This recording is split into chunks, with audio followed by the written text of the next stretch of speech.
Testing, testing.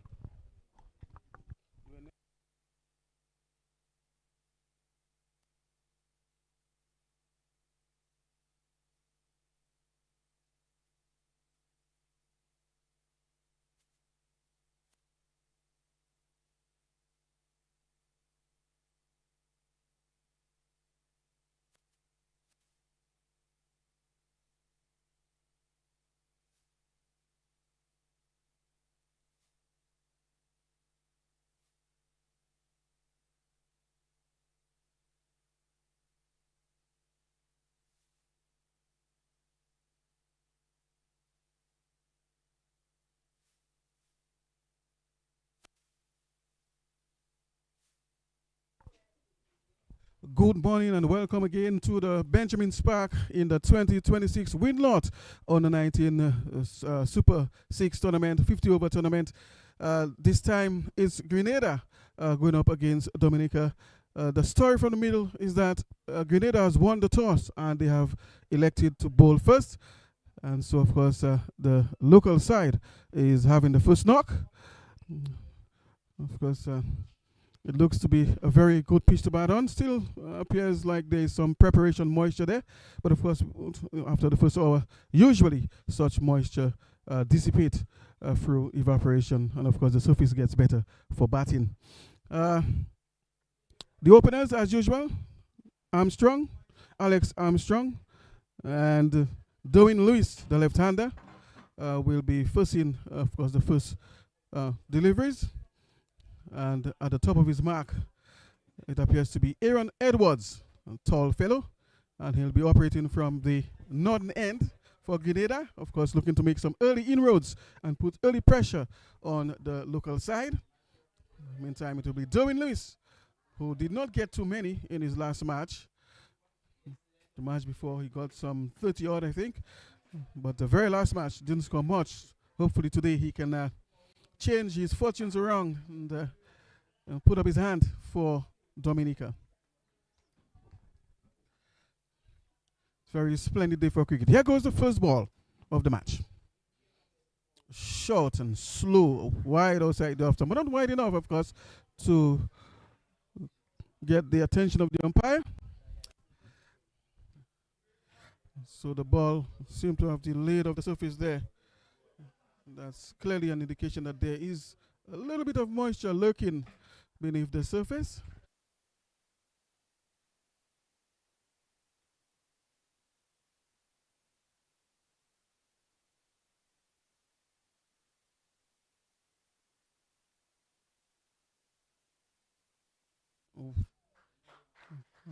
Well up delivery there, Yorker length, and Luis is equal to the task, can score.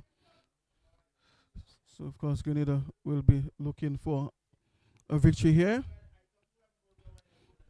having won St. Lucia in their last encounter.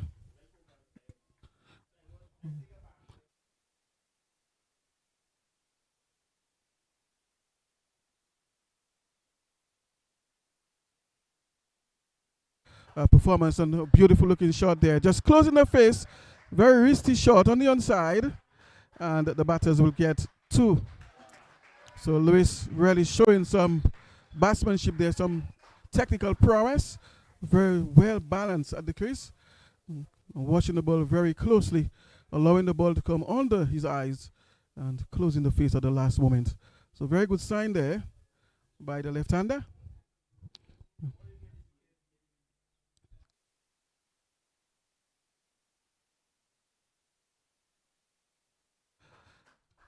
And Lewis is on the back foot, just guiding this one towards first slip, or second slip rather. Very bright, sunny morning here at the Benjamin Spark, I must say. And the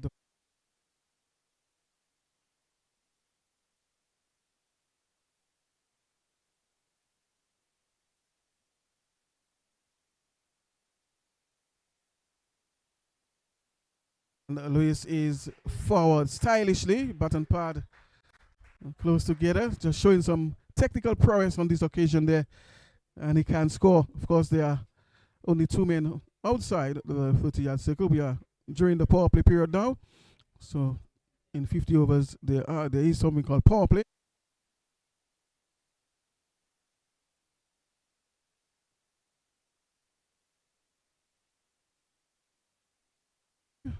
And the order is at third man, Stretish. 2-wicket loss after the first, Dominica.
Outside the off stump, Armstrong ignores it.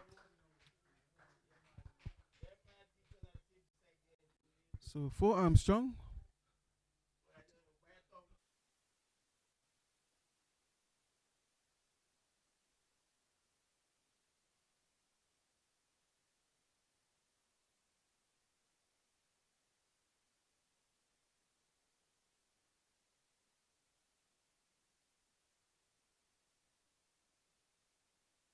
Tom again, and he ignores this one. Just been just a little watchful there, just been a bit circumspect, trying to get his eye in, trying to get his feet moving.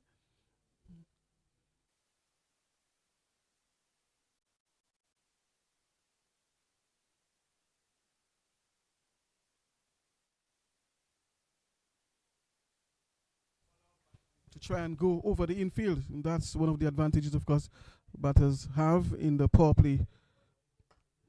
And that really should have been dismissed there. His mindset should be first runs, and if I can't score, I defend. That looks more like taking a knock in the nets rather than looking to score. There's a gap there between what appears to be point and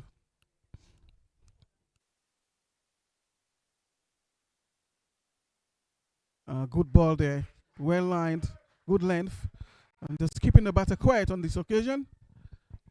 I had no choice but to play defensively.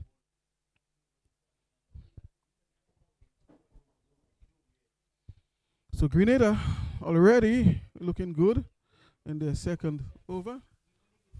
Both bowlers, of course.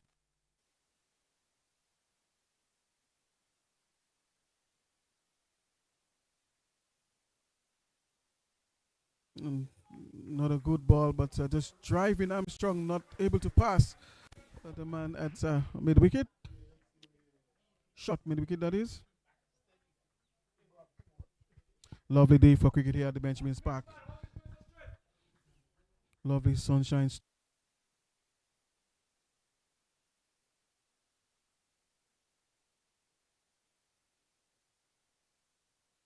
In the air, caught it, and this one passes point and runs away to the boundary for 4. So that's the first boundary for Dominica. Short outside the off stump, and Armstrong of course, giving it the treatment pass. The man at point.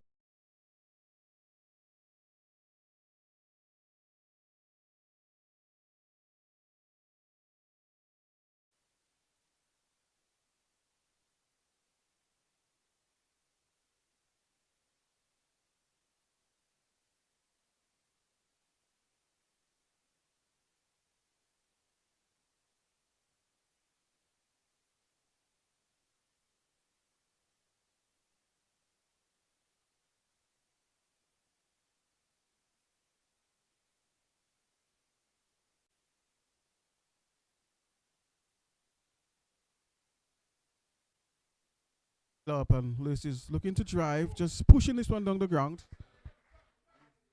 Just timing this one more or less, not really driving hard.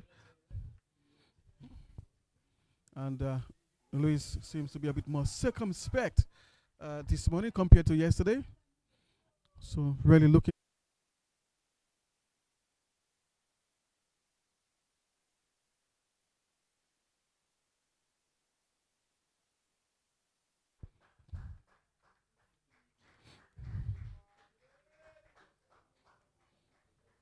Of course, standing umpire Rogers Larocque and Javid Seaman, his partner. He's officiating this match today. Short and it's pulling magnificently towards mid wicket. Pouncing on this one there. Doing Lewis. And of course, getting 4 all along the carpet. So Lewis certainly is not going to miss out on these. He's quite capable of playing the pull shot.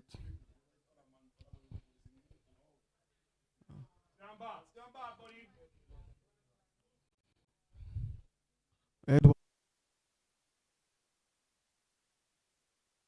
And this time he's coming forward stylishly. Really displaying some good technique there on the front foot. Just meeting the length at exactly the right time. So really showing some purpose at the moment.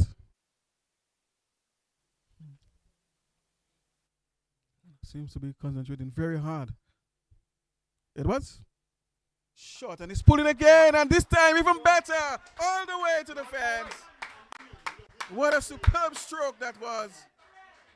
You wouldn't see it get too much better than this, I guarantee you.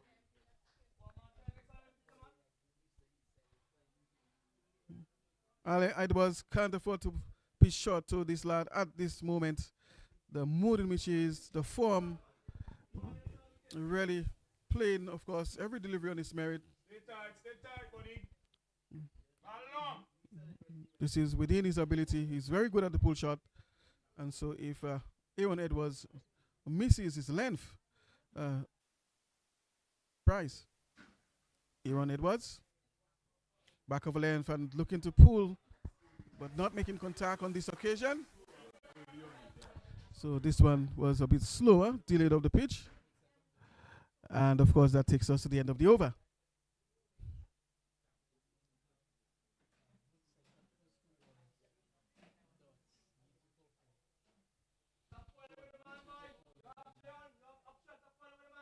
Minute lost the score. Of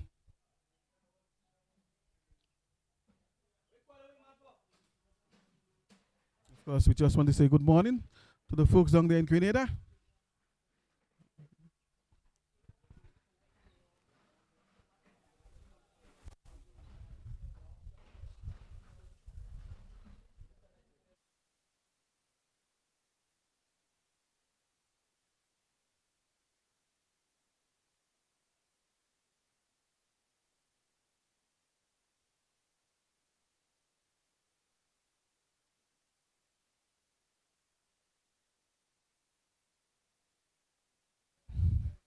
And this time he'll be delivering to Armstrong, the right-hander. And Armstrong ignores this one. He's on 4. 14 it is now, rather, without loss.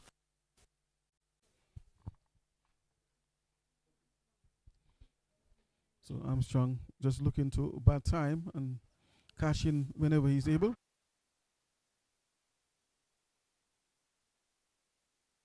Anyway, hit good balls. Again, defensively he plays.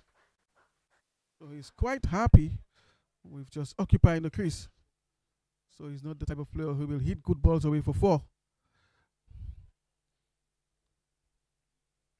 Or attempt to dispatch the back of a length ball that might just be in his area as compared to doing back down. He's going to pull you away whenever you miss your length. Armstrong again, forward, and they can score.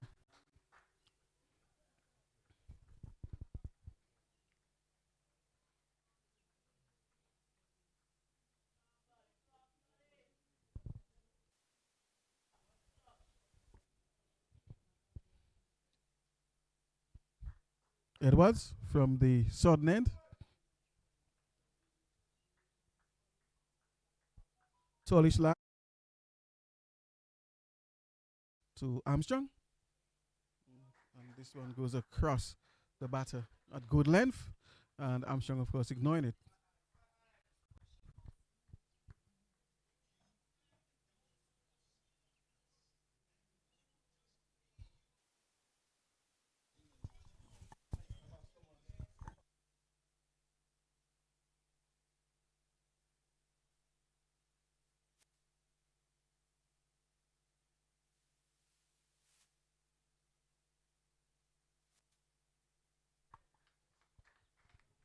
Armstrong again, playing defensively. Really think he should look to push the score in a bit, at least open the face, close the face, and try and pick the gaps near the wicket and take the quick singles. If you can't get the ball away, then you should try and deflect it.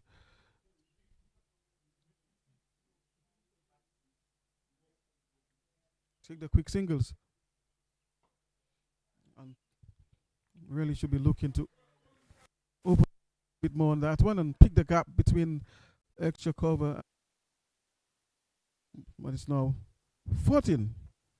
And it's a maiden over, actually, bowled by Jeremy Edwards. So can't afford to allow bowlers to bowl you maiden in white ball cricket.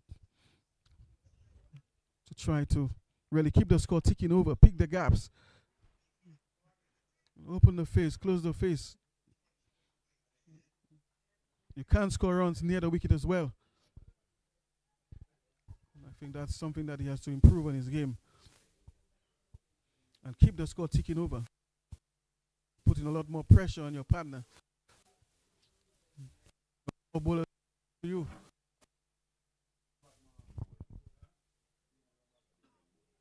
So Jayon Henry is the new bowler.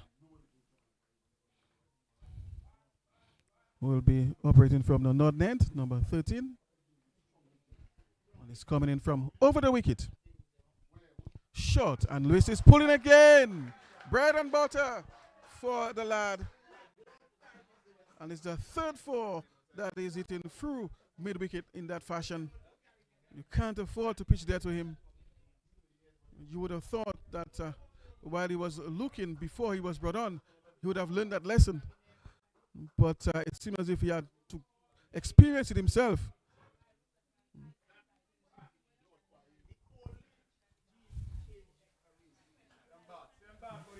Lewis is already on 14 or 13 delivery.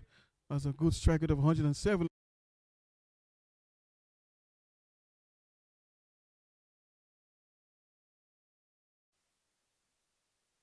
So that's the sort of approach that you should have as an opener. And this time straight down the leg side. Appeal there by the keeper. But of course, Rogers LaRoque, the umpire, is unmoved. So contact with bat. We are still in the power play. Of course, power play overs. So the first 10 overs consists of the power play. Only 2 men are allowed outside the 30-yard circle. Everyone else must be inside the 30-yard circle. So if you're looking at your screen now, you might see a wide circle just around the playing area. That's the restricted area. And so all most of the players must be within that wide circle during the power play, during the 10 over period. And so because of that situation, the batters, of course, have an advantage where if they pierce the gaps and there is no backup fielder behind them, they can score much easier. Or if they hit.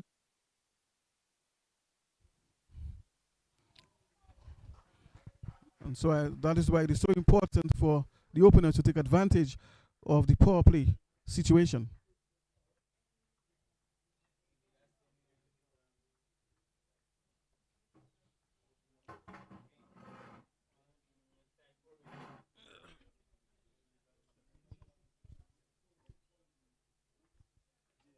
Jayon to continue his work. Outside the off stump, and Luis ignores this one. 18 it is now, without loss. Luis is on strike, the left-hander. Of course, the son of the national fast bowler, Vincent Luis, who is currently a coach of the Dominica Cricket Academy right here at the Benjamin's Park. So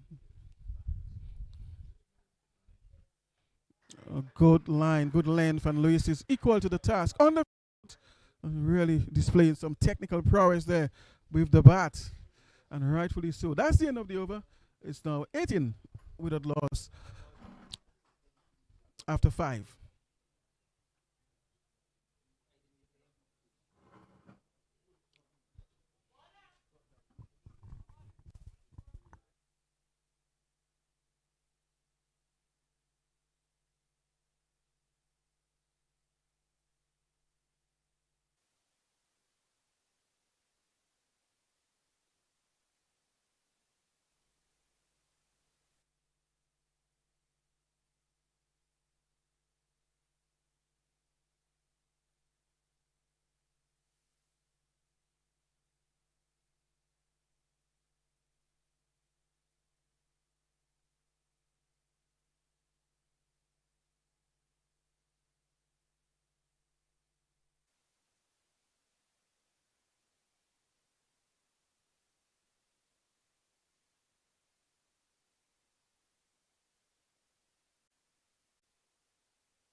Yes.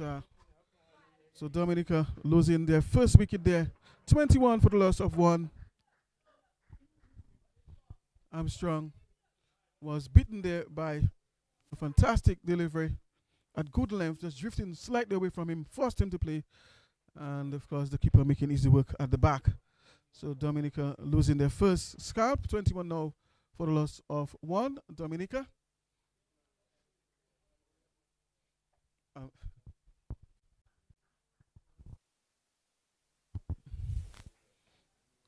And that's the reason why, Armstrong really needs to improve on his strike rate. Try and score a bit faster. If you're not going to survive these deliveries, then you need to be the one who bats long must be able to survive even the good balls, the very good balls as well. So he really needs to work on this aspect of his game.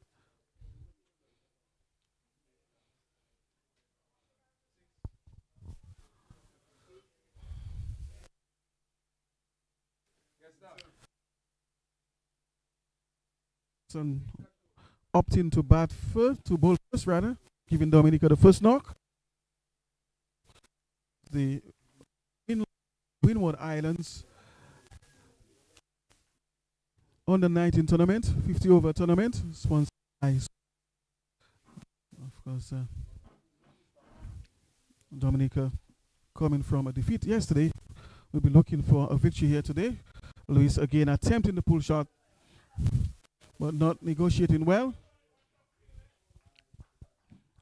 Because he has to be mindful of the man deep backward square. Of course, mid wicket is somewhere near the wicket inside the circle. So he has to be mindful of where he's directing his shots.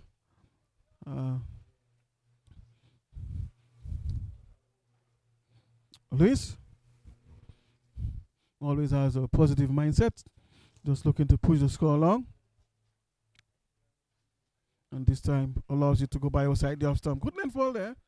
Just keeping it on about the sixth stump there, about fifth stump, sixth stump, that corridor. Just trying to lure the batter into a false stroke towards the sleep, perhaps.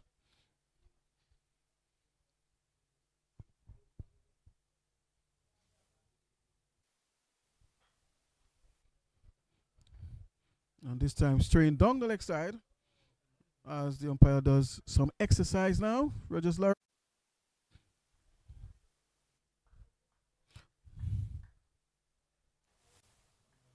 Lewis is on 14.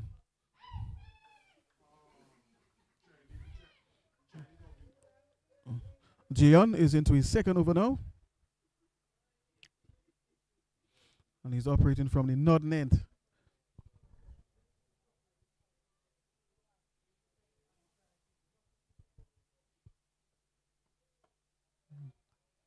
This time bringing the batter forward. Good length ball there. Just landing the ball in a good area. The zone of doubt, as we describe it sometimes. Batters don't normally know whether to come forward or go back. It creates some doubt in the minds of the batter. And sometimes you just see them push the bat, not move forward.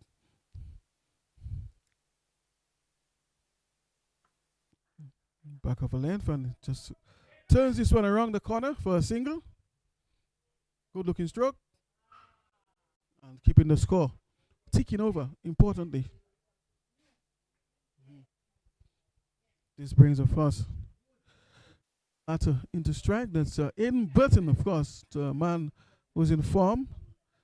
Last match didn't get too many, but he has an opportunity today to bounce back with a good knock. Burton, the left-hander. And of course, the bowler just aborting his run there. Tion Henry is coming in from over the wicket to the another positive batter. So we have two positive batters at the crease right now. But they'll need a good partnership after having lost an early wicket. This one is well up and is driving, but can't beat backward point.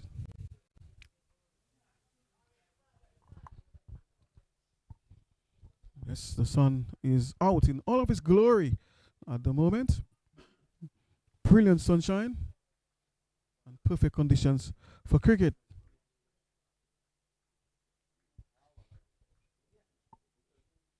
Yeah, very scenic, lovely surroundings, beautiful trees, and the vegetation is so absorbing in the background. Of course, and they will take a single here.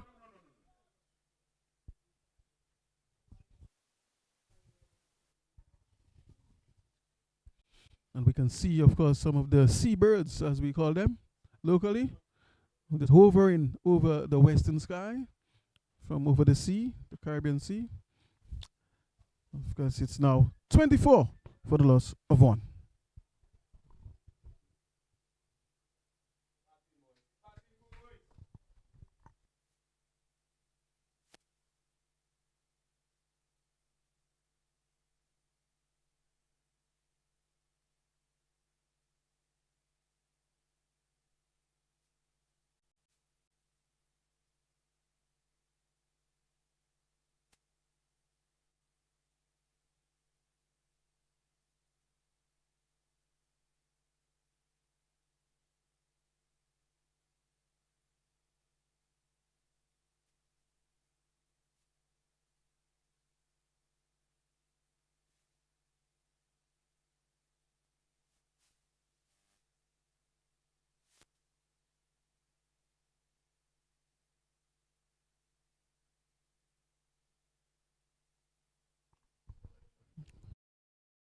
No?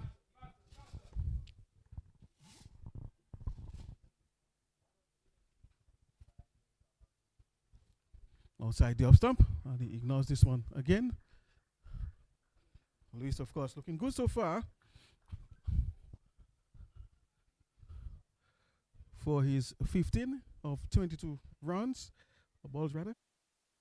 Accurate.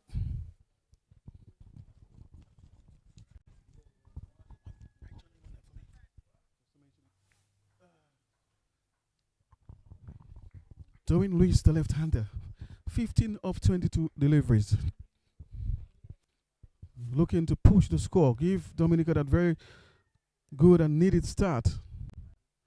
And this time he's driving straight down. Of course, the bowler attempting a run out there, but they will get the single.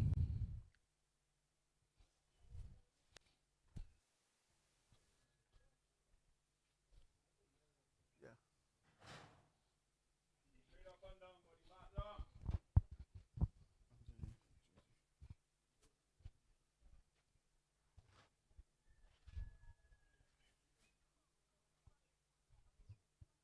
25 for 1 the score.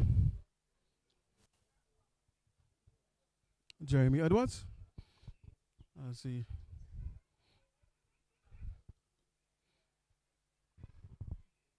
Low full toss. And of course, Luis, I suspect, was a bit surprised by that delivery. They had to check the shot. It seemed as if the ball came off the hand of the bowler a bit slower than he expected. Realizing this, I had to check the shot. Otherwise, I'm sure that would have been blazing through cover or somewhere there. Bowler, I suspect, just trying to mix it up a little bit. And this time just pushing down the ground. At first attempting the single, but had to abort the idea. Of course, he was sent back by his partner, and rightfully so. They would have risked taking a single there. So sometimes you have to play with that level of discretion. Of course, your partner must protect you as well. So he was adamant at first, but then his partner had to strongly send him back. Short, and Luis is looking to pull, but not making contact. Wide, signals umpire Javid Seaman. As the ball drifting down the leg side and going above the head of the batter, Darwin Lewis. But he's not afraid of the full shot. but properly because there's a deep fine leg in place. So I'm sure that's a trap set there for him. He has to be aware of. Outside the off stump. Luis ignores this one altogether. Of course, we already have Nurse Andrea Joseph on site, just in case of emergency to provide assistance, medical assistance, along with Miss White.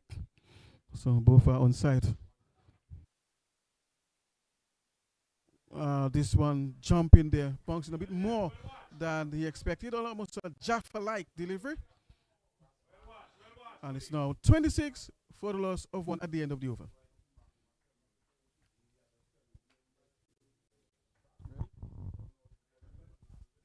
Well, you know, Vincent Luis perhaps would have liked to provide some assistance here in the come box and partner with me, but his son is batting now, so that doesn't seem likely whenever his son is batting.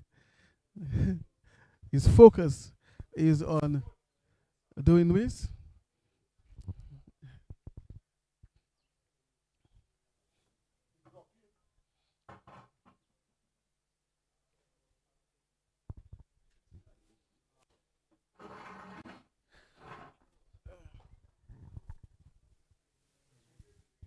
So Henry to continue from the northern end. Of course, he has been toiling so much.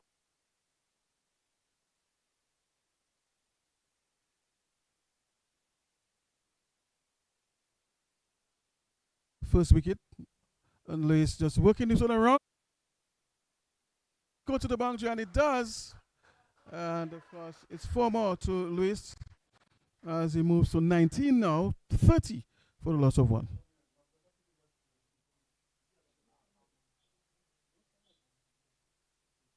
So it's Burton, in fact. They are both lefties.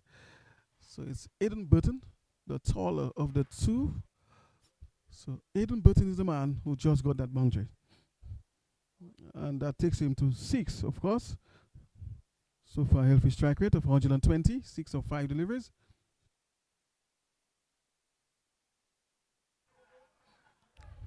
Appeal for a caught behind, and of course, umpire just Larock says no. There was a noise when the ball passed near, of course, Aiden's pads. Short there, but Mr. Larock is convinced that there was no wheelo on this one.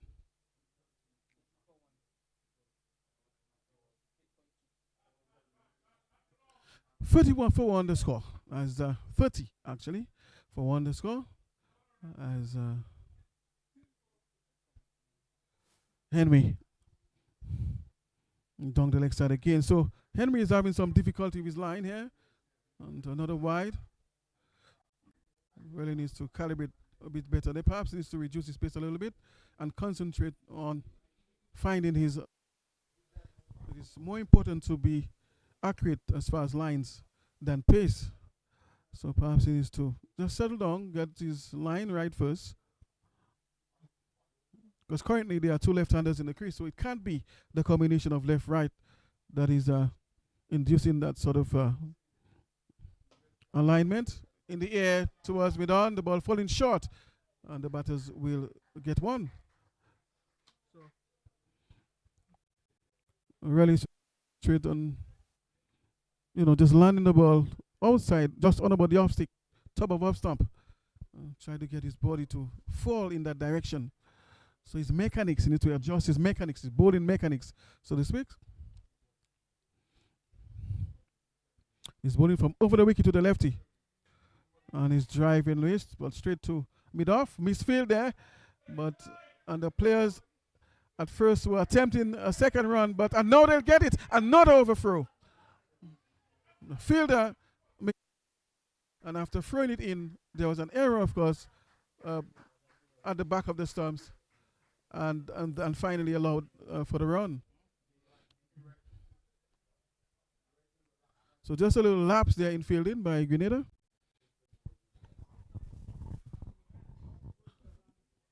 And this brings, of course, but into strikes. He's on 7 button. And Dominica is currently 35 for 1. Henry from over the wicket. Low full toss, and Luis is driving straight back. Of course, Midoff moving quickly to his left. The batters for 1. So Burton was the man driving.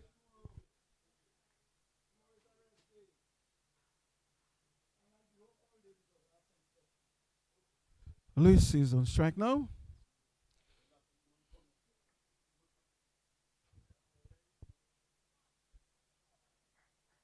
And he's beaten outside the off stump there. Of course, that's the end of the over.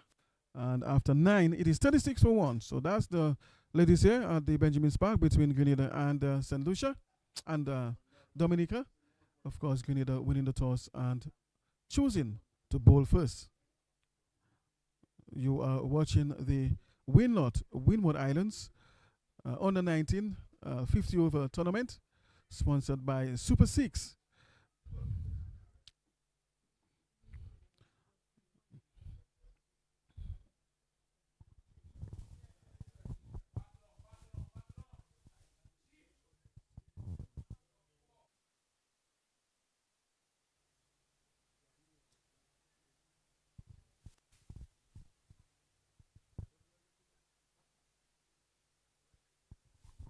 Scorers Troy, John Charles, and Jalil Lewis. The scorers here doing the electronics and providing accurate information here.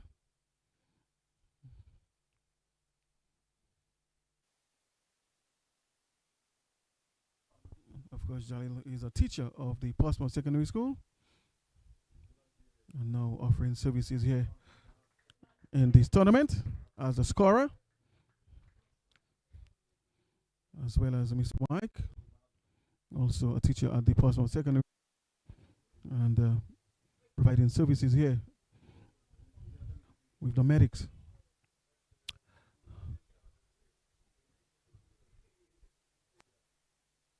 Burton, short, and this one is outside the off stump.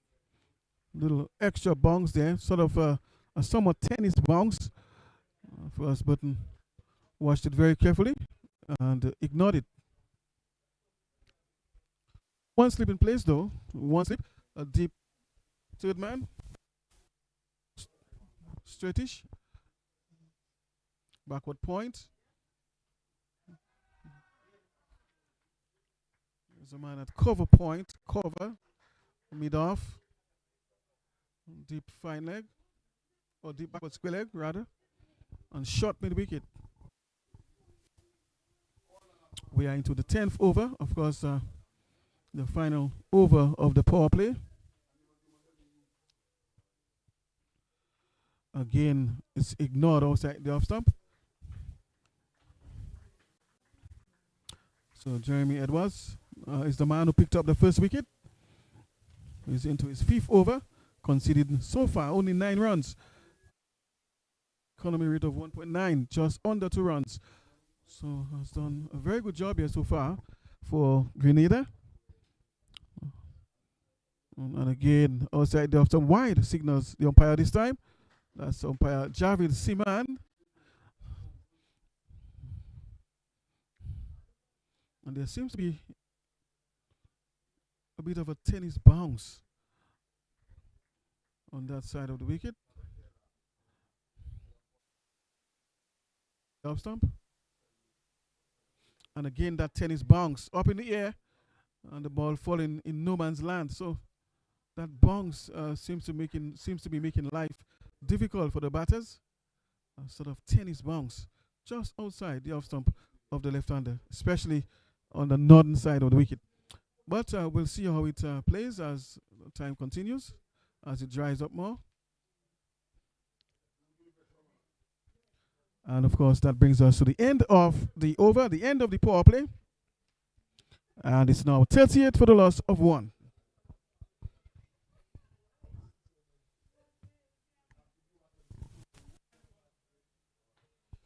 Meantime, of course, down there in Grand Bay at Geneva, St. Vincent and the Grenadines are going up against St. Lucia. St. Lucia, of course, won the toss and opted to bat first.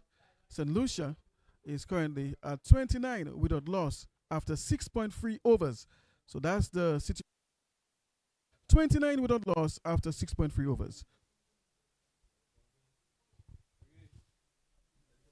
Henry? And Burton, of course, just looking to dab this one there. I'm sure he was targeting that gap that he's viewing between deep third man and short backward point, but wasn't able to make contact. Just looking to capitalize on that length and the width that was given to him, but he wasn't able to make contact. Henry, continue from over the wicket, short of a length outside the off stump, and Lace or Burton rather is allowing this one to go by.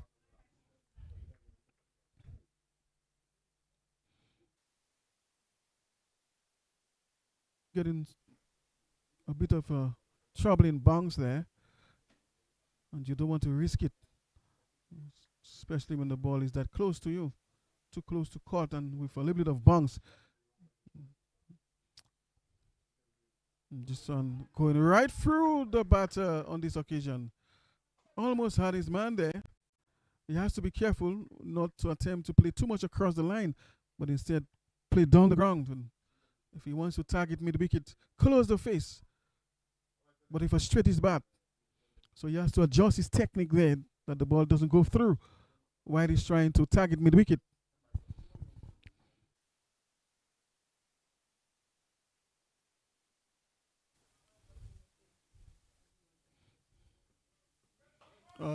Full toss, and let's see what the umpire says. It's a no ball. So, of course, this one was above the height of the waist, and it's going to be a free hit. So he has an opportunity now, of course, to cash in. 39 it is for the loss of 1. So let's see what Burton does with this one.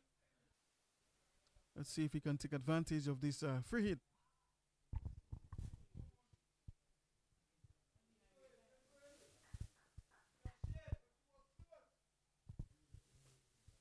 Henry, and he's driving down the ground straight between mid-on and mid-off, but he'll only get a couple.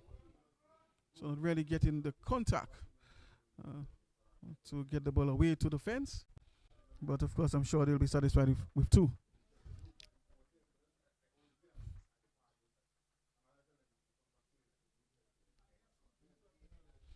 Burton is on 11 of 19.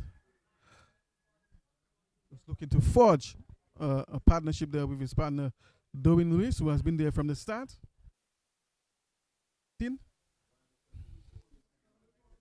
Henry. And Burton ignores this one outside the off stump.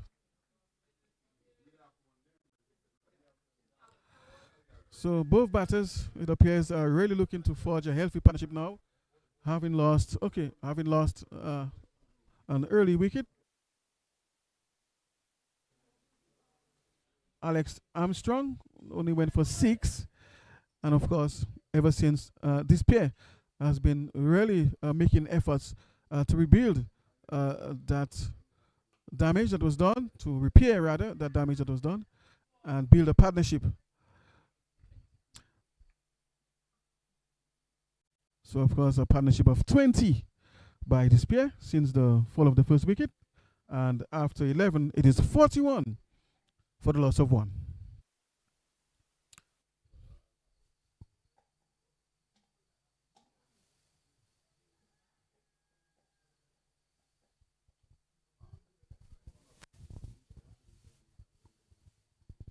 Another cool day here.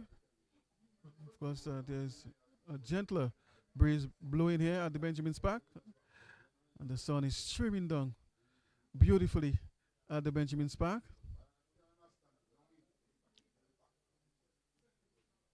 And of course, a few fans seen on the southern end of the grounds in the stands, looking on and giving support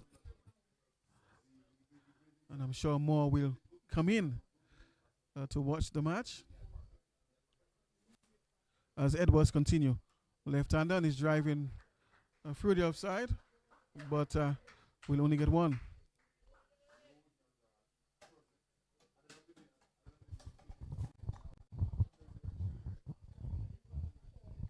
Edwards, the left arm medium pacer.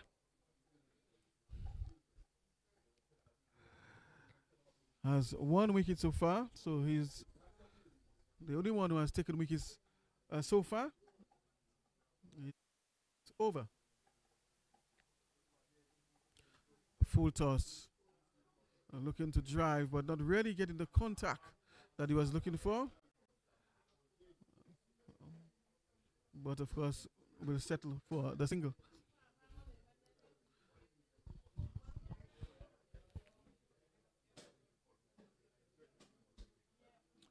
Luis is on strike.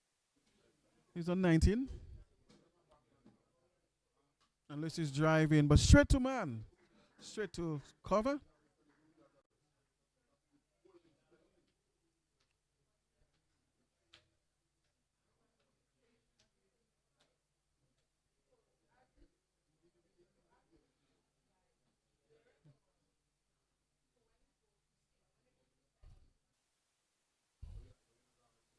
And this is ball, no ball. Edwards finally getting his man, but on a no ball. Unfortunate there for Grenada.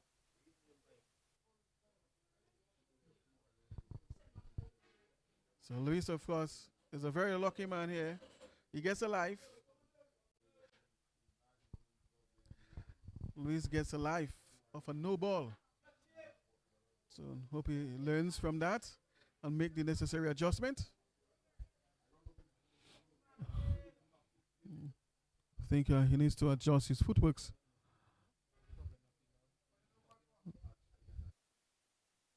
On the front foot for that last delivery there. And shuffle across and play on the front foot.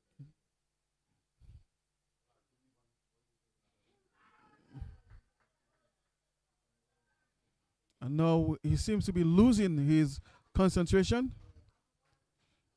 Just throwing the kitchen sink at this one.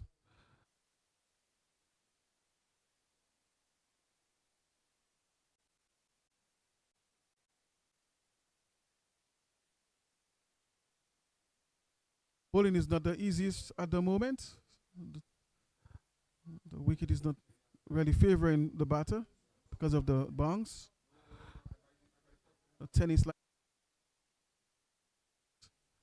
And the batter is trying to just perhaps force the ball away. They can't beat the field as it seems on about the 30-yard circle. And this time he's driving towards the onside.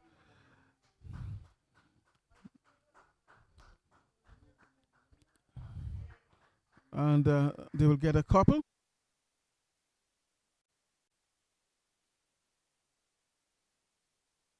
Trying to get the ball away now, just making his intentions known. Just trying to push things. Of course, they don't want to be bogged down by the bowlers. Just attempting a few chances and looking to push things around. Taking a quick single now. Dive in for his crease just to ensure that he arrives home safely. And of course, Luis is on the ground now and hopefully he's not injured. The umpire has called for the medics, it seems, so perhaps he has suffered a little bruise there. So Miss White is currently making her way towards the field and towards the player. So he'll be giving some attention there to ensure that he's okay to continue play. 47 it is for the loss of one.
welcome back to, of course, the Benjamin Spark and to this encounter between Grenada and Dominica. Dominica is currently 47 for the loss of 1. And Luis, of course, belting another one to the boundary.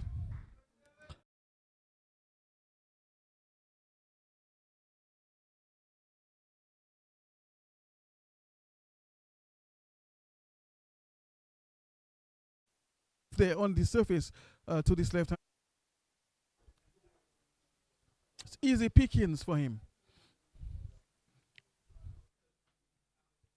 Luis. And this time he ignores it outside the off stump. So he has been playing a very responsible knock, I must say. Very watchful and taking advantage of scoring opportunities whenever it comes in his arc, in his zone. So just playing according to knowledge of himself and playing sensible cricket as well. Knows his scoring areas and he waits for them. And this time driving through the offside, through covers. Splendid looking shot there, gorgeous drive. And they will get a double for that. Remember, this is the Windward Islands Championship. Hosted right here. And sponsored, of course, by Super 6. Grenada, of course, within the toss and electing to bowl first here. But Luis is the man who's looking to push things for Dominica at the moment. Really looking good as a batter. Has shown some good resilience there. At some point, of course, he was losing his concentration, playing a few rash shots and given some guidance, and had to actually settle again, just refocus. It is so easy to lose your focus when batting. And this time he's driving beautifully down the ground, beats the fielder, and it goes into the fence for 4. Scintillating shot there by the left-hander. Well timed, superb timing. And it really doesn't get much better than this. 57 it is. And that's the end of the over. After 13, it is 57 for 1.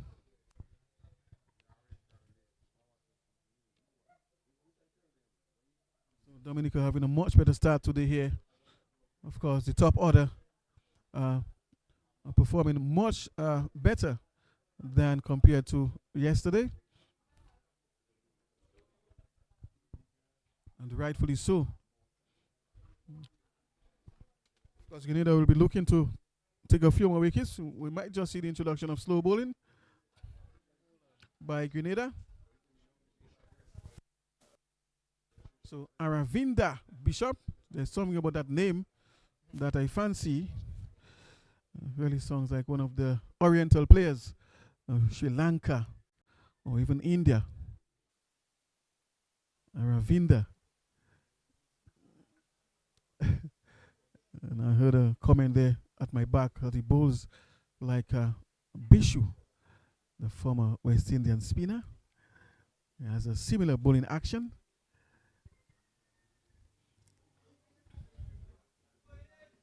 So we'll have to wait and see how the batters fare out against the spinners. It was the spinners, of course, that did the damage against them yesterday against St. Lucia.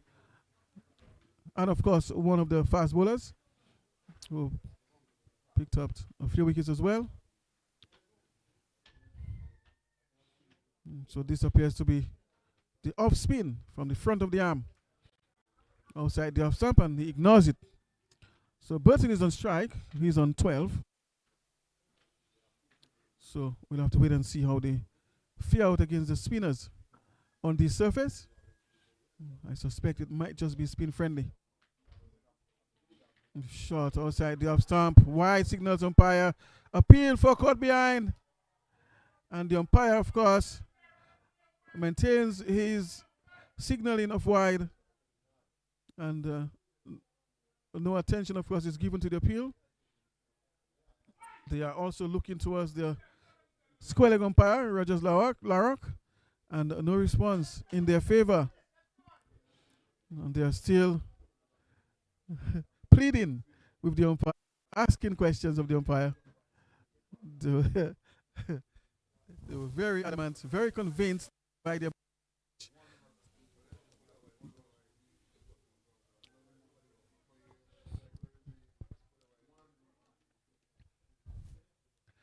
Aravinda Bishop already posing some difficulties, and this time it's ignored outside the off stump. So it's a little off spinner. Seems to have some good lines, good lengths, and getting some purchase from the pitch. Again, just outside the off stump. And it seems as if Burton has learned his lesson. So he knows deep down that he got away with that one. This one is short.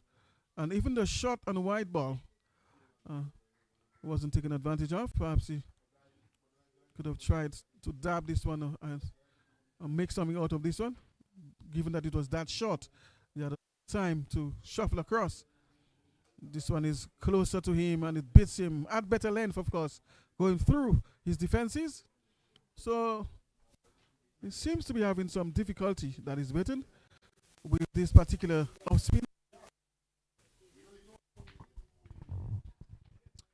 Aravinda Bishop producing some fantastic off spin bowling here. Good line, good length, and it's beaten again comprehensively. Going through his defenses and of course attempting the stomping at the back, moving the bails there as Burton of course lost his balance, but luckily his feet was behind the line, the return crease that is.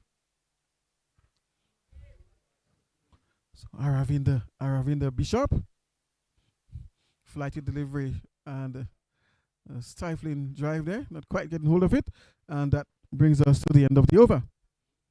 After 14, it is 59 for the loss of 1.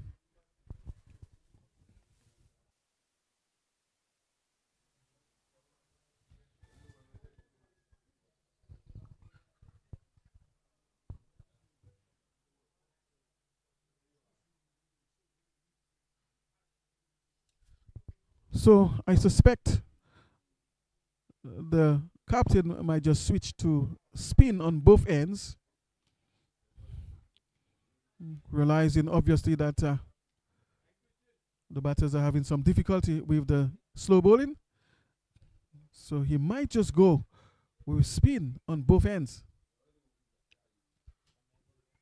And of course, Shamel Hillier is the other spinner who is being employed right now from the northern end. So it's spin on both ends of the wicket.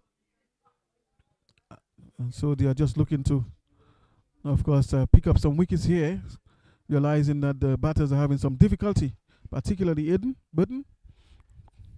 Let's see how Darwin Lewis fares out against the other spinner on the northern end.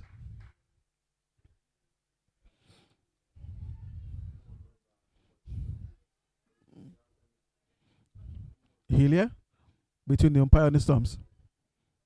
Looking to drive and he's given out. Going for the big hit. He was beaten in flight.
So in Grand Bay at Geneva, St. Lucia is 56 for the loss of 2 after 10.2. So St. Lucia 56 for the loss of 2 after 10.2.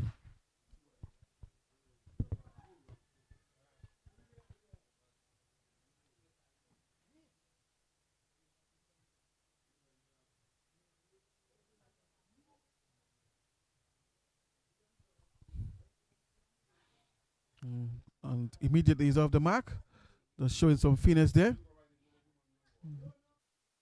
The third man region. And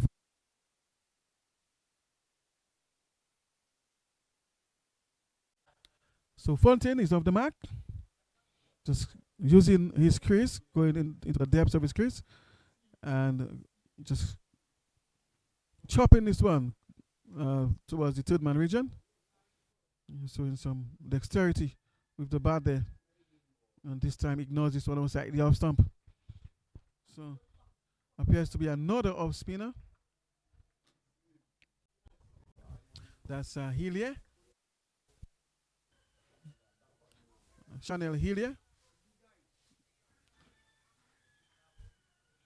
Is coming in from over the wicket to the captain and is looking to sweep there. The ball, of course, hitting him on the pads, stifling appeal there.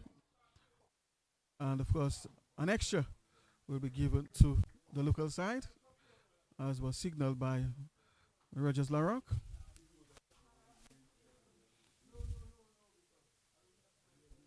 This brings Aiden Burton into strike.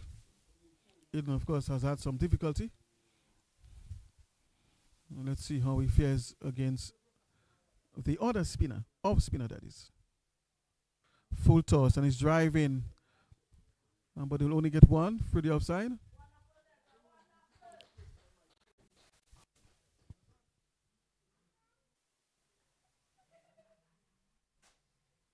Still a splendid day for cricket here at the Benjamin's Park.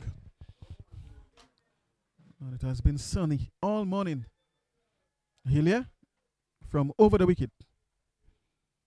And the captain very watchfully drives down the ground towards mid-on. And they'll only pick up one. 64 for 2 the score.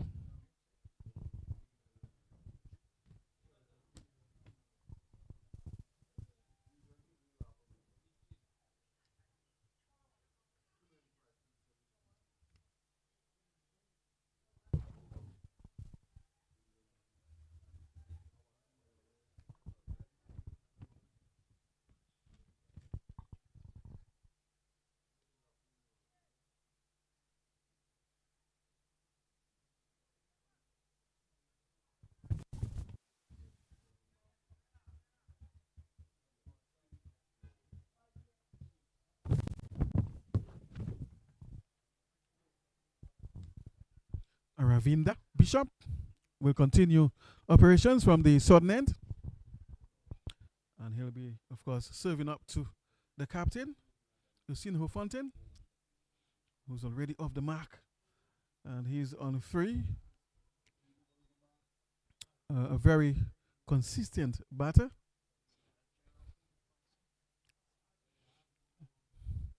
Bishop, short, and Fontaine is, of course, pulling this one square of the wicket.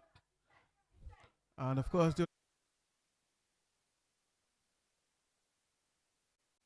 between Fontaine and Aiden Burton, really putting some pressure on the fielder there. The ball went quickly, of course, to the man at deep square leg. But despite this, of course, the batters were still able to pick up 2 runs. So, very good run in there between the wicket. Fontaine, he's on 5. Bishop, outside the off stump, and he's driving splendidly through the offside for 4. Was impeccably driven there through the offside, crouching nicely into it, well balanced, presenting the face there towards that position. And of course, there was no doubt that it would have gotten to the fence. So Fontaine really looking to capitalize on scoring opportunity.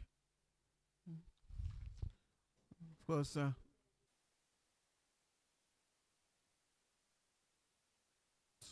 And of course, on about the stumps, back of a length rather. But Fontaine is just working this one on the onside, but they can't score.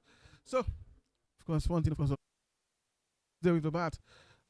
And so he's not going to linger without scoring. He's going to take advantage of every opportunity that presents itself. This time, just showing some finesse. But the ball going straight to first slip. Fontaine, of course, is beginning to make the spinners look. Bishop, and he's driving again, but finds point square of the wicket on the offside, and they can score.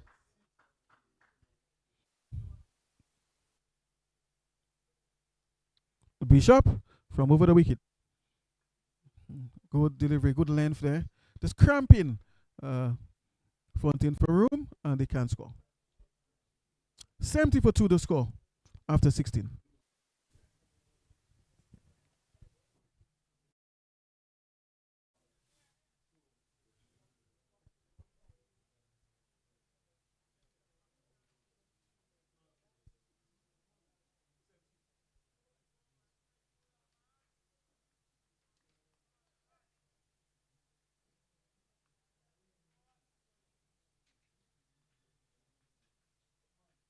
Helia.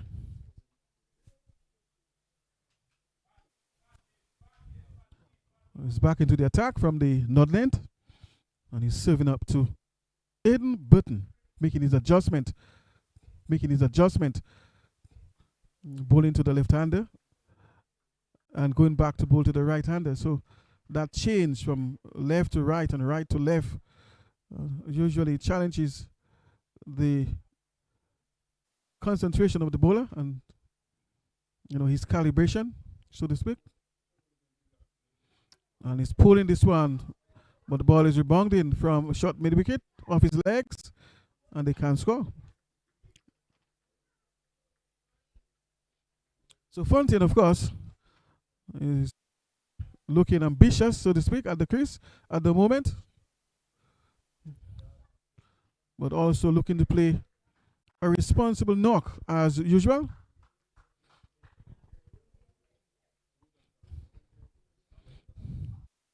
Helia.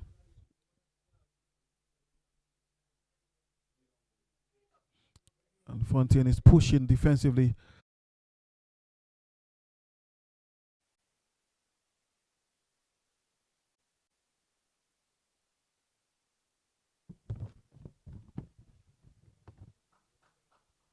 This is the Windward Islands Under 19 Super 50 Championship, held right here in Dominica.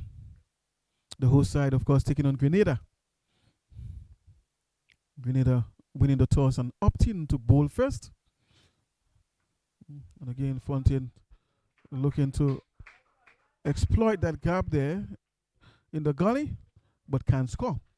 73 for 2 the score after 17.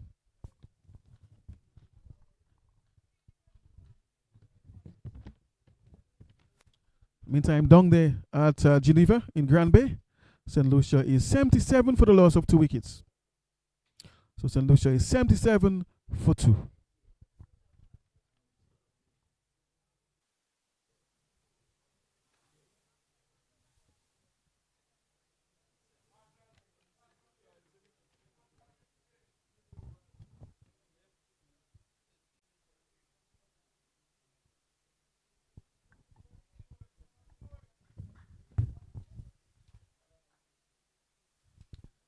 Aravind Bishop continues, this time from around the wicket to the left-hander.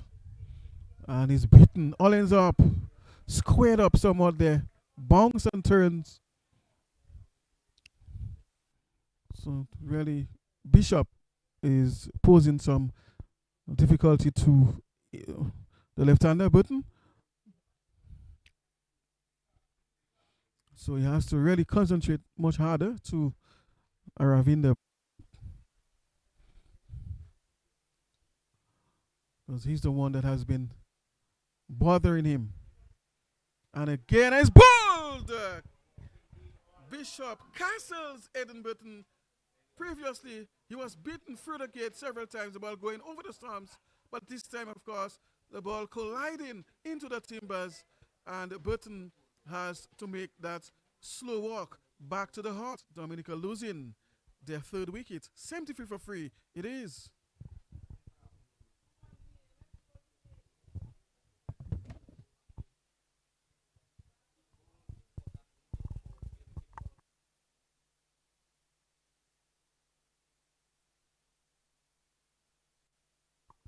Meantime, it is 77 for free at Geneva. Interestingly, the ball before this dismissal here at the Benjamin Park, St. Lucia lost their third wicket. Just the ball before. So it is now 73 for free here at the Benjamin Park, and it is 77 for free at Geneva in Grand Bay. St. Lucia batting down there.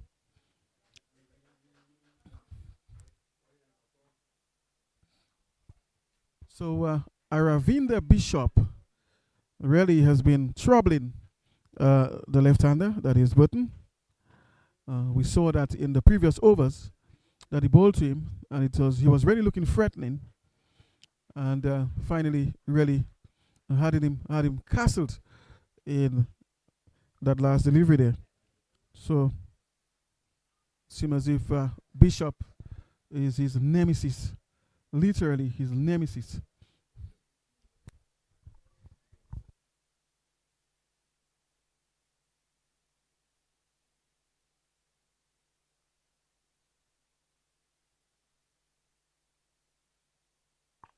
Of course, we are seeing a few more fans there in the pavilion on the highway. That is the southern side of the ground. That's a spot that folks like coming in to watch cricket. And we're seeing a number of vehicles parked there as well. So more folks are gathering to.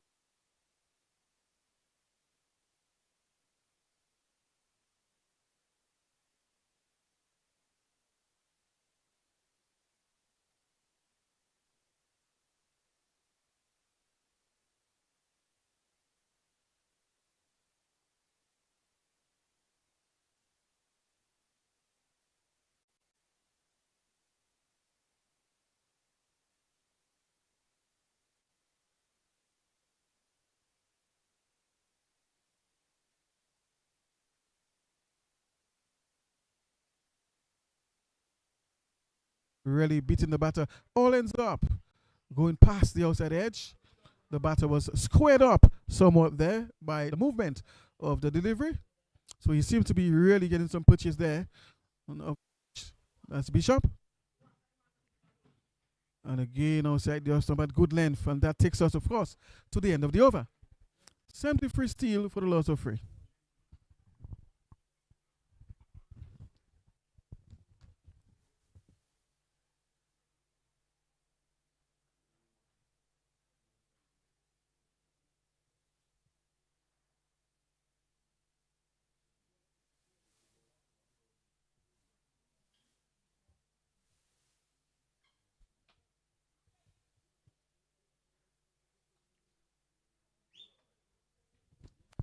Meantime, Hillier will continue his work from the northern end. He'll be bowling, of course, to the captain, Lucino Fontaine. And Fontaine is comprehensively forward, bat and bad close together. Really looking studious there. Watching the ball very closely and applying very sound technique. Fontaine. And this time he's sweeping this one around the corner, and he will go all the way for 4. Picking up the line and the length, of course, and really just sweeping this one around these paths. There's no man down there, and of course taking advantage of that gap. So Fontaine move up by 4 runs. Fontaine is now on 15, has a healthy strike rate of 88. And of course, since his appearance at the crease, looking to make a solid contribution to his side. Fontaine He's the captain. 77 it is for loss of free. Meantime,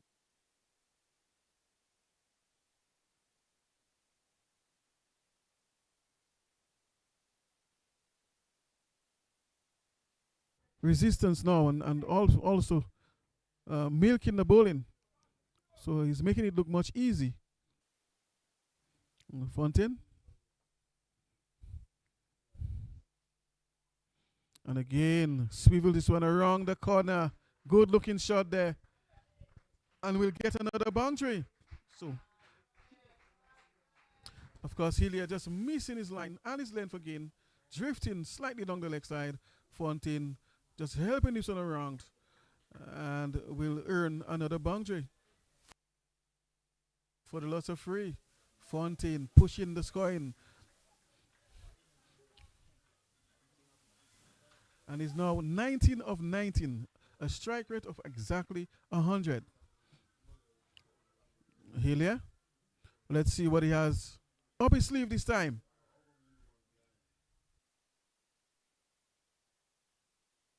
Good length. But Fontaine, of course, is working this one on the onside towards mid-wicket. And, of course, they'll only take one. So Fontaine is also milking the bowling. Keeping the score ticking over. And, of course, capitalizing on boundary scoring opportunities. And that's a sign of good batsmanship. So he's really looking to push things.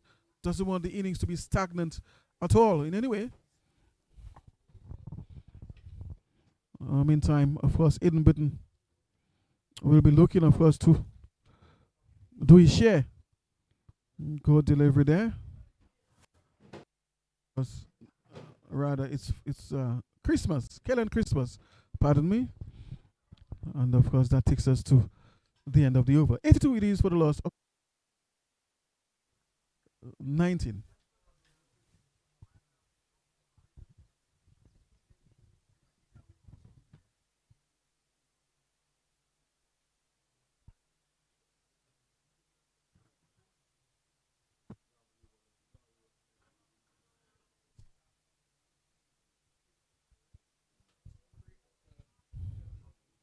Meantime, just to give an update in what's going on there between St. Lucia and St. Vincent and the Grenadines. St. Lucia is 87 for the loss of 3.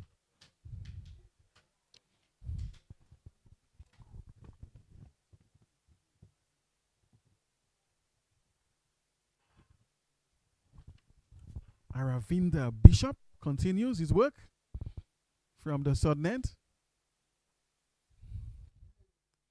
And it's going to be interesting to see how the captain, Fontaine, fares out against Bishop. Bishop seems to be the more effective of the two. Short and wide with some bounce, but Hillier was on top of the bounce. Or rather, Fontaine was able to pick up the single in that gap there behind square on the offside. That's backward point. Of course, the man at point had to do some work moving to his left to cover that area. That area is vacant at the moment.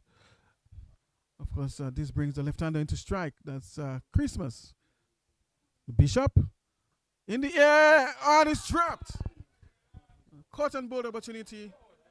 Christmas, of course, played on the back foot in the air towards the bowler. The bowler, of course, having to just move to his right or dive. The ball landing in his hands, and he wasn't able to hold on to it. So an opportunity went begging there. And, of course, Christmas gets a life. 83 for the loss of 3.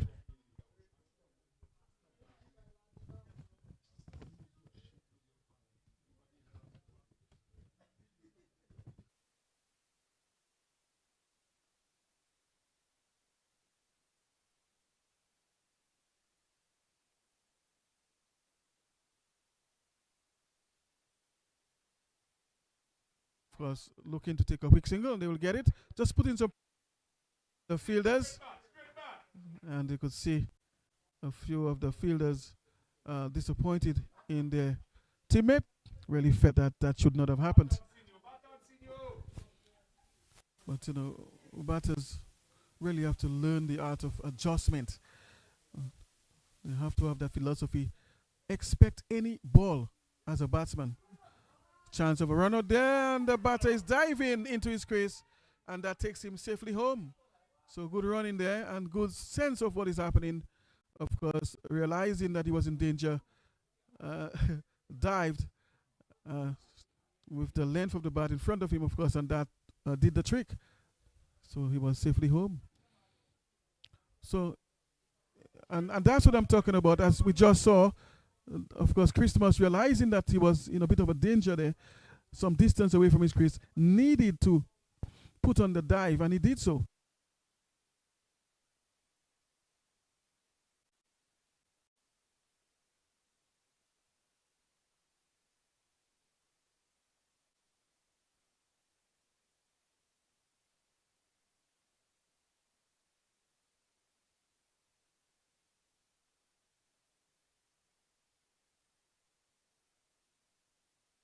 Really makes for a good batter. The Bishop, and the batter is punching down the ground on the back foot towards mid-on, and of course taking a very good quick single. So just playing in front of the bat, the ball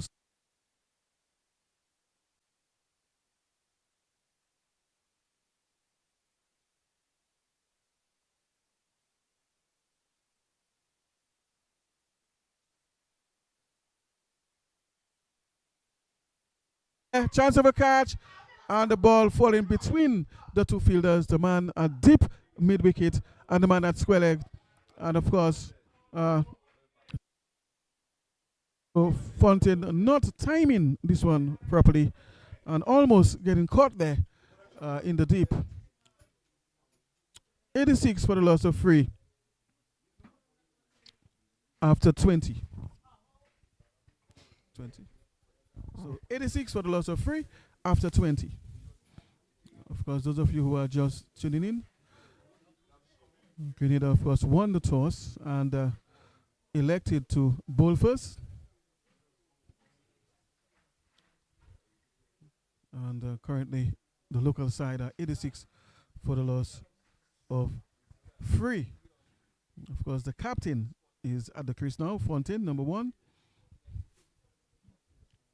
And he is partnered by Christmas, Kellen Christmas. Meantime, Healy will continue operations, has already picked up the 1 wicket, looking to add to his tally of wickets here and make some further inroads into the batting lineup of the local side, Dominica. But the captain, of course, has been putting up some very good resistance so far. Outside the off stump, looking to cut, but not making contact.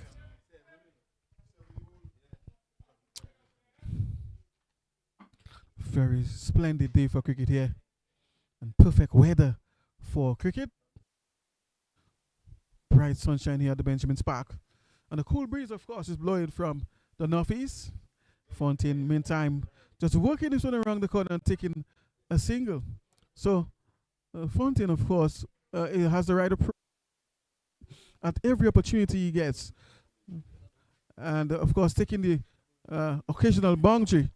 So the boundary scoring opportunities, he's taking them as well, and he's also milking the bowling, taking the singles, taking, of course, the doubles, and just keeping the score ticking over, and rightfully so. That's the approach that's required.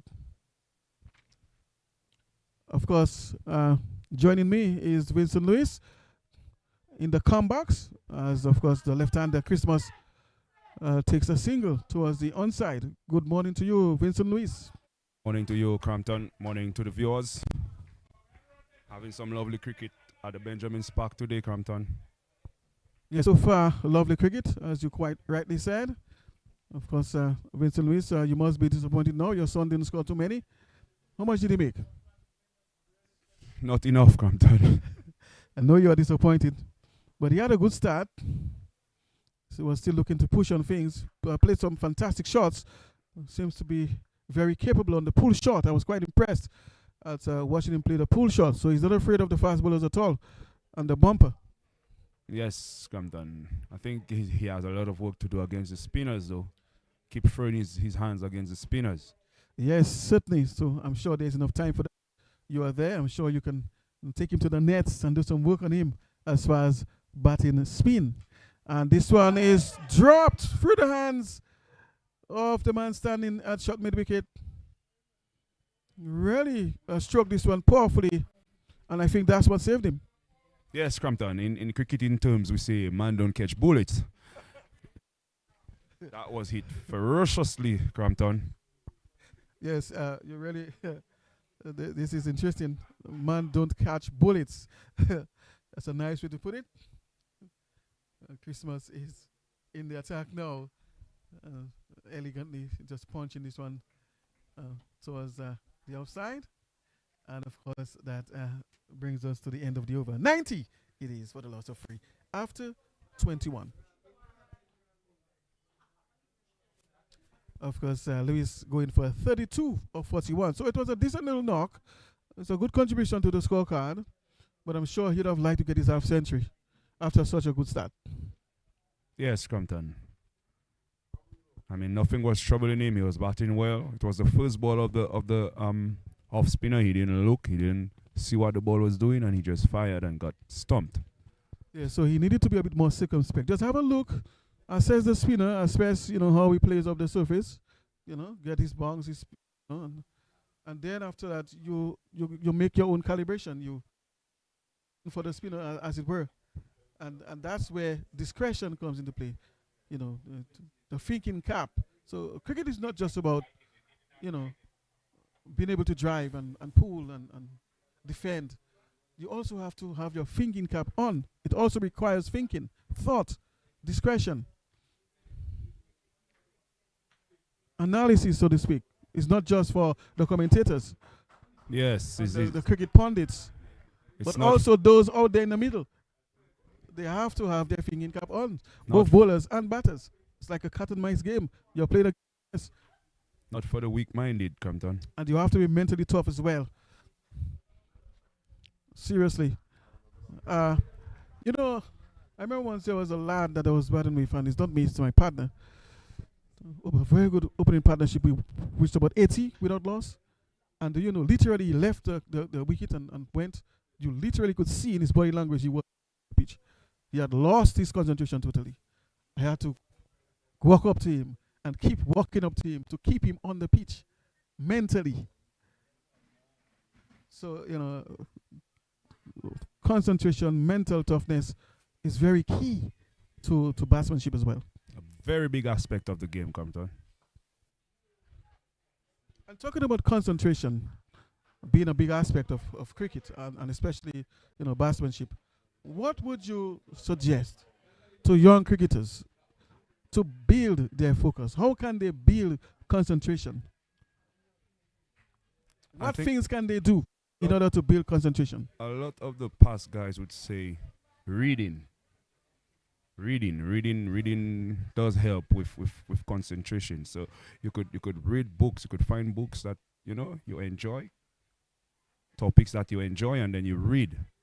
Ensure that you read novels. This is what could help with a bit of concentration.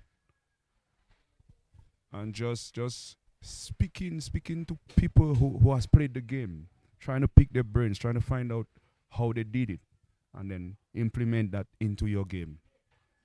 Well, Vincent Lewis, you are misfield, and that allows perhaps for two. Two is the call here, and they will get it. Yes, of course, lots of reading. Certainly is one of the ways players can build their concentration, and also playing a lot of mind games like chess and what we call draft, of course the official name being dam. So a lot of draft and chess and how do you call that, the checkers, the word games and Sudoku, what we see in the newspaper. All of these things help to build focus. And if you are the type who doesn't like reading as such, you could just take materials that you enjoy. Anything could be about cricket itself that you have a passion for. Read a lot about cricket. Definitely. You know, the important thing is to keep your mind at one place for long periods, and that helps to build vision of your focus. Yes. And that is what you need when you're out there batting. Of course, it's now 96 for the loss of free.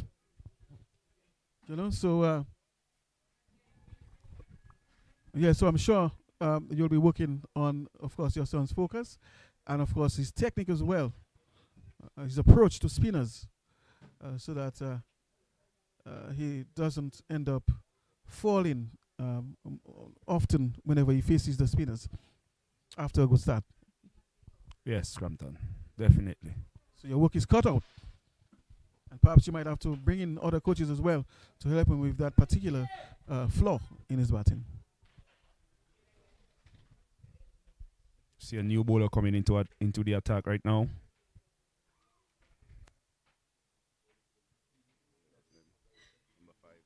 So Mitchell is the new bowler. Desmond, or Desron is it? Desron Mitchell is the new bowler into the attack. And it appears he's going to be doing some slow bowling. Leg spin. Leg spin. So he's a leg spinner. And let's see how Christmas, of course, fares out against him. Christmas is on 5. And he's, of course, getting a run immediately off him, of his first ball. Through the offside, just in front of point, just square of the wicket. Of course, there's a man sweeping down there for the lefty. But this time he's at deep mid-wicket. There's deep square leg. There's mid-on, short mid-wicket. Extra cover. There's point. One slip is in place. And of course there's long off.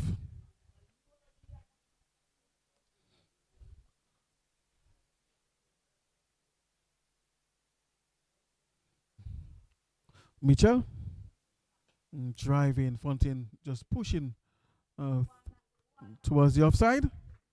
Not quite of this one, but we'll take the single. Like I said earlier, he's looking to mill the bowling as well. Doesn't want to remain stagnant at the crease. Wants to keep the score ticking over, and rightfully so.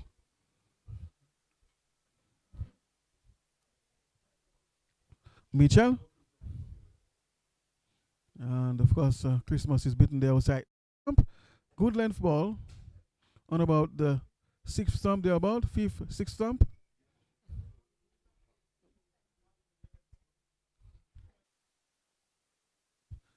Back of a length, appeal for caught behind. The umpire is not moved. The keeper left from behind the stumps, and he came right in front of the umpire, begging, I would say, imploring rather, for the leg before, and finally the dreaded finger goes up. It was hard work in the appealing by the players. They maintained the appeal, and of course he was given out caught behind finally. So why I haven't seen that, where the keeper left behind the stumps, traveled all the way down the other end, and stood in front of the umpire with his gloves stretched out open, pleading with the umpire. So why I haven't seen that. But finally, of course, the umpire raising that finger to give him out.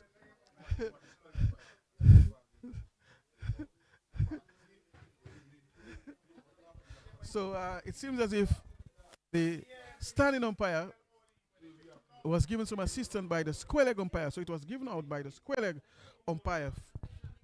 And of course, Mr. LaRock just raising the finger on receiving that confirmation, or I would say assistance from the square leg. So, well, umpiring sometime happens in partnership, in tandem, and that's why he's there. So you need sometimes 2 heads and 4 ears and 4 eyes to make decisions. Of course, Davis, who had a good knock yesterday, is the new batter to replace Kellen Christmas. Interesting dismissal there. As Davis, of course, makes his appearance at the crate. Was a very busy batter yesterday. When he looked apart, appeared as if he was batting on a different surface yesterday. But today, of course, his work is cut out. Of course, Dominica having a fairly good start. Back of the arm, and Davis looks quite good on the front foot this time. And of course, this brings us to the end of the over. 98 it is for the loss of 4 after 23. So after 23, it's 98 for the loss of 4.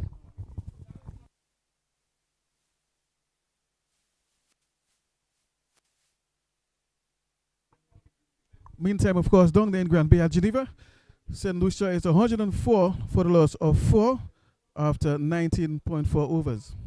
So St. Lucia is 104 for the loss of 4 after 19.4 overs. So that's the situation down there in Grand Bay between St. Lucia and St. Vincent and the Grenadines.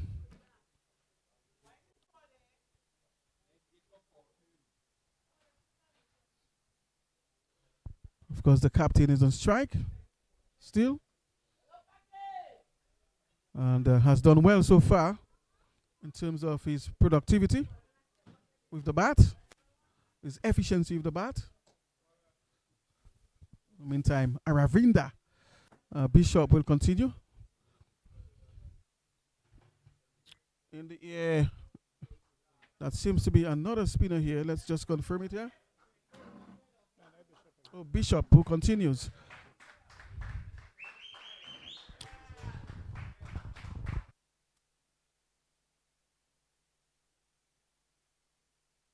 Interestingly, that's the spinner who is able to bowl with both hands. So sometimes you may see him delivering with the right hand, the off spin, and now he's bowling with the left hand. So a sort of ambidextrous bowler. So now he's operating with the other hand from the same end. He bowls with both hands. I've never seen that before. I've heard of it. And of course, appeal for a cut behind. Will he be given out? The captain walks away.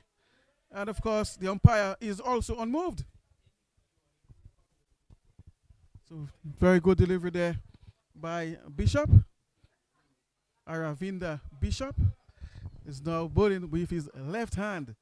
Previously bowled with his right hand. I'm talking about in this very same match. Bowling from around the wicket, and Fontaine with his trademark shot, sweeping this one around towards the boundary. Third shot of that kind that he has produced a boundary with. So Fontaine.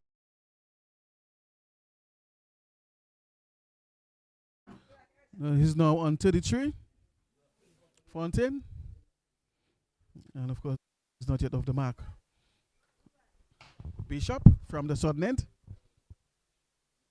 Back of a length just outside the off stump. And Fontaine, as always, takes advantage of this one. Just punching there in the gap just in front of square. There was a huge gap there, and he took advantage of it.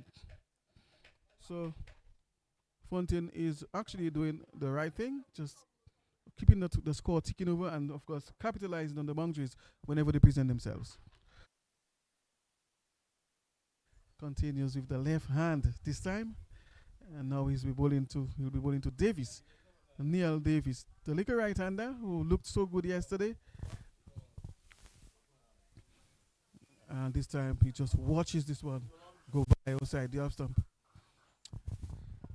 Yeah, so that's the end of the over.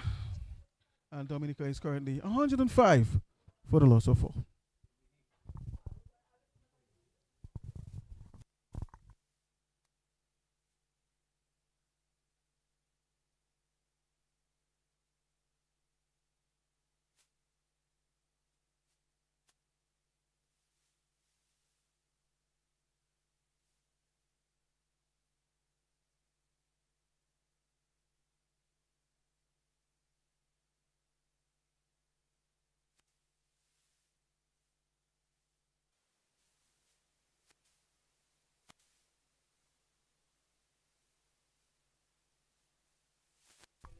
Mitchell to continue from the northern end. Back of the arm. And Fontaine, of course, just turning this one around the corner for a double. Very good run in there between the wicket by this pair. Of course, the fielders had to run a long way from their fielding positions. And of course, Fontaine very smartly placing himself in the gap that would allow for 2 runs and running very efficiently in the wicket. The captain so far has been showing some good batsmanship. Back of the arm, shortish, and on the back foot, punches this one down the ground towards long off, and they will only get 1. Davis is brought into strike. Was very busy yesterday at the crease, David. Back of the arm, and he's just pushing and can't beat the man in front of him at cover.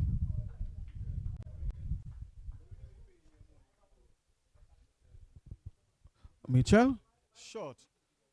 Just attempting the pull shot there, but really not putting much effort behind that. Was more looking to control it, keep it down more than anything else, instead of dispatching it. Mitchell, and Davis is coming forward very beautifully. Very sound for a defensive shot. Really looks good, this lad, Davis. Mitchell, back of a lane fan, just playing on the back foot there, almost lobbing this one to the nearby fielder. So he has to be careful here. It's 108 now for the loss of 4 after 25. So we are at the halfway stage now, 108 now for the loss of 4. Dominica batting.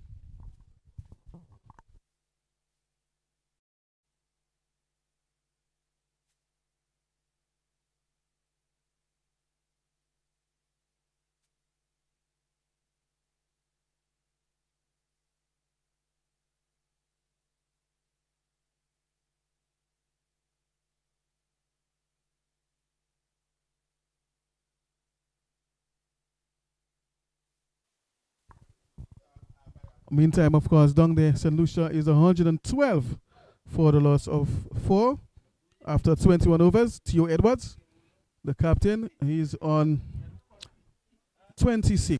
So Edwards, the captain of St. Lucia, is on 26 at this stage. 112 it is for the loss of 4. Down there in Granby. Fontaine to receive strike.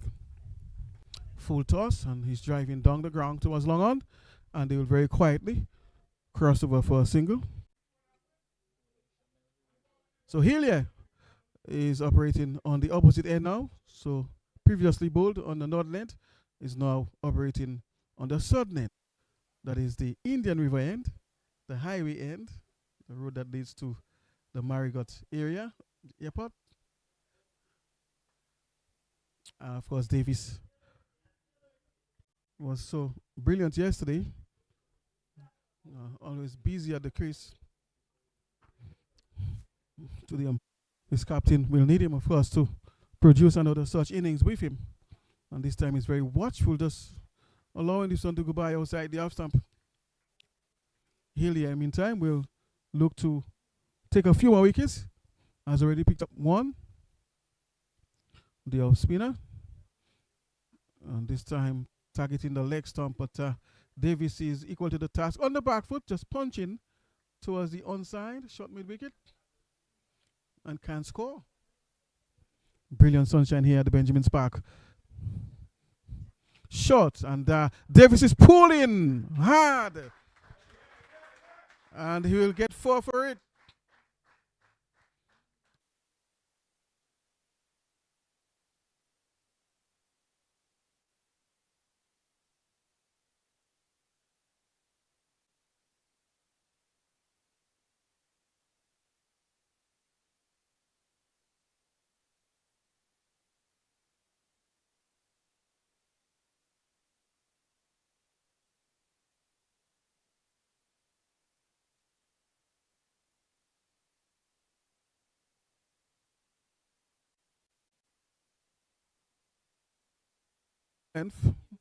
A little bit of purchase there, a little bit of bounce at the last moment, and perhaps the batter was struck somewhere just around his box area there, just above the pads. He's a short man, and of course it justifies the appeal. And of course that takes us to the end of the over. So after 26, it is Dow 113 for the loss of 4.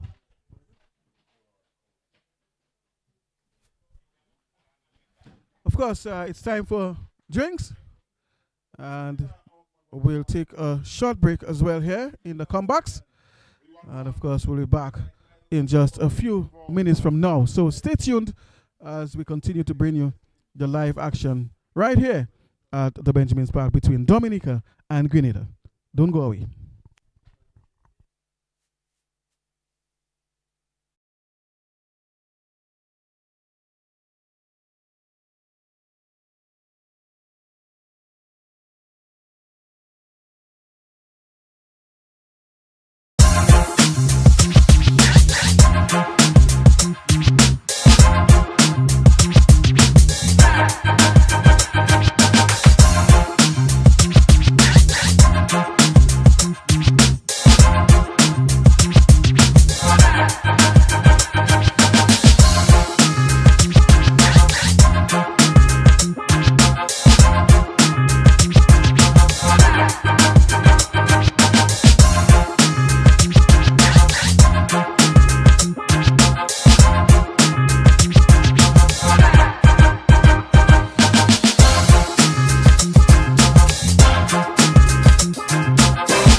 All right, we are back with the commentaries here at the Benjamin Spark. And Mitchell, of course, is into the attack from the northern end. Bright sunshine here, very clear visibility.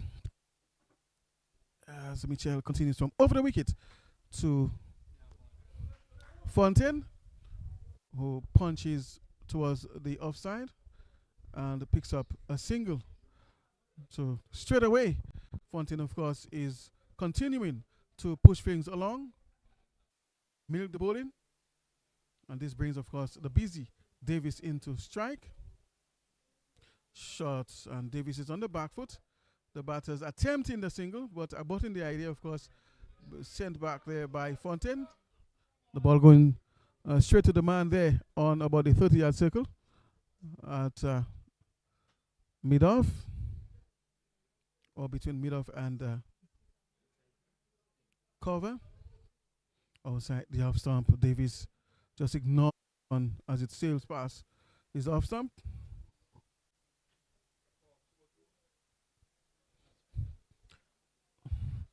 Mitchell, a tallish lad, flighted delivery, and he's swiveling this one around towards mid wicket, but will not get the boundary because there's a man deep there, deep mid wicket, or rather cow corner. So there's a man exactly at cow corner.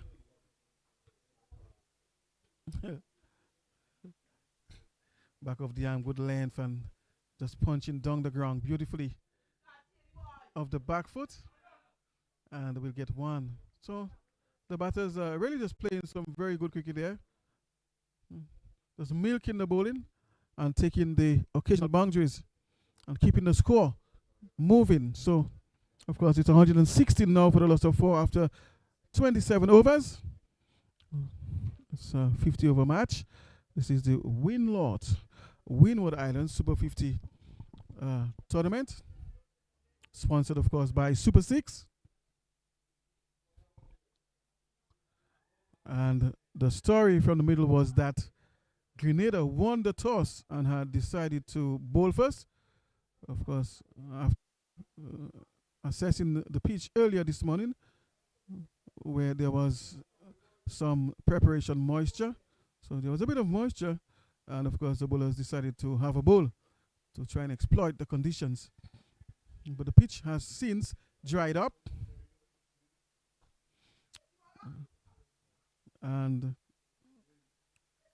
it's playing quite well now. So we are seeing less tennis bongs at the moment. Of course, the captain is on strike, flighted delivery, and he's driving elegantly down the ground towards long on, moving from the fence.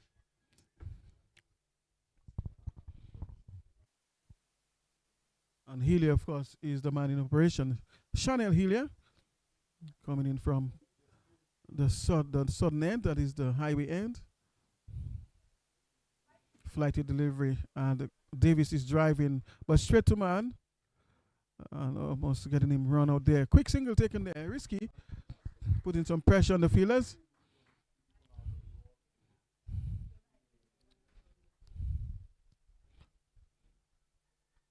So Davis, of course, just handing the strike to Fontaine, the captain, who is well set at the moment. Shot, and Fontaine is pulling past short mid-wicket. There's a man in the deep at wideish long on. Of course, just a miscommunication there in the middle. Davis already thought his man was coming back, but he had already settled and had to send him back.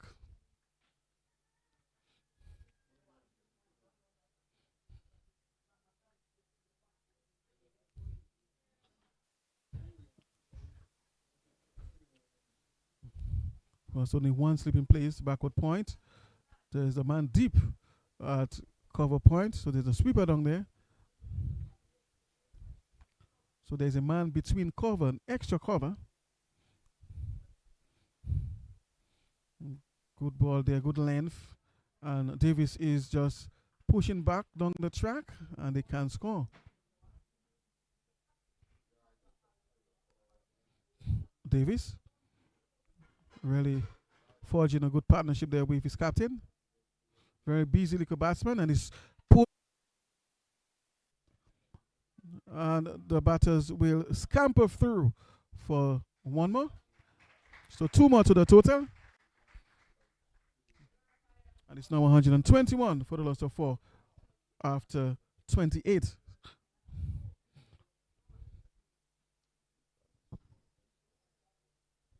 A partnership of 28, is it? 23 rather. So nice little partnership there between Davis and Fontaine of 23 since the fall of the last wicket. Of course, Mitchell will continue, the leg spinner. And of course, he'll be serving up. You've seen who Fontaine. Fontaine is driving hard over the infield there. But there's protection in the dip, and it would only. So onside shot there, played by the captain towards the mid-wicket area. Davis is brought into strike this time. Mitchell. Oh, bounce and turn there, beating the batter. Of course, Mitchell getting some bounce and turn. Very good leg spinner there. That particular delivery did something more than the ordinary. Another good ball, but well up, and the batter looking to drive there, making contact, but can't pass the fielder between extra cover and cover. Of course, there's mid-off in place.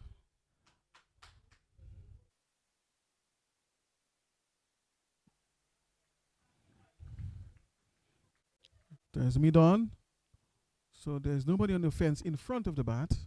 There's one man on the fence on the onside that is at deep mid-wicket. Somewhere around the cow corner. Short, and he's pulling this one around towards square leg, and that might have gone all the way. Yes, it is. Half a dozen for Davis. Really disdainfully pulling this one around over the fence for 6.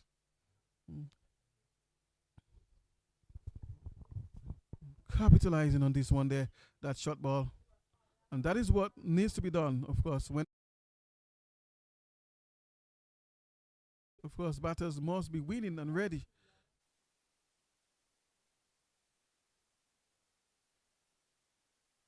It's quite busy at the crease.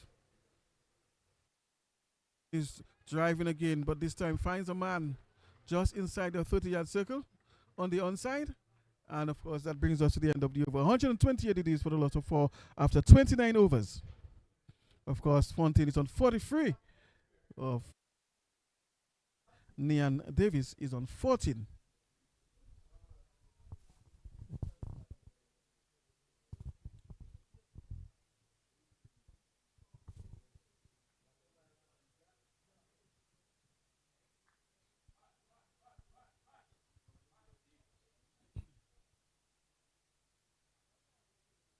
So Fontaine again just showing his quality at the crease and really producing so far a captain's knock. Really stabilizing the innings of the local side.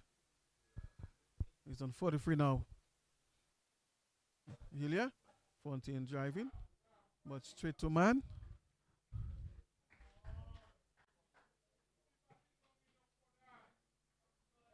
So that man to be posted exactly between extra cover and cover. A very interesting position there. We'll just say in the covers. And he's looking to pull this one there. Appeal for leg before. And of course, the appeal is turned down.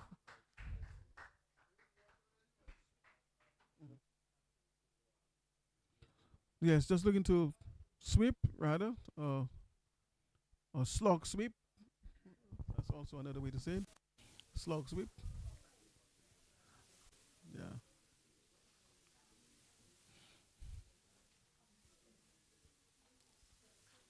Hillier. Short. And he's really just gifting his wicket away. And he goes for 43 It was a short ball. He could have hit that almost anywhere he wanted to, but for some reason wasn't able to.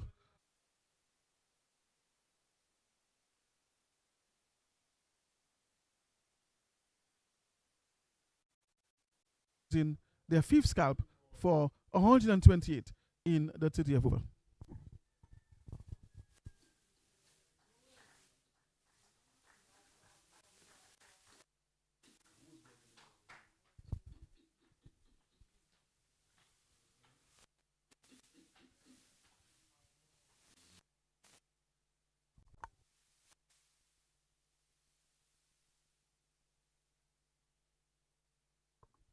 Kenny Velma is the man to replace the outgone captain, Fontaine. So Valmo, of course, will be receiving strike.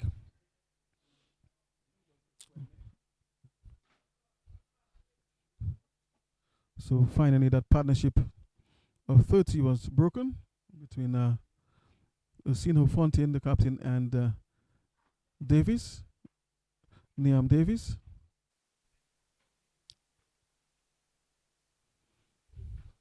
Hillier, of course, picking up his second wicket.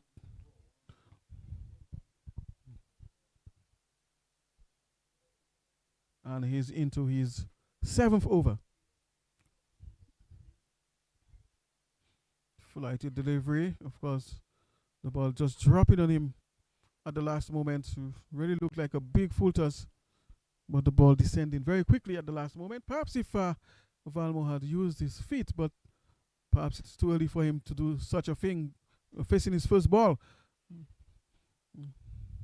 Another goal, and this time he's driving straight back, powerfully for 4. So the ball before was a full toss, but dropping quickly at the last moment. Of course, he blocked it. But the second time, he was very keen and ready. Of course.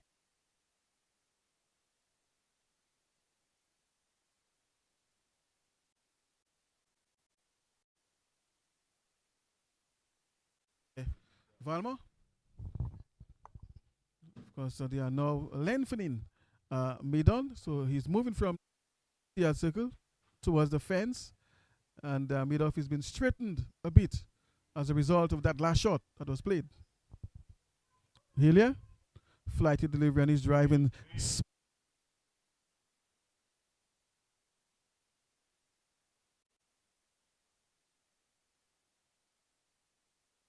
Valmont doesn't look bad at all with the bat. There seems to be any slouch with the bat. Seems to be technically okay. And of course, that brings us to the end of the over.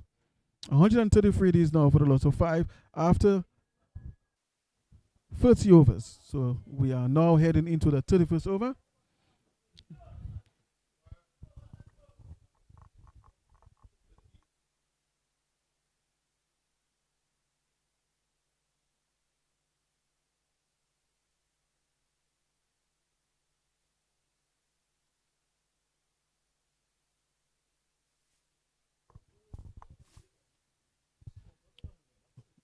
Of course, Valmo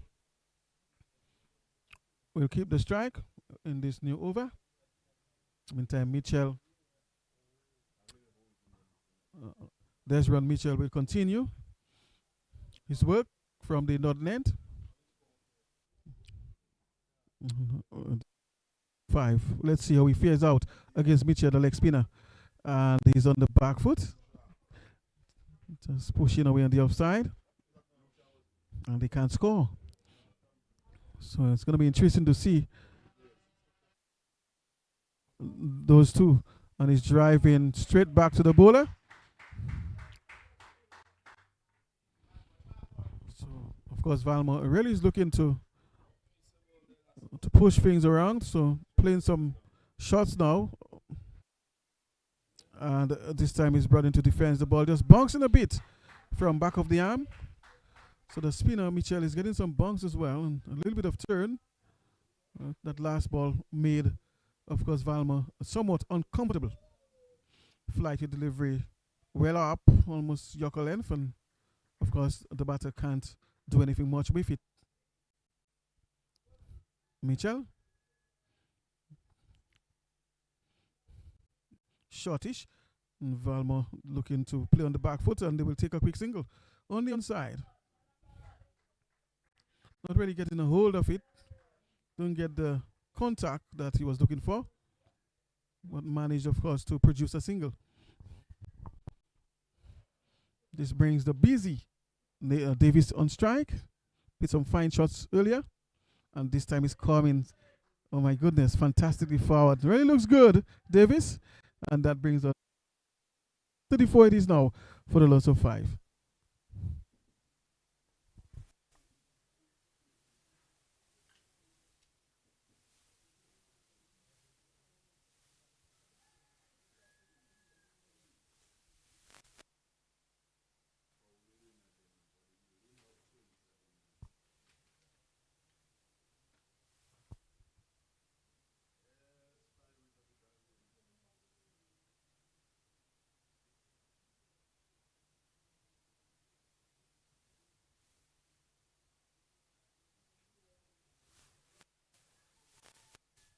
Valmore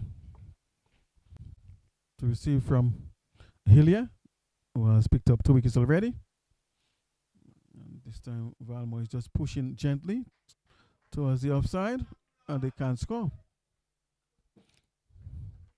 So Valmore is also showing some maturity as well, and some good sense of batting. Just trying to play the ball in its merit. The ground towards long on, towards the mid-off area. Long on having to come in and failed around the 30-yard circle. Of course, mid-wicket also was making his effort towards that area. So 2 men converging on that ball. But, of course, did not prevent the single. Davis, the busy Davis, is on strike. And he's pulling beautifully around the corner, around his leg for 4.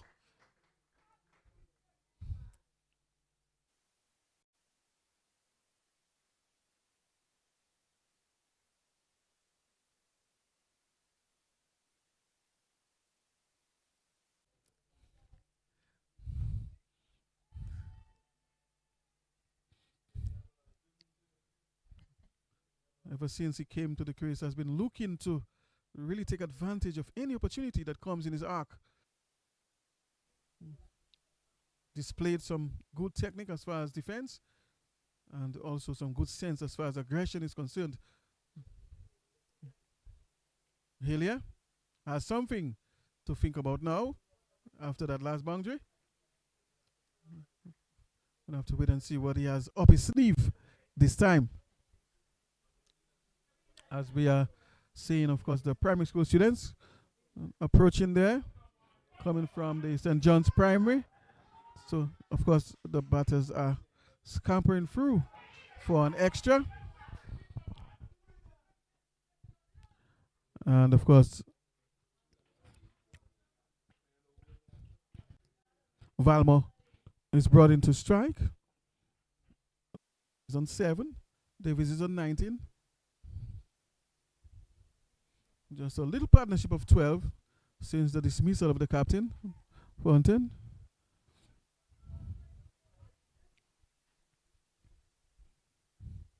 Hillier to continue his work from the sudden end over the wicket.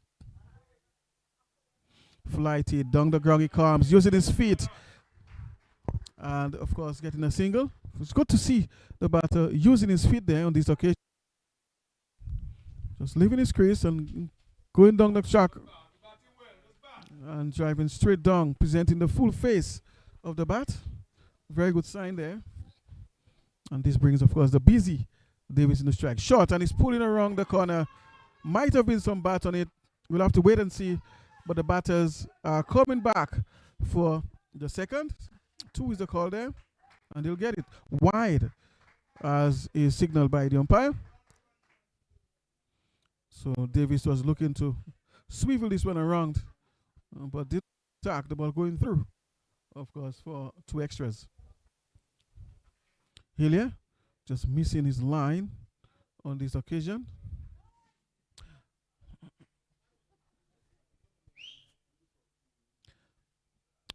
Hillier on the back foot, punching towards what appears to be the gap there between extra cover and cover. And of course, that brings us to the end of the over. 144 it is now for the loss of 5 after 32 overs. Of course, we are seeing a group of students, primary school students, down in the stands on the western side.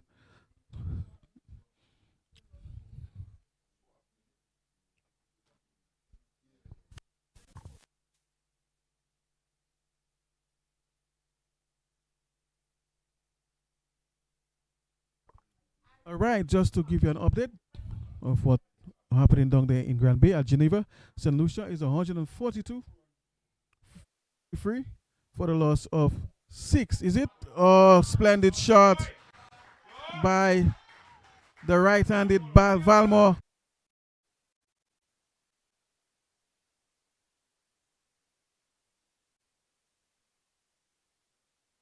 Of course, when he hits the ball, it stays hit.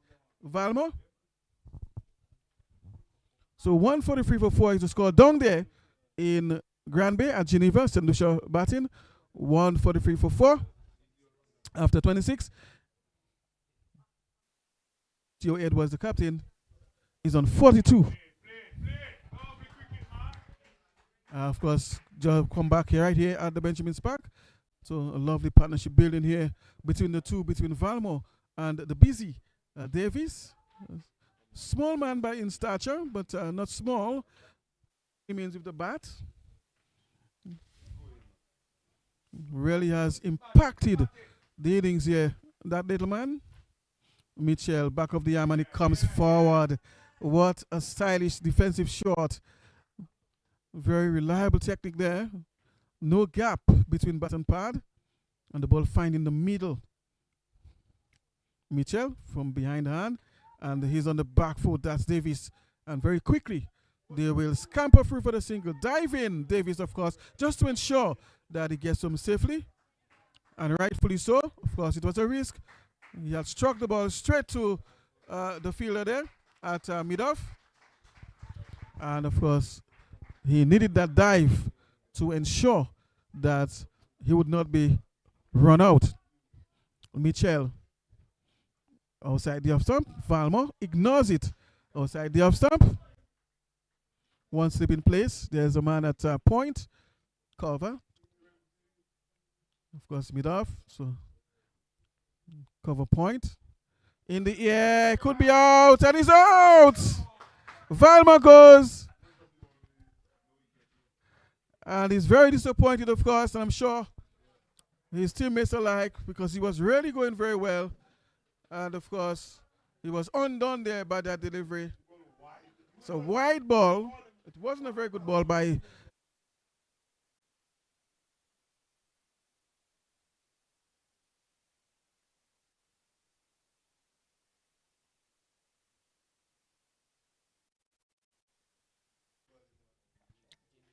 So Jamie Weekend, of course, is the man taking the catch. Very near the wicket. Very soft dismissal, I must say. Almost just gifted his wicket away. Not sure if he was trying to check the shot or was looking to change his mind at the last moment. But it was too late, whatever decision that he made there.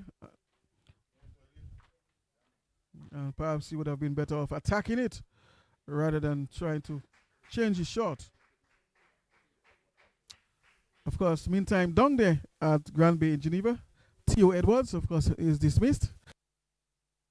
Out there, the captain. So it's now 145 for the loss of 5 down there in Grand Bay at Geneva. Theo Edwards, the captain, just going. So, of course, Edwards, the captain down there, went for 42. Of course, had a good knock. And it's a pity he could not make his half century.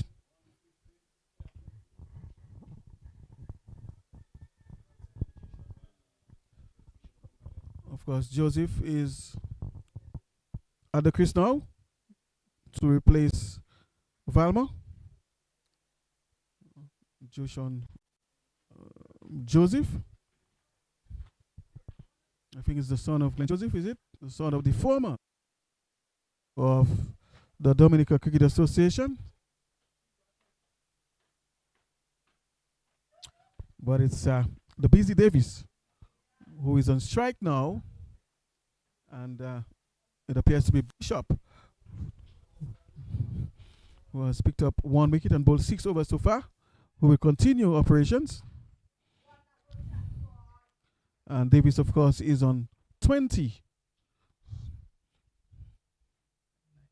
of 29 deliveries. So far, a good contribution. And he's beaten there. All ends up. Of course, the ball going right across him. And of course, that good. It seems as if the bowler is getting some purchase there, some decent purchase, and bowling a very decent line and length. And remember, in the air, just past the bowler, and the batters will get 1. Remember that Aravinda Bishop bowls with both hands. Now he's bowling.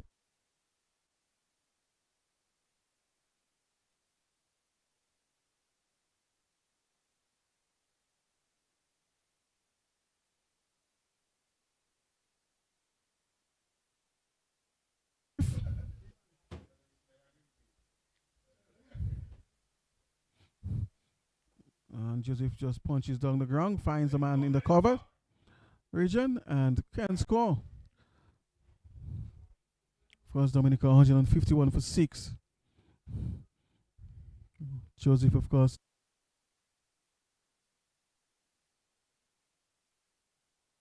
Yorker left delivery, and he was able to block this one out.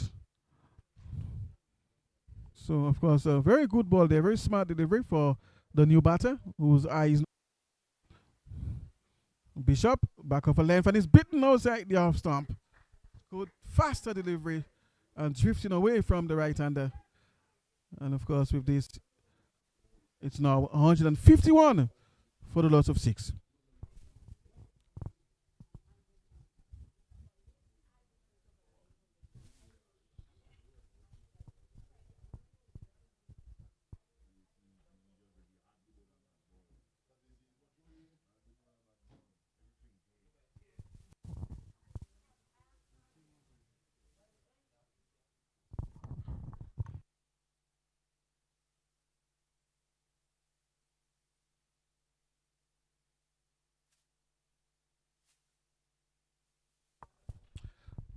Remember, you are watching the Windward Islands Under 90 Super 50 Championship in Dominica. And currently, the local side is taking on Grenada. Both teams, of course, searching for another victory here. Dominica losing yesterday to St. Lucia. Davis can't beat the man at mid-on on about the 30-yard circle. And of course, Grenada is also in search of a victory, having lost yesterday. And Davis is showing some real prowess with the bat in defense here. This time, on the back foot. Watching the ball very, very closely. Very busy little batsman, Davis. Back of the arm, and Davis is forward, stylishly and technically sound as well. So really demonstrating some good batting technique there out there. That's the little man, Davis.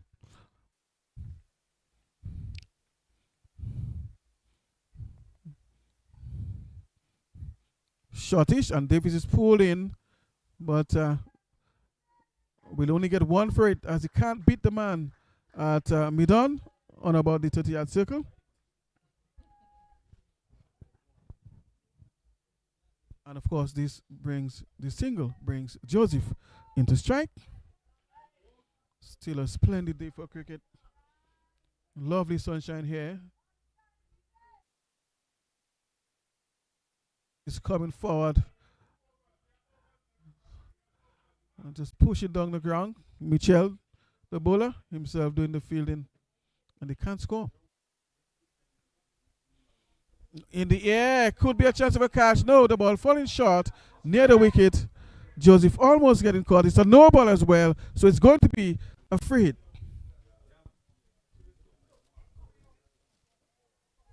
Joseph was almost undone there. Luckily for him, it was a no ball. So had the catch been taken, he would have survived.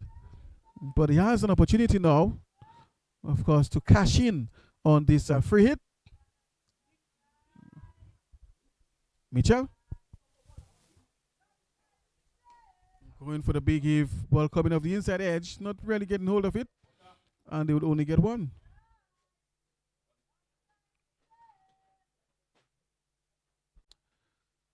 $154 for 6 it is.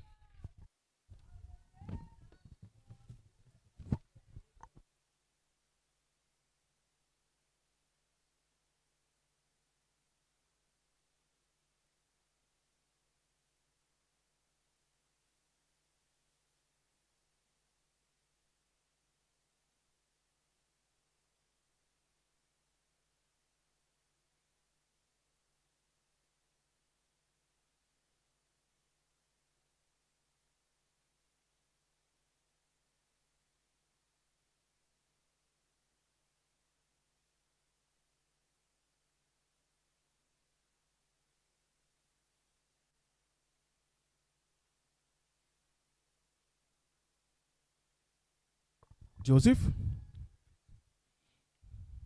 Full toss, and he's really putting blade to bat there. And he finds the boundary up there at mid wicket. Joseph, of course, can hit a long ball, has very strong arms, and of course taking advantage of that full toss there. So you can't afford to bowl freebies to this man. He will really take full advantage of those if you bowl these to him. Bishop. Think about now. Let's see what he has up his sleeve. Good ball. And of course, Joseph just pushing away on the offside. And the batters will scamper through for one.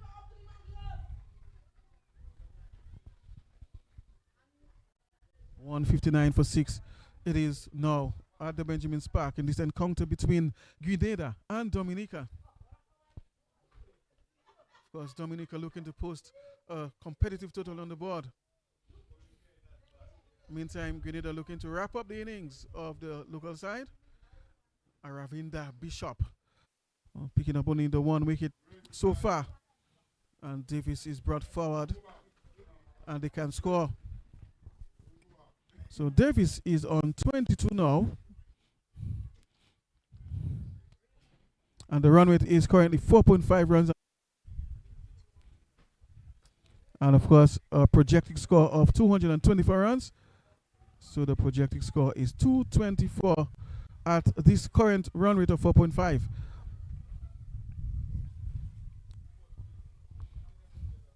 Of course, if they can keep their wickets and continue along this path, then likely they can get up past the 200 mark. Davis driving towards long off, of course, and they will get a run.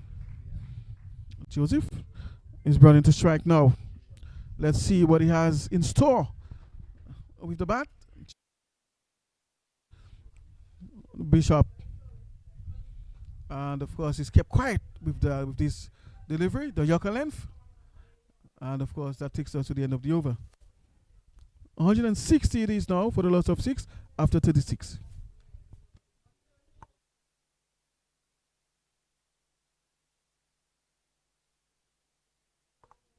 Meantime, of course, down there in Grand Bay at Geneva, St. Lucia is 170 it is.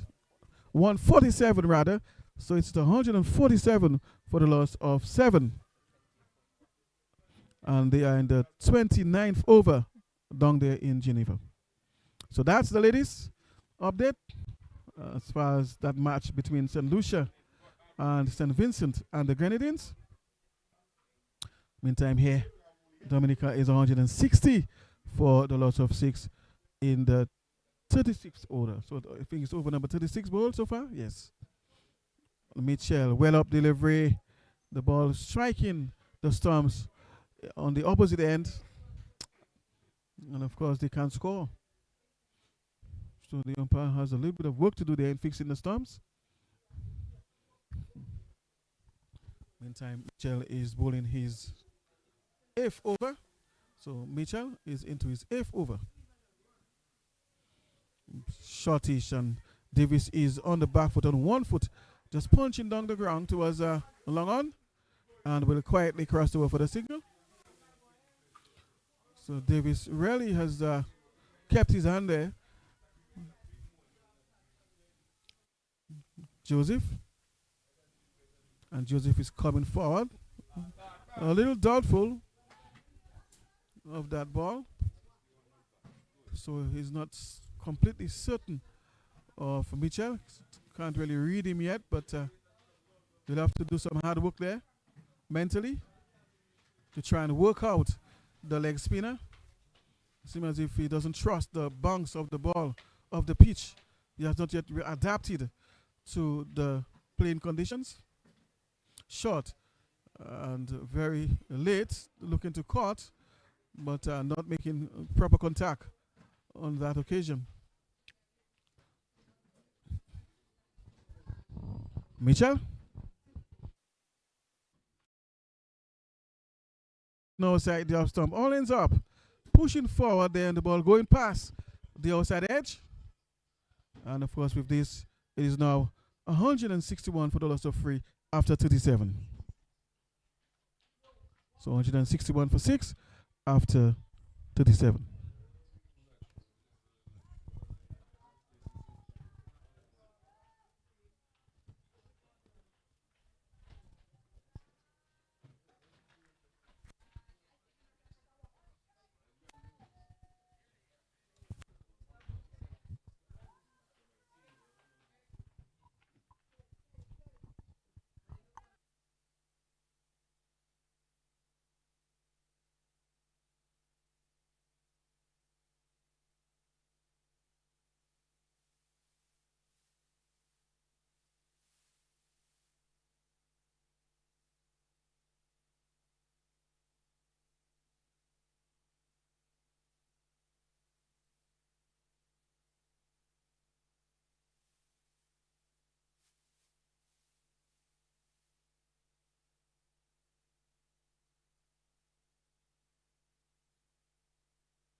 Davis, of course, going for 24. So Davis, of course, contributing 24 runs to the scorecard. Had a good knock. Had a couple of partnerships, of course, one with the captain. Had about 3 good partnerships there in this knock.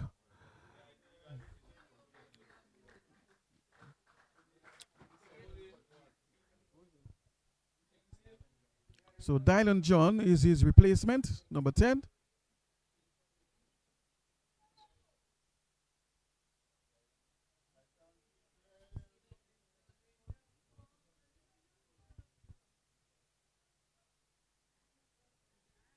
Of course, the crowd has built here on in the stands on the highway.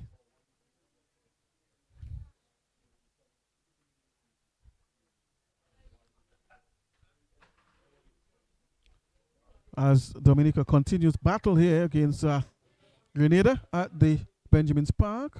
Remember, this is the Winlott Windward Islands Under 19 Super 50 Championship, sponsored by Super 6. As Bishop continues his work from the southern end. This one is allowed.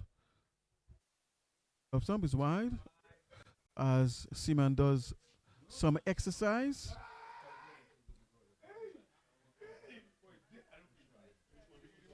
It's pretty cool now at the moment, not as hot as it was yesterday at around the same time. So there seems to be more overhanging clouds. In the air, the chance of a catch there. Number 24 is under it, and the catch is taken. Dominica quickly losing another wicket.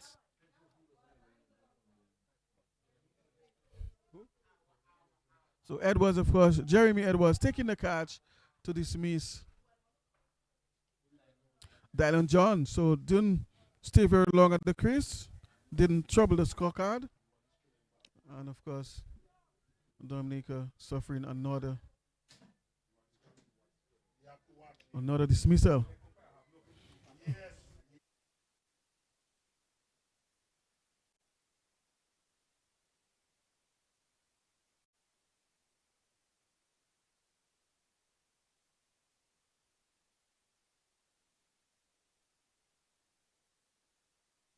The last match had a very good outing with the ball in the match before that, before the last. He was dropped, of course, for the last match that they lost against St. Lucia right here at the Benjamin's Park. This time he is back into the lineup. And it's, of course, to operate with the bat. He's more known, of course, for his ability with the ball. Very efficient with the ball. And he's coming in, of course, at the end there as a tail ender. Bishop. And Daru is off the mark.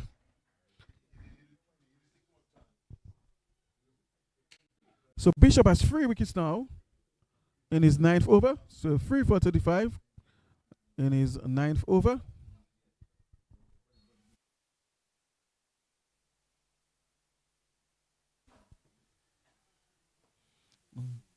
Joseph just piercing that gap there through point, and will only get 1.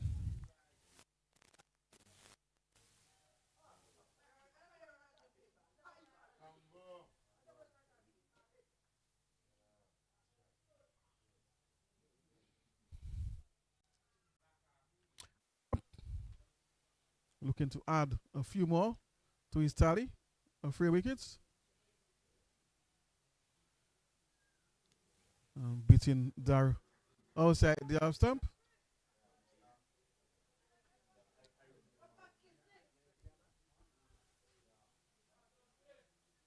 Bishop just looking to wrap up the innings here. And Darrow is just pushing defensively. Not looking to score, just looking to hang in there and perhaps provide some support to Joseph on the other end. So it's the end of the over. And after 38 overs, it is 165 for the loss of 8. I'm sure they would want to get up at least somewhere near 200, 180 there, about 185. If not 200, at least 180, 85, 185.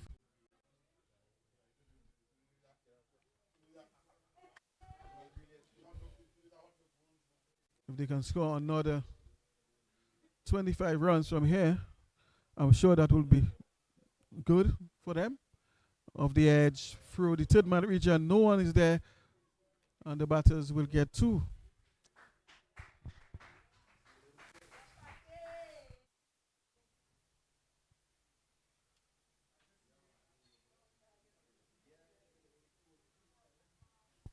Joseph is into the attack still as Mitchell continues his work. And he's beaten comprehensively outside the off stump. Little drift there from the leg spinner.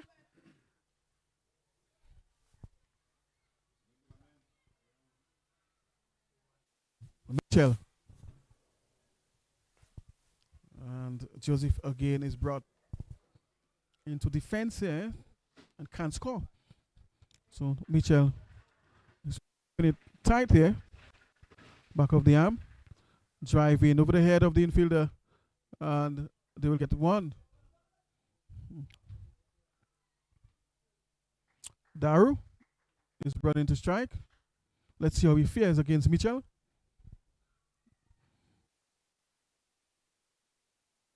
And is into his 9th over. Let's see how the little fellow fares out against him.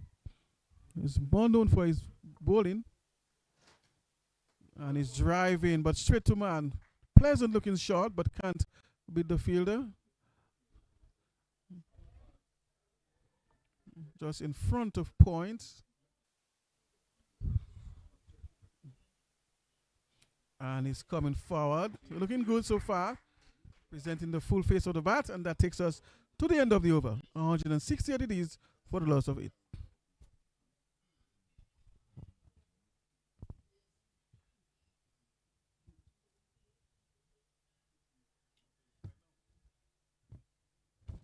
Of course, Bishop is going to be doing his last over. Aravinda Bishop has bowled 9 overs for 36 runs, picked up 3 wickets, so 3 for 36 in 9 so far, going at 4 runs and over. And of course, I'm sure he'll be looking at this one more in his final over. Add to his tally of 3, take it to 4 wickets. Joseph is the man on strike. Full toss and he's driving, but will only get 1. It seems as if there was an opportunity for a run out. Had the throw been better, there might have been a chance of a run out. But this, of course, brings Daru into strike. Bishop. The ball bonks in there and making Daru very uncomfortable. The ball bonks a lot more than he expected and also spun somewhat. So Daru was cramped there for room. And Daru watches this one go by outside the off stump.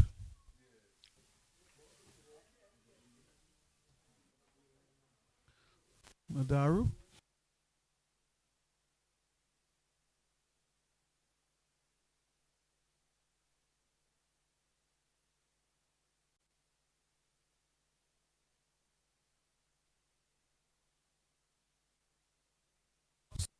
Aravinda Bishop is using his other hand to bowl now, it seems.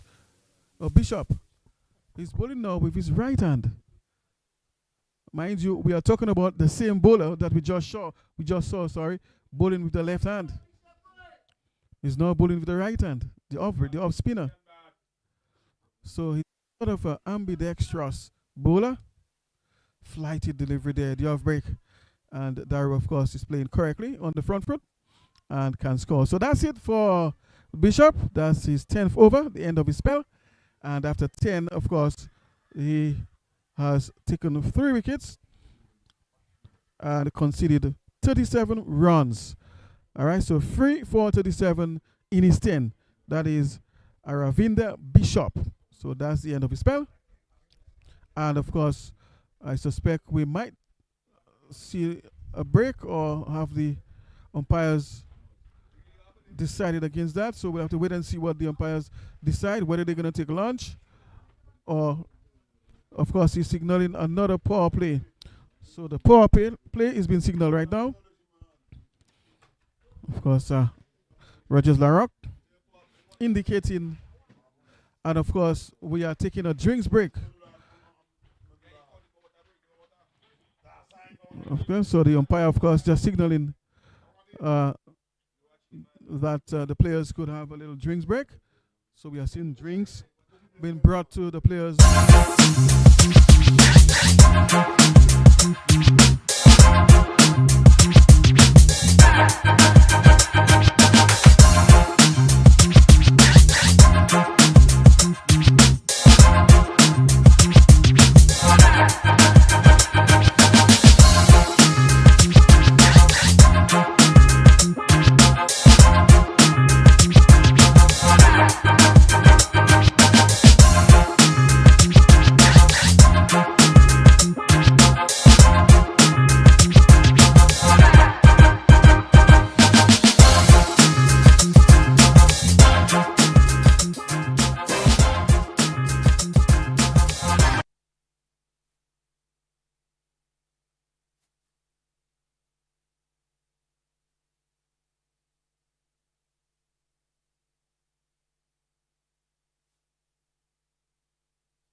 Welcome back to the Benjamin Spark, of course, to continue the action here between Grenada and Dominica.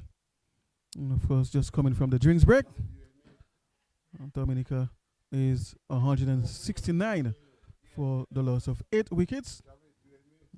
Of course, Joseph is on 11, and his partner, Vince Darrow, is on 1. And of course, Mitchell is bowling his final over, is it?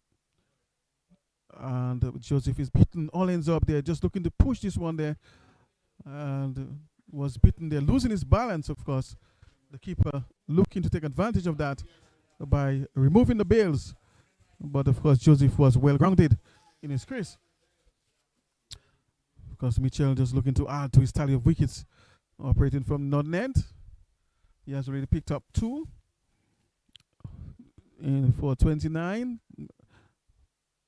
That's Desron Mitchell, the leg spinner. Of course, just looking to wrap up the Dominican innings. Mitchell from over the wicket. And Joseph is driving the ball, coming off the edge, it appears, and going through past the keeper. And the batters will settle for two, and they're looking for a third. Will they get it? And it seems he's safely home. So, of course, picking up 3 runs there on display. So, of course, the score moving up to 172.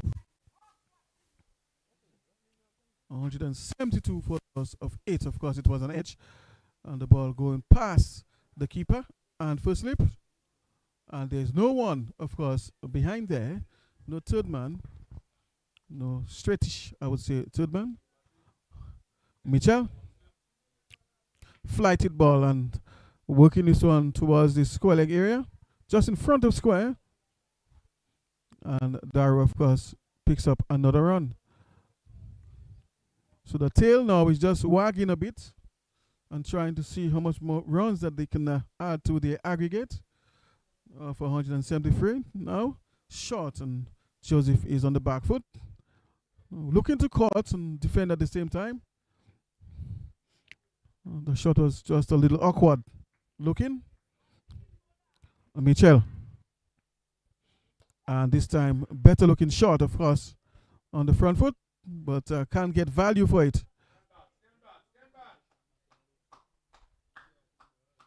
Mitchell. Shot.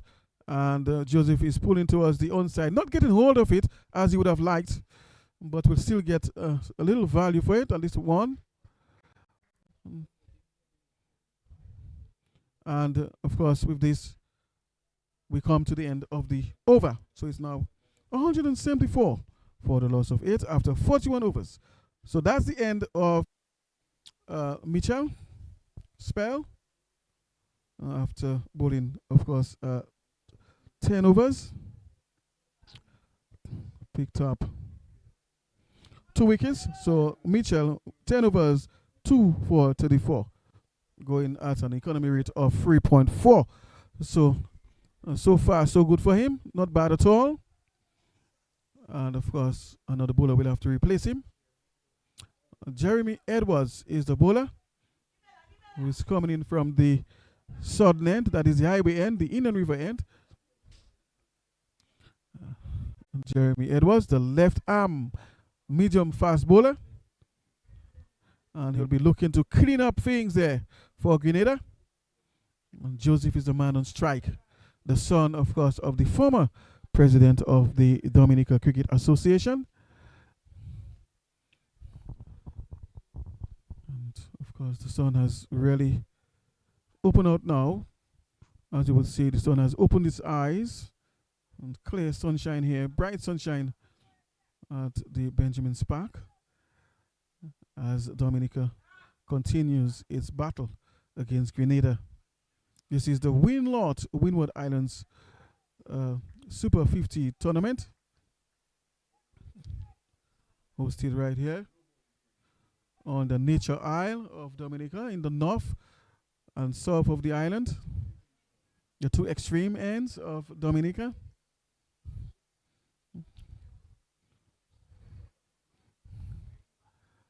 And of course, we are surrounded by natural, beautiful landscape and vegetation and lovely mountain ranges. Of course, the Caribbean Sea not too very far from us. The Cabrits National Park towards the north. The Indian River, very touristic site as well, located not too very far from us, just a few hundred yards from us towards the south. And a nice looking short square of the wicket there by Joseph. But there's protection in the deep, and that will restrict the batters to just 2 runs.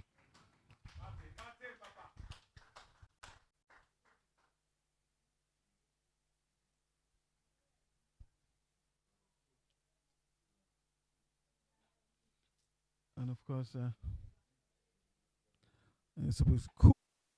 cooler today. Somehow, shortish outside the off stump. The batter missing this one. Looking to apply the blade there on the offside. I'm not sure if he's on the back foot or the front foot, but that's an interesting stroke that he was attempting there. It didn't appear to be playing on the back foot nor the front foot. Just from a standing position, moving nor forward nor back on the front foot this time.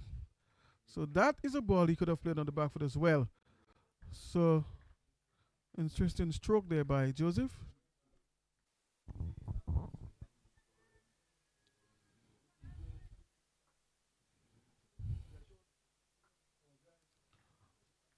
Edwards from around the wicket to Joseph. And he's driving the ball coming off the edge and going through pass backward point for 4. And so, of course, they will take that. The tailenders are really wagging their tail here for Dominica. 181 for loss.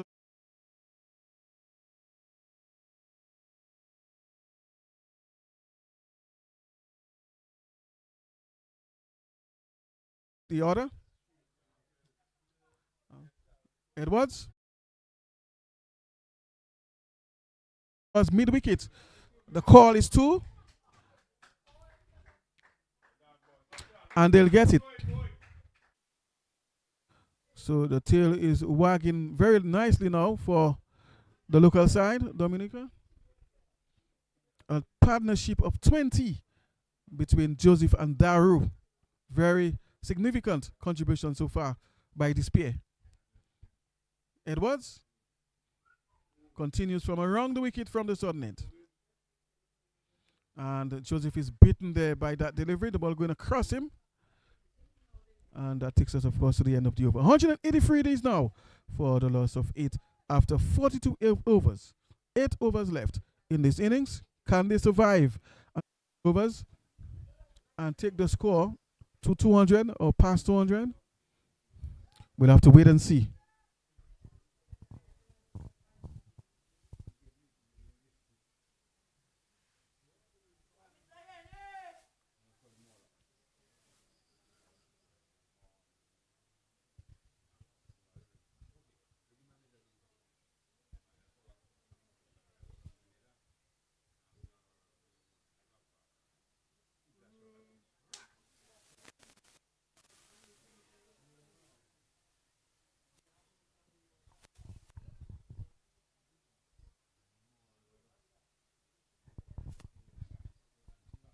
So John Henry, who comes back into the attack from the northern end, has bowled 5 overs already, has not picked up any wickets, conceded 30 runs. Down the leg side, an appeal for caught behind, but Mr. Larrock unmoved, and in fact is signaled a wide. So Daru, the little man, is facing the strike now. Of course, Jayon Henry is the bowler. Was captain bringing him back into the attack to try and wrap up the innings of the local side. And he's bowling from over the wicket to the little right-hander. And again, missing his line. It's down the leg side. And of course, goes all the way for extras. So it's wide and 4. 189 now it is for the loss of 8 wickets. So, of course, the 200 mark.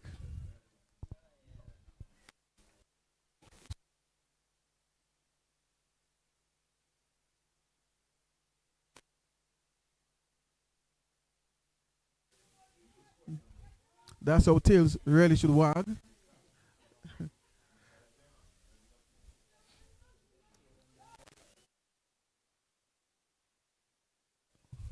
Slow ball, low full toss, and working this one towards the onside behind square. Of course, the man down there doing some fielding, but without preventing the double, of course. So 2 more runs to the total, 2 more runs to Daru. The score moves up to 9. The little man, of course, distribution, more known for his prowess with the bat, with the ball rather, pardon me.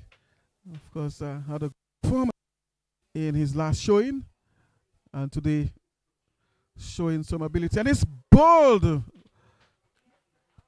So Jayon Henry, of course, getting his first wicket,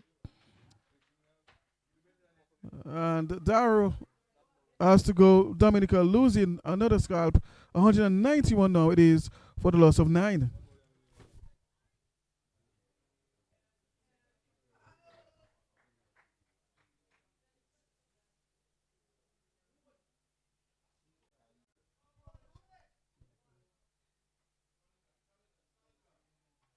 Benjamin, of course, is the replacement of Vince Darrow, and that's the final batter, Dante Benjamin.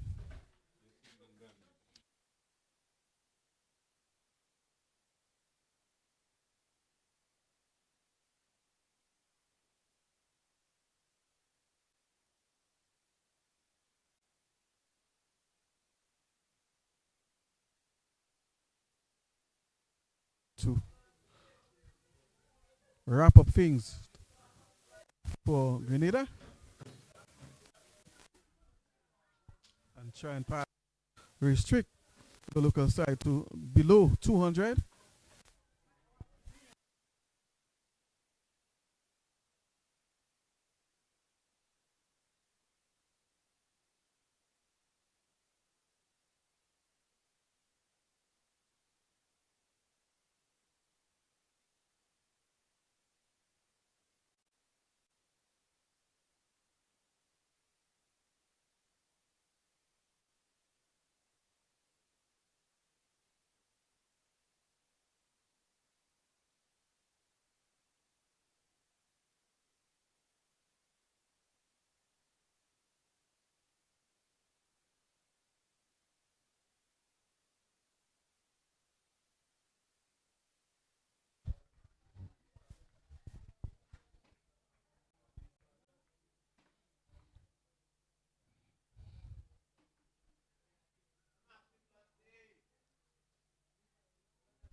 Henry,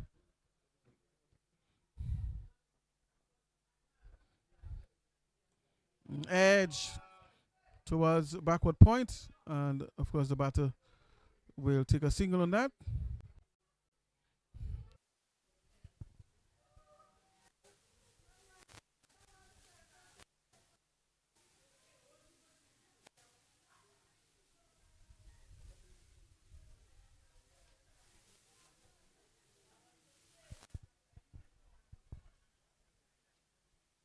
Henry from the north end, wrapped in the pass there, appeal for leg before. So let's see how much more can the at mid off. So that's the end of the innings for Dominica. All out.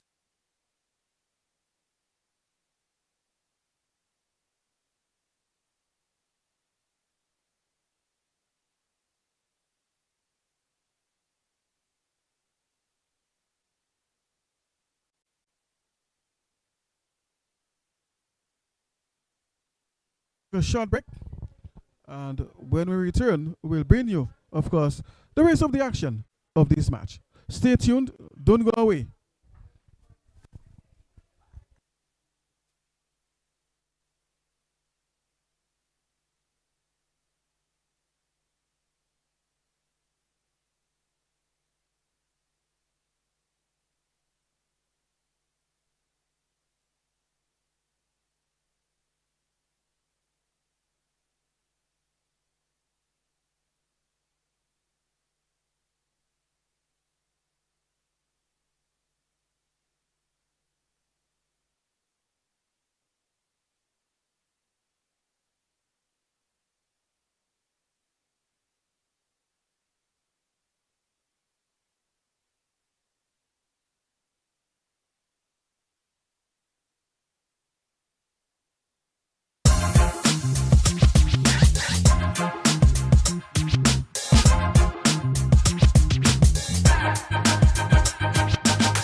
Welcome back to the Benjamin Spark, of course, for the continuation, the second half of this match between Grenada and Dominica.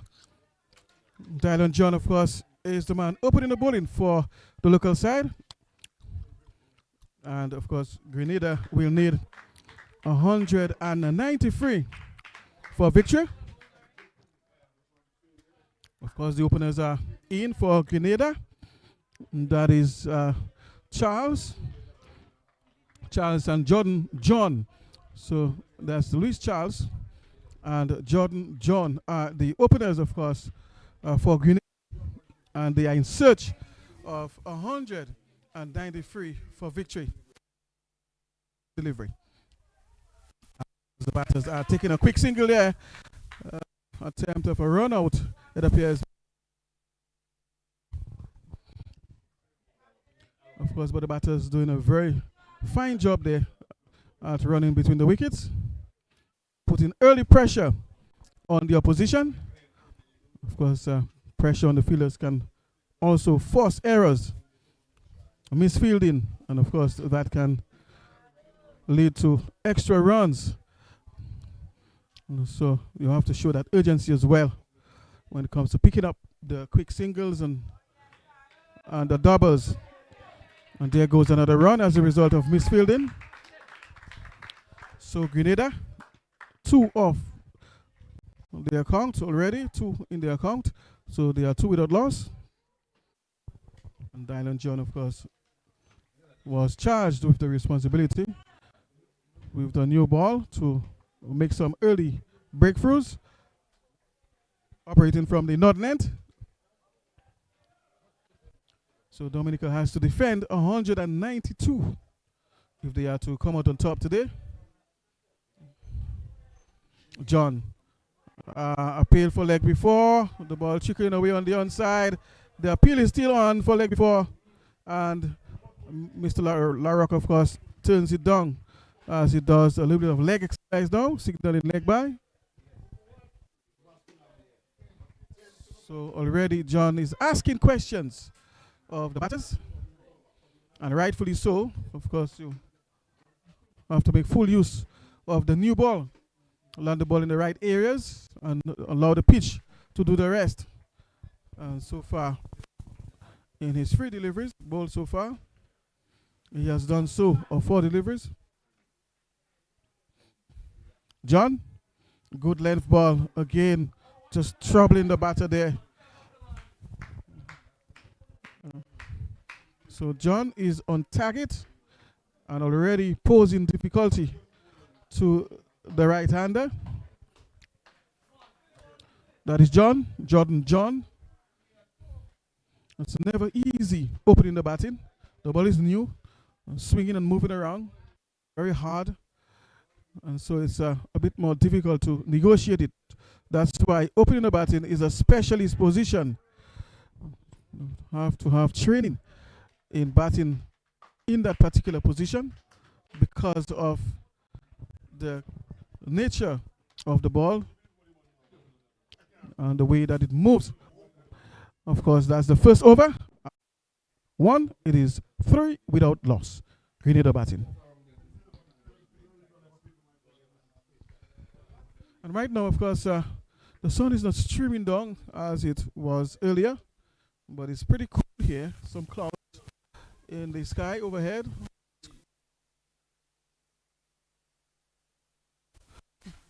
But certainly we are seeing signs in later on. And of course, there's still enough light here. The visibility is still good here at the grounds. It's a lot cooler here as well. Meantime, Fontaine will come in from the southern end. Good ball going across the right-hander. This time it's Charles who is on strike. He's on 2, and John is on 1. 3 without loss, and of course Fontaine, the all-rounder, the captain of the team, is taking responsibility with the new ball and really looking to make some early inroads into the lineup of Grenada's team.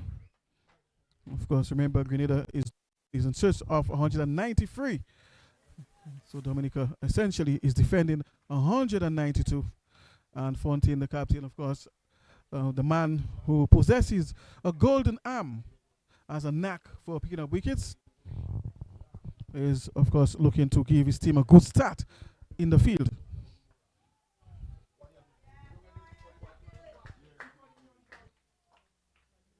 Of course, both teams coming from lunch.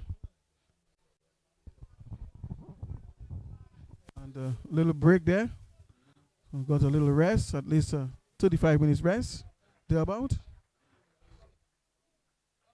So they are ready to go and to hit it hard out there.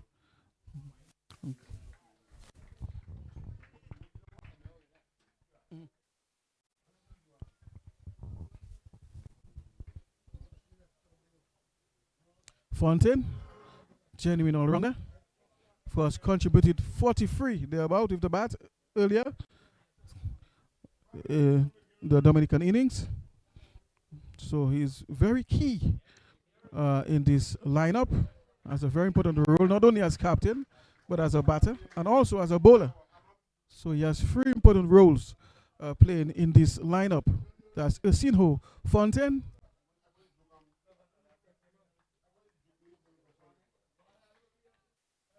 can be a very nagging bowler, keeps it steadily on about the stumps, on about the off stump, asking questions regularly and really putting pressure on the batter. It's not express pace by any stretch of the imagination, but it is his consistency in terms of producing lines and lengths, good lines and lengths, is what really creates the difficulty for the opposition whenever he is into the attack. Fontaine.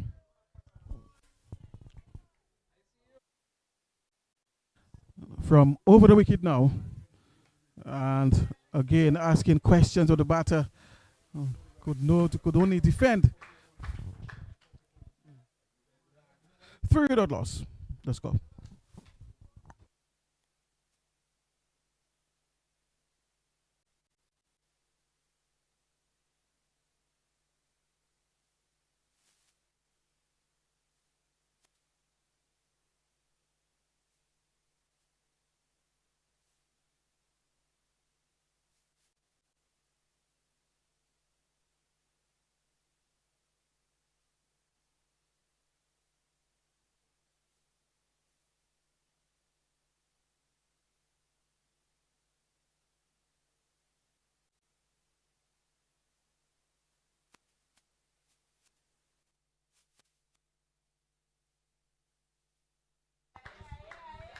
A very good shot there by the right-hander. Just showing some dexterity there, playing behind the bat and finding the gap on the offside behind towards the third man area, to be more specific. And of course, Grenada is just looking to have a good start there without losing early wickets. And this time pushing forward, and showing some good technique there, getting in line with the ball, and the bowler himself landing the ball accurately in the right areas. That is Dylan John. Rakim Charles is the man on strike. Tallish lad. And of course, just aborting the idea of playing at the last moment, as it was wide, signaled by the umpire. So negotiating the line well there, and, allowing it to go by at the last moment, realizing that there was no need to play at that shot or to play that ball. He's a tallish lad, Rakim Charles. Wrapped on the pass there, just closing the face there. Chance of a run out. Of course, Charles was charging down the track, looking for that extra, but his partner wasn't in line with him, wasn't in tandem with him. And of course, he had to run back and almost got run out. So communication here wasn't very good.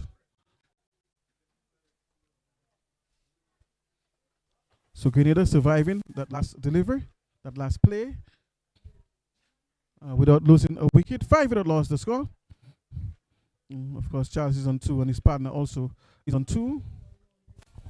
Meantime, John will continue. First at the northern end, moving in from just inside the 30-yard circle. Again, the ball brushing the pads, drifting down the leg side, John.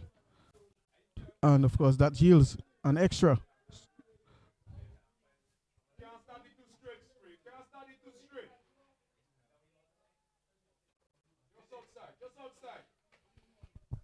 So Dominica, of course, having lost yesterday, looking for a W today against Grenada.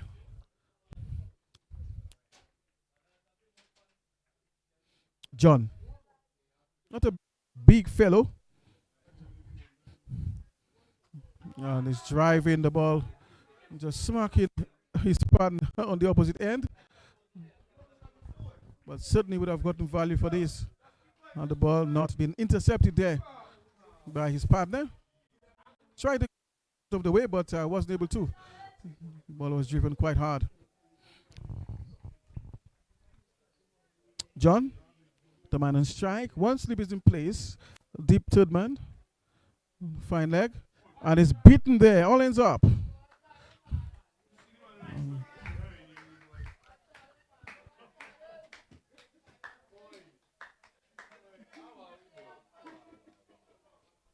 Six without loss it is. After 3.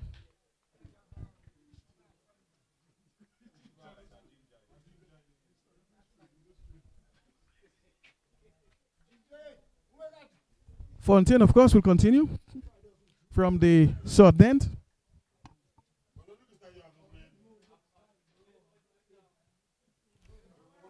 And of course, he'll be bowling to Raheem Charles. And of course, there seems to be a little issue here on the field with one of the players. And Miss White is making her way back, or making her way towards the field to give him some attention. So one of the batters seem to have suffered a slight injury. Perhaps he's in some discomfort, and Miss White, I suspect right now, is applying the magic spray. That's what I usually call it. A spray that is able to take away your pains in seconds. So perhaps he has some muscular pain. Perhaps he was struck by the ball. And I believe that's the case. The hard new ball. And of course, he's experiencing some pains. And called, of course, for some medical attention here. Miss White is onto it right now as we speak. Of course, play will resume shortly. Very cool day for cricket here. Of course, we are seeing some dark clouds hanging around. But hopefully, it does not rain already. I'm seeing some showers up in the mountains, especially in the northeast area.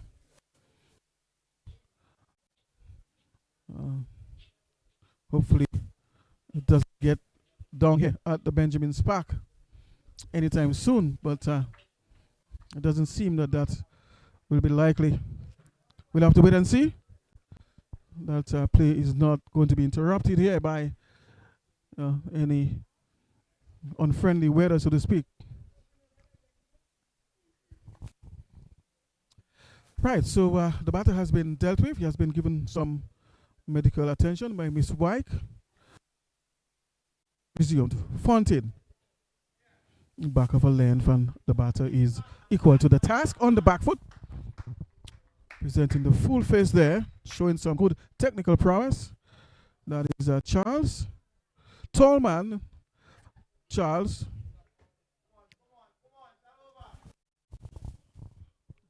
The score is restricted to 6 without loss. Charles.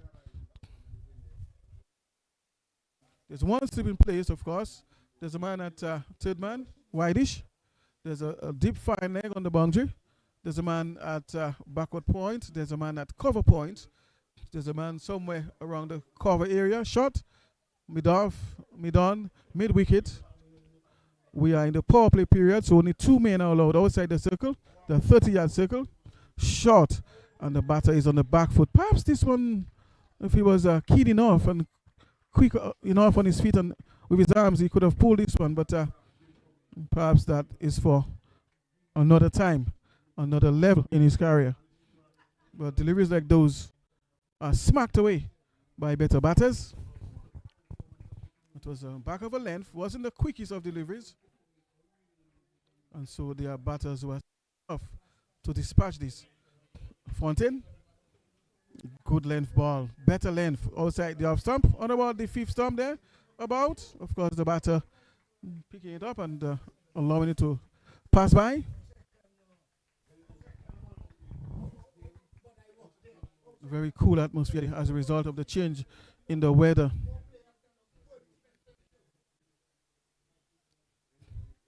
Fontaine, the captain, of course, continues his work from the southern end over the wicket. And beaten there outside the off stump. The batter pushing forward, searching for this delivery. And the ball going past the outside edge.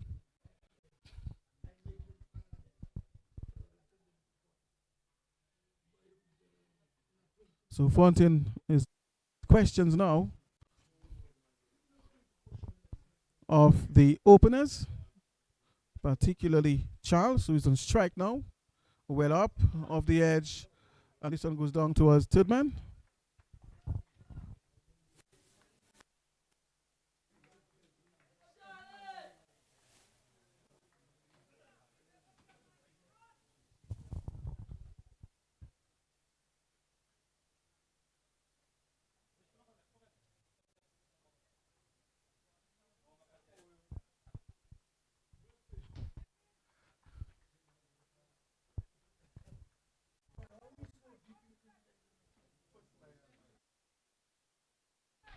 Fontaine looking to pull, of course, this time around, but wasn't able to make contact.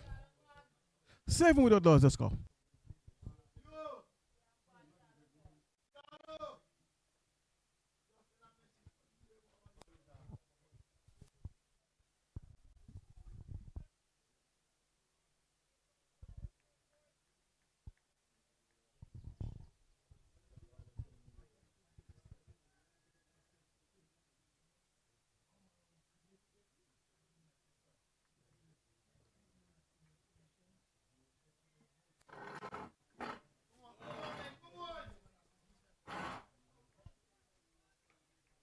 John continues into the attack. Well up edge and down towards third man it goes. Of course, this allows single. So 1 more to the total. 8 now it is, without loss. Of course, both John and Fontaine asking questions of the openers. Finding the edge. Well, still not yet to any avail. Another good delivery there, good length, good line. Forcing the batsman to play defensively. So far, the bowlers have stuck to the task, stuck to the plans of a really good length, good line, cramping the batter for room. So Dylan John has really been doing a fantastic job so far. Spawning from just inside the 40-yard circle. Not a very long run up. In the air, straight back. And of course, 2 is the call.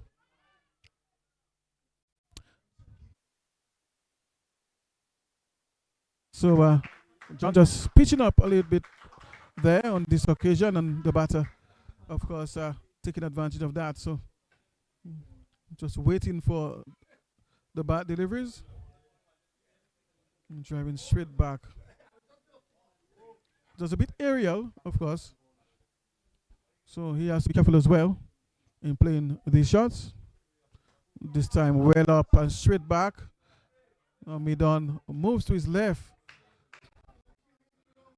And of course backed up by Midoff as the ball rebounds off him in his attempt to stop it. So good combination there. Good fielding effort there by the two. John. Again on the money. Because there's a little drizzle now towards the east, the northeast, even the south. We are seeing the park is surrounded, especially towards the northeast area, the south and the north, by white clouds and of course rain in the background.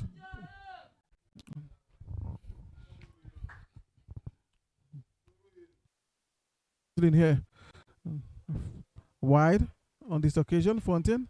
So I suspect play might be interrupted at some point from here, perhaps just for a moment. We might see the covers come onto the pitch as a result of the encroaching rainfall from the Round Mountain Range. It may not come, but it may come as well. It sometimes behaves. And there's an appeal for a leg before. And of course, umpire Javid Seaman wasn't convinced enough.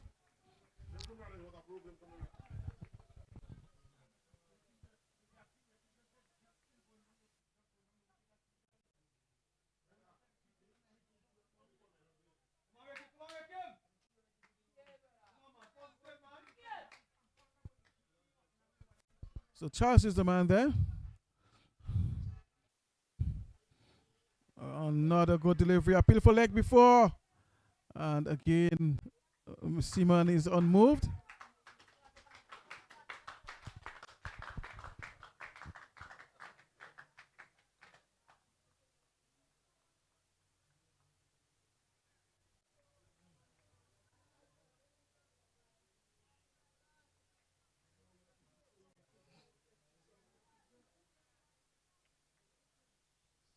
Fontaine. And again, going past the outside edge, just outside the off stump. Really posing a threat now, Fontaine, to Charles.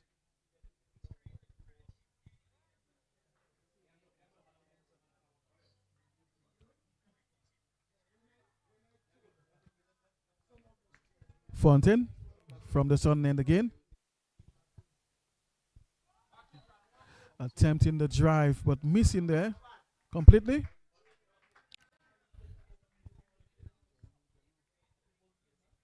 So Jordan, of course, is the man on strike. Charles is the taller of the two.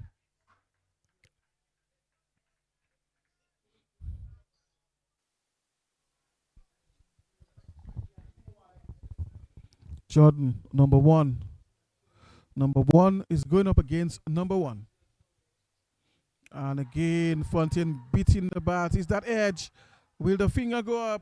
No, again. So Seaman is not convinced.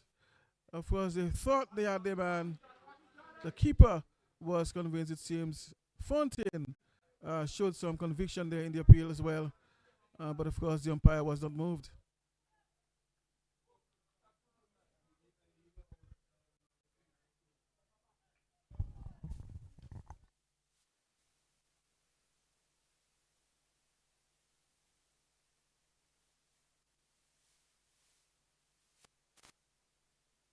Not a good delivery there. That's the end of the over. And after 6, it is 12 without loss. So, of course, just to give you an update as to what transpired down there in Grand Bay at Geneva, St. Lucia made 179 all out in 36.3, 79 rather, all out in 36.3 overs. So that's the situation down there in Grand Bay at Geneva between St. Lucia and St. Vincent and the Grenadines.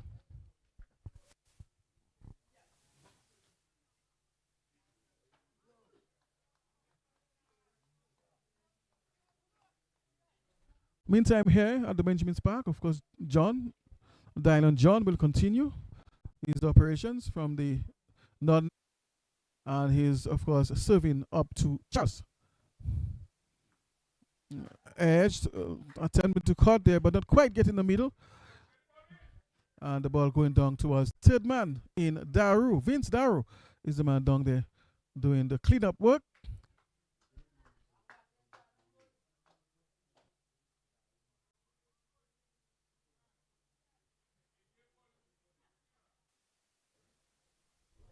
John.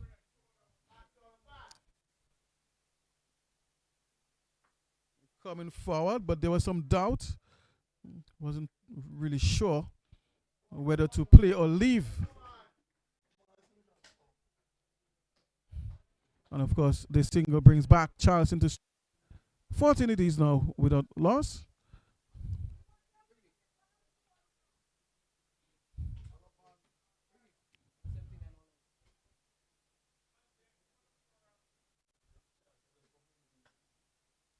Charles, of course, attempting the drive there, but it was a good ball there by John, a yucca lane delivery. So just cramping him there. That's Dylan John.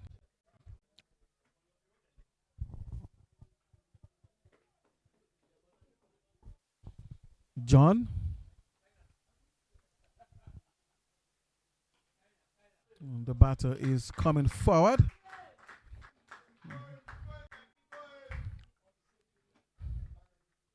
So John has been really keeping it on the money here. Doesn't stray from his line, nor his length. And waiting game right now.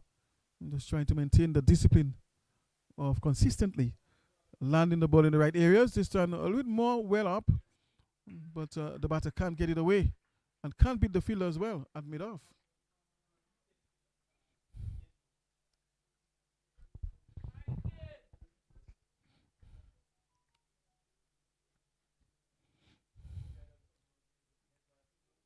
John.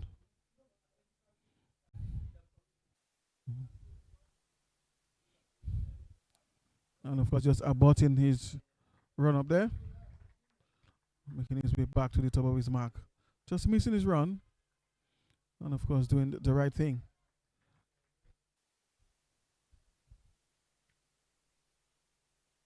Back of a length. The batter is pushing towards the onside. And of course, just picking up a quick single. So good ball, but of course, the batter was still able to get a single out of it. On 15 it is now, without loss.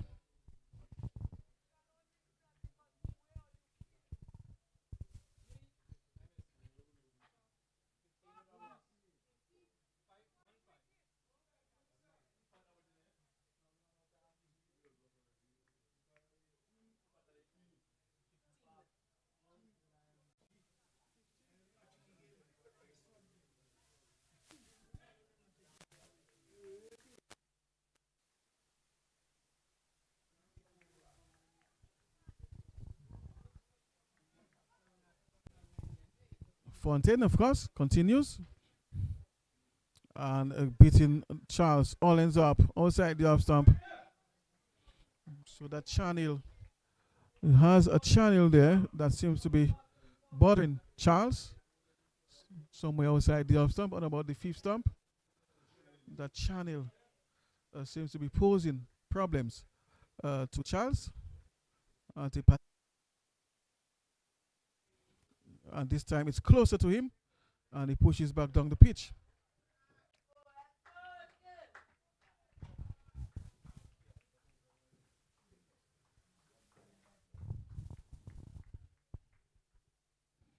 Fontaine, one of the bowlers who makes the batsman play more often than not.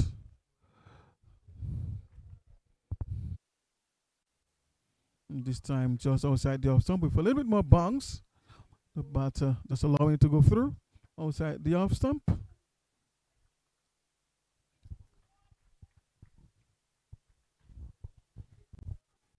So it's a bit quiet now. Not many boundaries are coming in.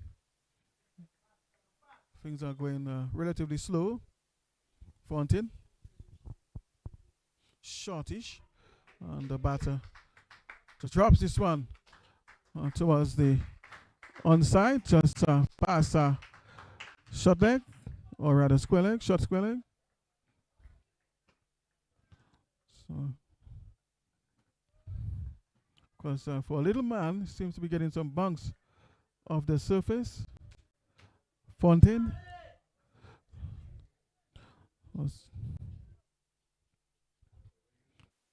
Now to receive. Good length ball coming forward and opening the face of the bat.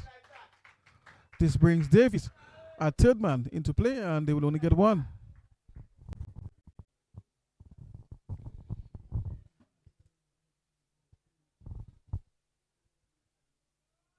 Something it is without loss. Grenada is chasing 93 for victory here at the Benjamin's Park. Edge and down towards the third man area. Davis again is the man doing the fielding down there. Of course, Dominica posting 192 for their wickets. For all out, that is 10 wickets. And so this takes us to the end of the over. 18 it is now, without loss.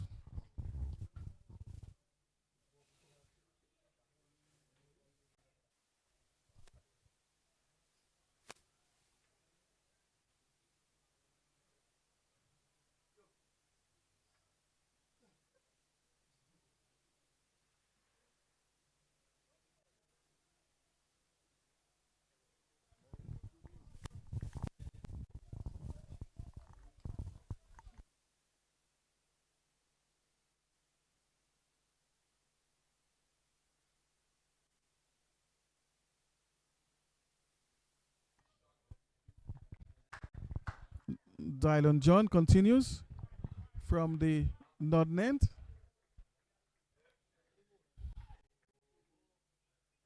Of course, Jordan is the man on strike, or rather Charles is the man on strike. That's Rakim Louis Charles.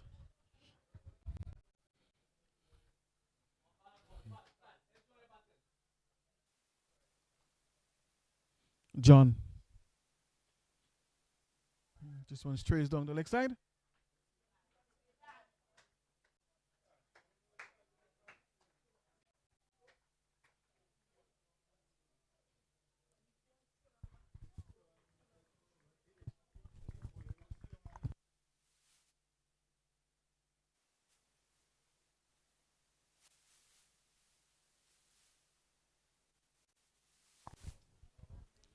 Outside the off stump, going past the outside edge there. But attempting the drive, perhaps looking to hit on the up. But that could be a dangerous attempt. Perhaps looking to pierce that gap there between point and cover. And there's no one out there in the deep. A huge gap there, so perhaps just looking to take advantage of that gap. And again, another good delivery outside the off stump. The batter just negotiating well. They are very patient, just waiting for the bad balls, more or less, not putting himself at risk. Doesn't put himself in harm's way. So he's not going searching for anything outside the off stump. He's allowing the bowler to come to him. And this one is closer, on drive in there, but can't beat Davis, who is at short mid on.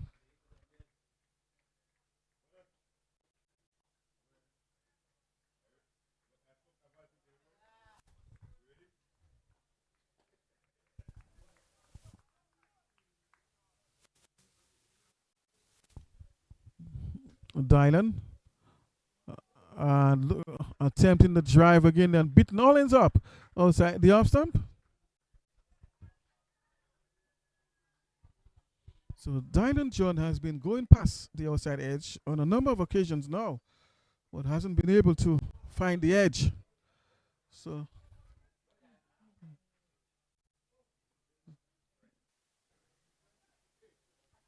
John, and this time he allows it to go by.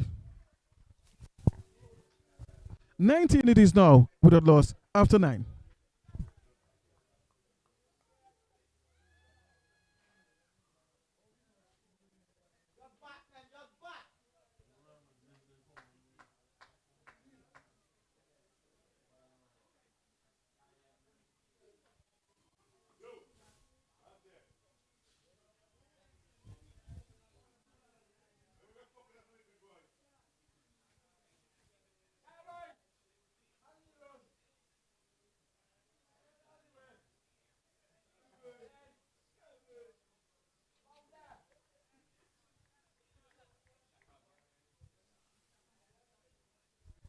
The captain, of course, continues into the attack from the sudden end.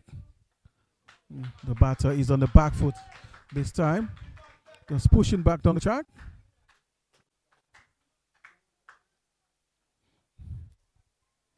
Of course, both bowlers have been quite disciplined so far, restricting Grenada.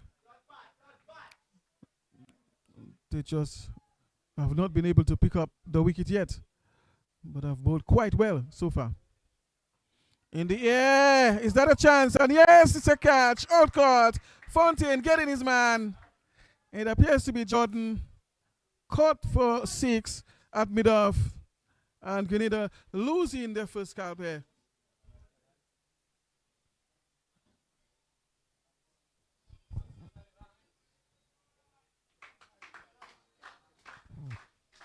So Kellen Christmas was the man who took that catch at mid-off. It's 19 now for the loss of 1, Grenada.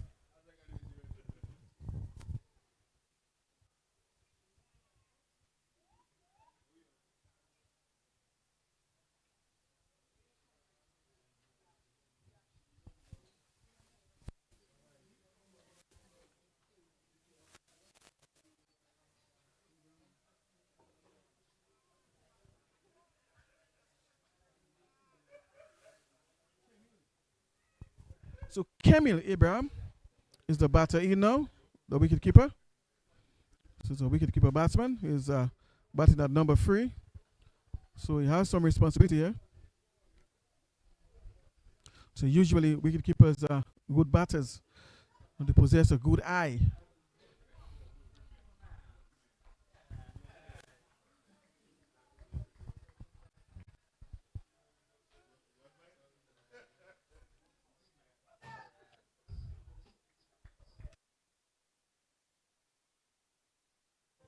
So Abraham.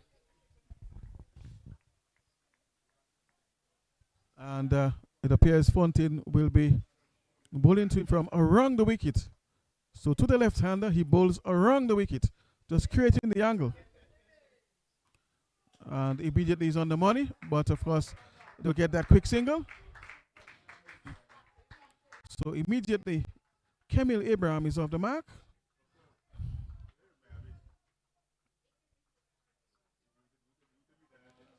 So at the moment we have a right-left combination. So right-left combination between the batters. Let's see how Fontaine adjusts. And he's down the leg side. So already having to bowl to the left-hander and now the right-hander. So that's usually the case when bowlers have to adjust, moving from bowling to the right-hander to the left-hander. So it usually creates a little offset in terms of their lines. So and this time a better line.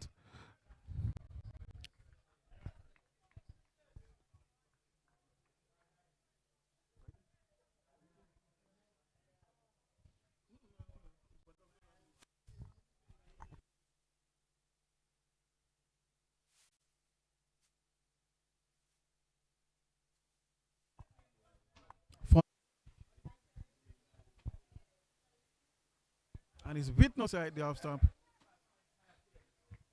So Fontaine has been maintaining such good lines and length just outside the off stump. On about the 5th, 6th stump there. That corridor, so to speak.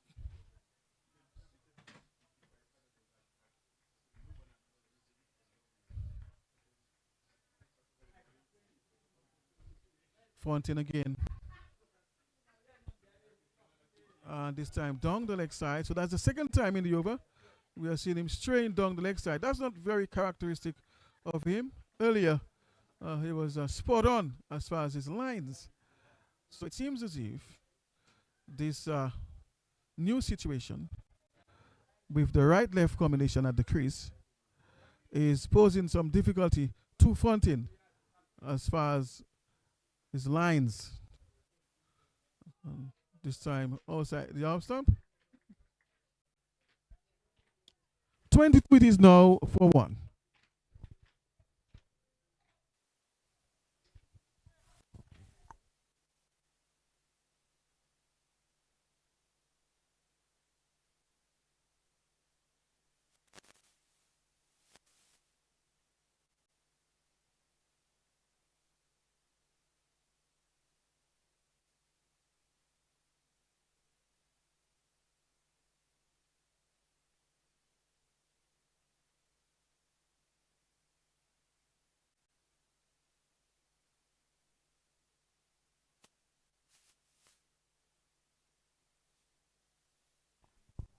Dylan to continue from the northern end.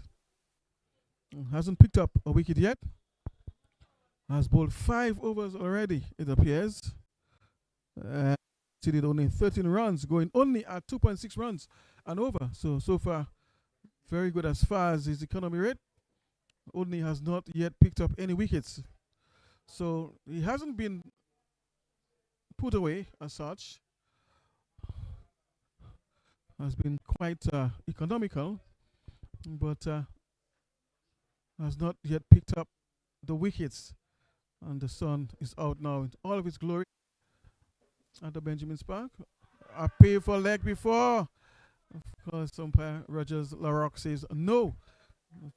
Well up delivery there. And the batter was looking to play towards mid-wicket, it seems, and missing this one. And of course, it appears Charles is having a little chat with his partner, asking him to perhaps play straighter.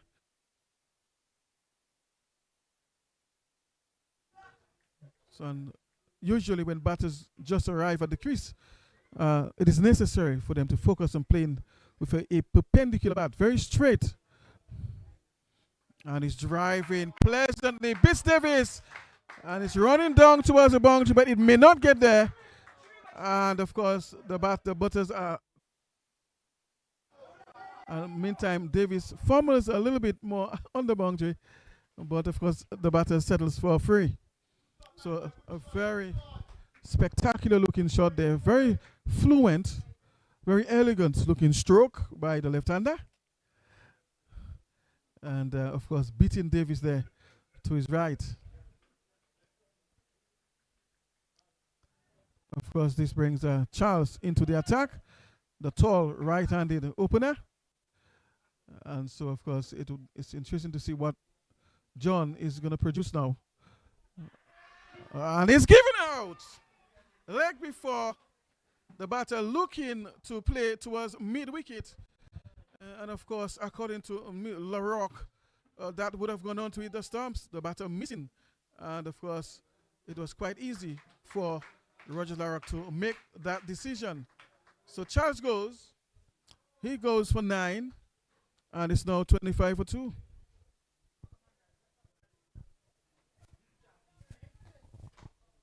So finally, of course, John getting his wicket after bowling 5 overs into his 6th, and just conceding 16 runs for his first wicket in his spell so far. Had to toil hard, of course, for that wicket, and sometimes such is the case. You know, perhaps with a little bit of more luck, he might have gotten more. Bartholomew, Nathaniel it is. Carvon. So Carvon, Bartholomew, the new batter in. The captain of Grenada, Bartholomew. So he has his job cut out for him right now. Really has to shoulder some responsibility, having lost 2 wickets already for only 25 runs. Remember, the target is 193, actually 92, 93 for victory. And so there's still plenty of work to be done. And so it requires him right now to dig deep and really lead from the front from this point onwards, and try and forge some partnerships with the current partner and others to come. So if he can remain at the crease, you know, and try and make a significant score, that I'm certain can ease the burden of the team as far as getting the runs. And he's driving straight to man, and he's dropped. Joseph is the man, I believe, dropping this one there. It was driven straight to him powerfully. The ball went straight into his chest, and of course, just bumping out. He can't believe he didn't take it. Neither his teammates, of course. And that would have easily been the 3rd wicket. But such is cricket sometimes.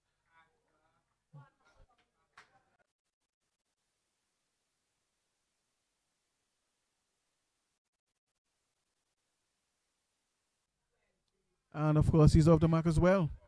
This brings Abraham into strike. Outside the off-stump, beaten the all ends up. Searching for that one. And now it's 26 for 2 after 11 overs.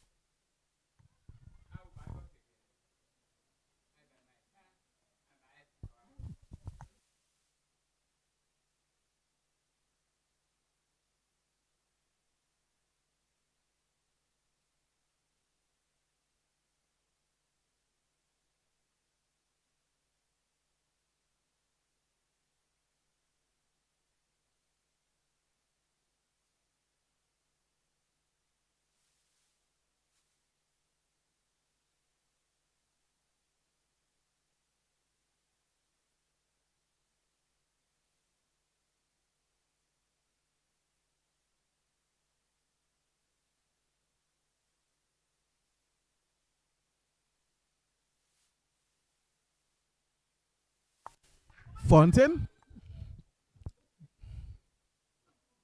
The batter, of course, just nudging this one towards the gully region. And they will scamper through for one. So, of course, Fontaine just looking to add to his tally of wickets. He already has one. Is into his 6th over. One maiden. Just looking to make some further inroads into the top order. Has bowled well so far. Very tidily. Not giving too many away and maintaining very tidy lines and lengths. Asking questions of the batters. And he continues apparently in this vein. And this time he's bowling to the left-hander from around the wicket. The batter, of course, just working this one on the onside. With the angle. So well back there by the youngster. 28 for 2 the score. And no boundaries yet, by the way. Interestingly, we are into the 12th over. And no boundary was hit yet. So that says something about the bowling, of course. And the fielding as well. Although we've seen a couple of catches go down.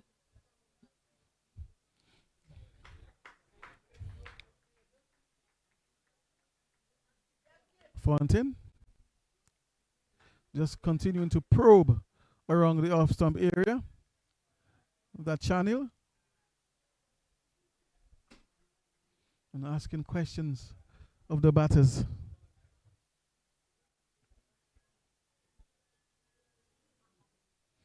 The captain is driving. Of course, the ball is striking the fielder on the boot. It appears to be Burton, is it? Eden Burton down there? Yes, it's Eden Burton, of course. Just attempting to stop the ball with his feet. And you could see him limping a little bit. So it was a little painful there as that ball was struck hard. Perhaps had no time to get down there. And that was his last resort to try and prevent the ball from going through. Fontaine from around the wicket to the left-hander. Short. And just looking to guide this one towards the gully region. And can't score.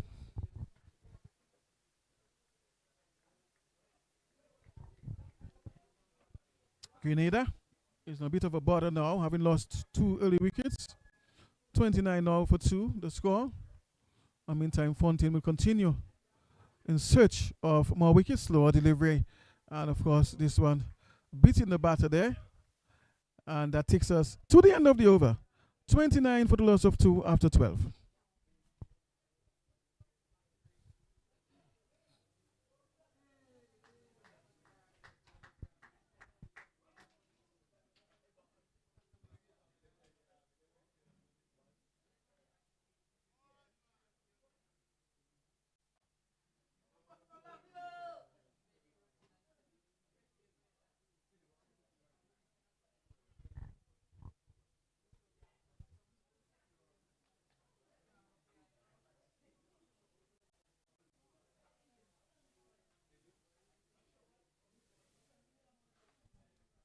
Joseph is into the attack. Has replaced Dylan John. from the north end. And he'll be coming in from over the wicket to bowl to the captain of Grenada,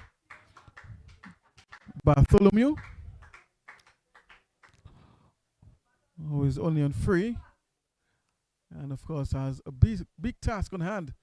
Big responsibility, of course, to help rebuild the innings. So he has to lead from the front now. He has no choice. Dig deep and try and inspire, of course, the rest of his teammates from the front.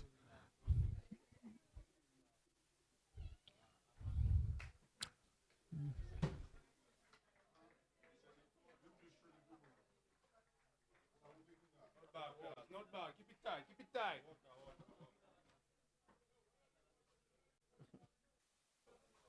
Joseph making his first appearance there with the ball. Had a good contribution with the bat earlier. And now already starting to ask questions of the batters with the ball. So seems to be a very good all-rounder. Joseph.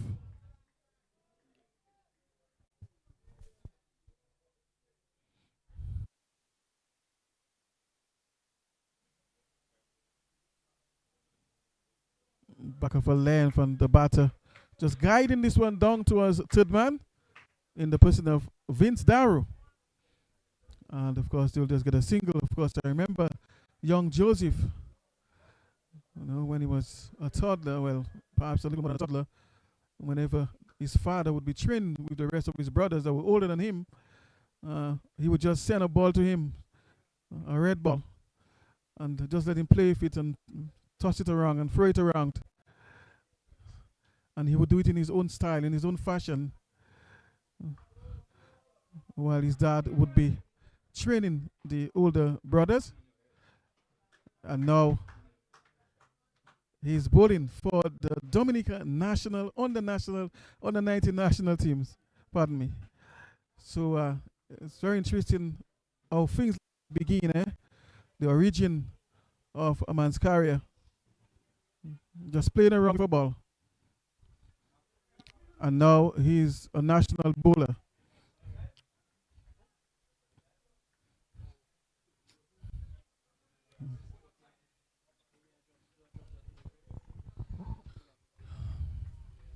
$30 for 2 the score. And of course the captain, or rather Abraham, is on strike. He's on 5.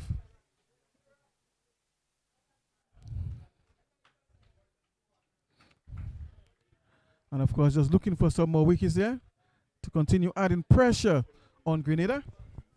But after 13, it is 30 for the loss of 2 wickets. So Grenada losing 2 wickets up front at the top. And under a bit of a border now, a bit of a pressure. But of course, we'll be looking to rebuild their innings, just consolidate. That is the captain, Bartholomew, and Abraham. So, of course, meantime, Dominica will be looking to add some more pressure by taking a few more wickets. And I'm seeing right now the introduction of Vince Darrow, who had a very good performance in the match before this one. Actually, 2 matches back, to be accurate. 2 matches back, Vince Darrow had a very, very good showing with the ball. Not sure how many wickets he picked up, but perhaps the scorer will assist me with that statistic. But really had a good spell. This little man also contributed to the bat today. So he made his mark. And of course, he's mainly known as a bowler. So he'll be looking to take a few wickets, I'm sure. Off the edge, down towards third man. So Davis has been quite busy in the field down there at third man. Davis had a good knock as well himself early on. And of course, Vince Darrow will look to continue in the same vein as he did 2 matches back. He was dropped in the last match against Grenada. He bowled 5 overs, had 1 maiden, conceded only 7 runs for 3 wickets. So he conceded only 7 runs for 3 wickets in 5 overs. So that this was his figures. These were his figures. All right. 3 for 7 in 5. This fellow who's bowling now.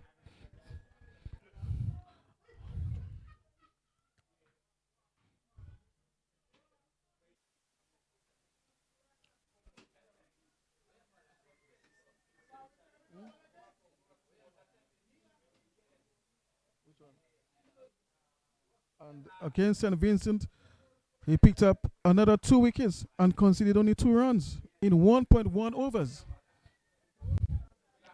So interestingly, it seems to be a wicket taker. 2 for 2 against St. Vincent in 1.1 overs and picked up 3 for 7 in 5 against Grenada.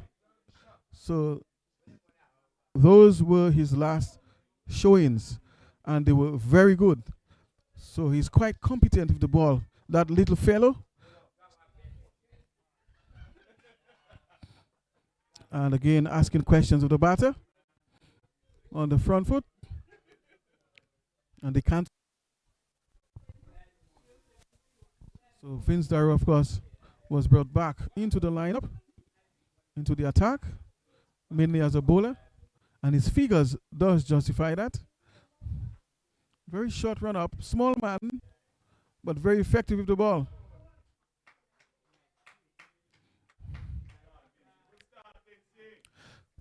32 for 2 the score.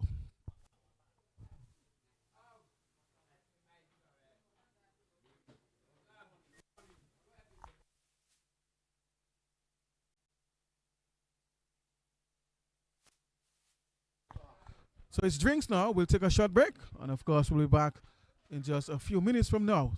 Stay with us as we continue bringing you live the ball by ball action. Don't go away.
have the Dominicans who scored a decent total of 192.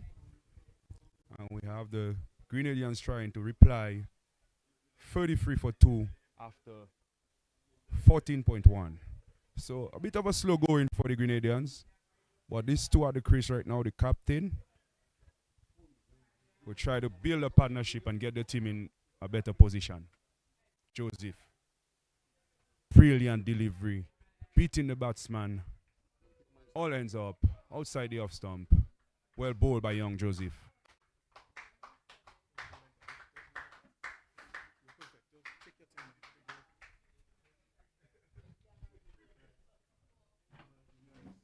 Joseph has been bowling well from game one.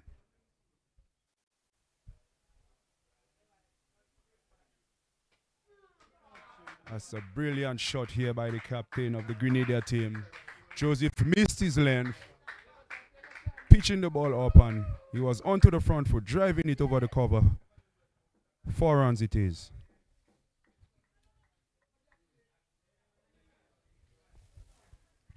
I think the captain of the Grenadian team must have other plans for the Dominicans. He's looking good out there.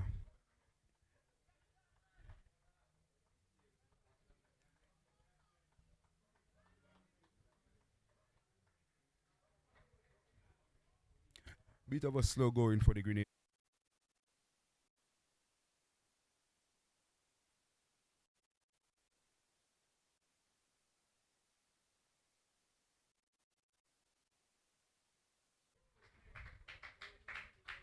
This one just dropped it and getting the quick single here with the captain of the Grenadian team. One more to the total. 37 for 2 it remains.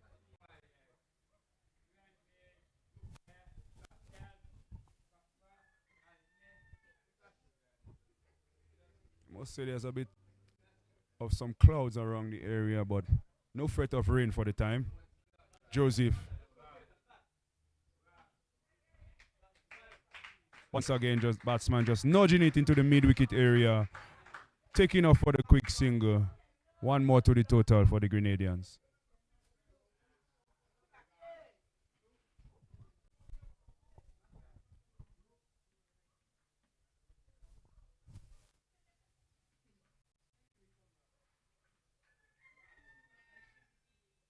We see a change in the field right now. The slip's coming off, going into the square leg. Here comes Joshan at the top of his mark.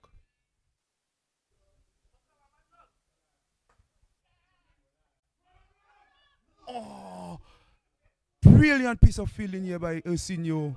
Diving across, getting the ball, and unfortunately he wasn't able to knock the stumps down. That was a bit of a suicidal run there from the Grenadians. Well fielded by Ersinio Fountain. Unfortunately he could not hit the stumps. One more to the Grenadians total. 40 for 2 it is after the end of 15 overs.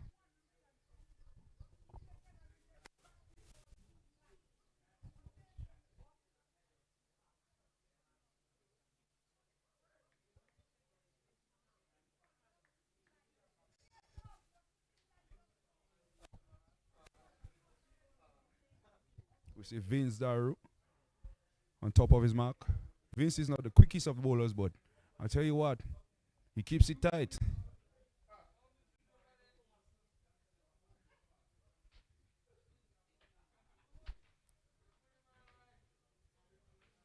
Here comes Vince. Batsman driving. This one pitched up to him, driving down to mid off. Long off, sorry. One more to the total.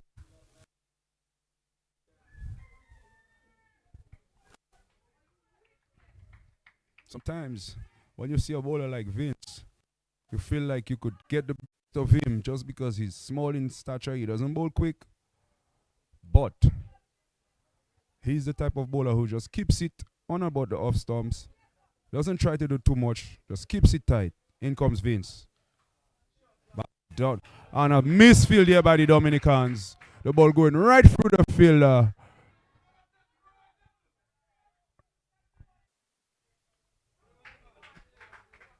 Three runs taken there. A bit of a misfield from the fielder in the covers. The batsman went back and caught hard. And unfortunately, the fielder could not stop it. 3 more to the Grenadians total. 44 for 2 is the score. Vince just missing his length on that ball. Dragging it down a bit. The batsman got the better of him. In comes Vince again at the top of his mark.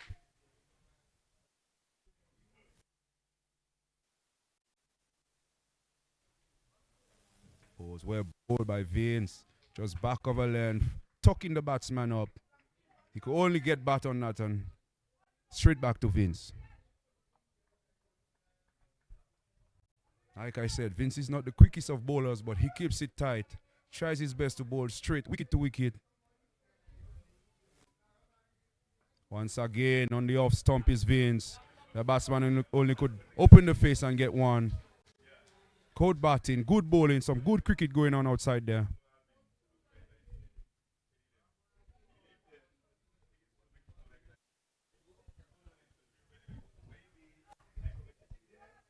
This match seems to be an interesting game today.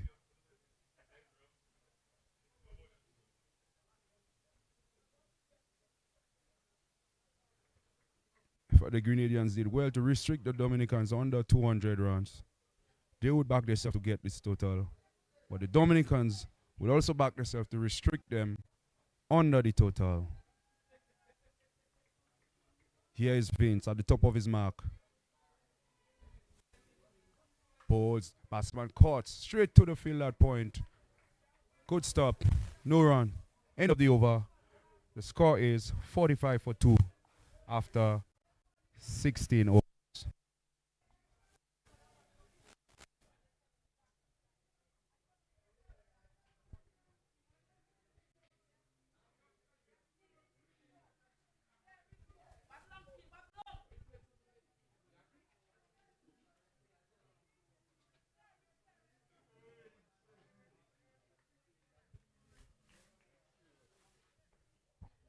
We saw the spinners for the Grenadians had a good going against the Dominican batsmen. When we'll see spin from Dominica? Fun, the only pace. They've been bowling well, they're keeping it tight. Here is Joseph at the top of his mark. Into the Grenadian captain. Well bowled, well played. Batsman just opening the face of the bat, running it down to third man. One more to the total.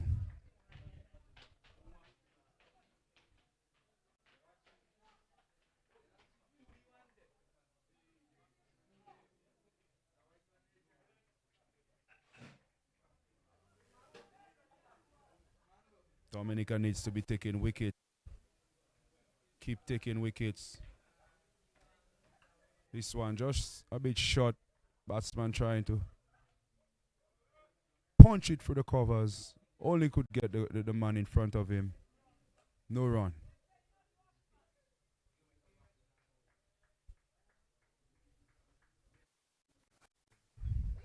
Joseph turning at the top of his mark. From around the wicket into the left-hander. This one just staying a bit low. The batsman slashing hard and missing. Good take by the wicket keeper. The ball was dying on him. No run.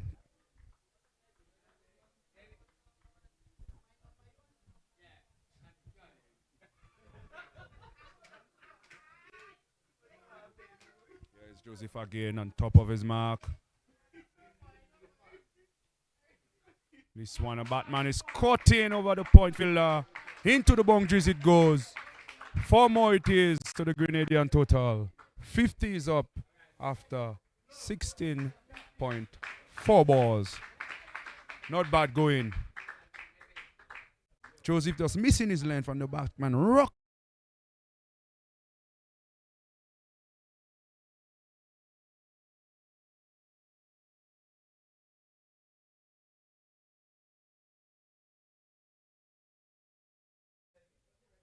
Well, ball. Keeping the batsman in check this time is Joseph.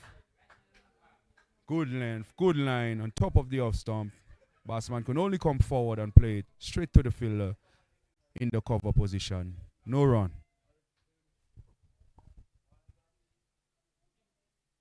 Here is Joseph again, turning on top of the back. Short ball, and the batsman rocks back once more and pulls it into the deep square leg boundary. 4 more runs to the Grenadian total. Dominica letting a bit loose. Dragging the ball down, it was Joshua, and the batsman just rocked back. Get some good bat on it.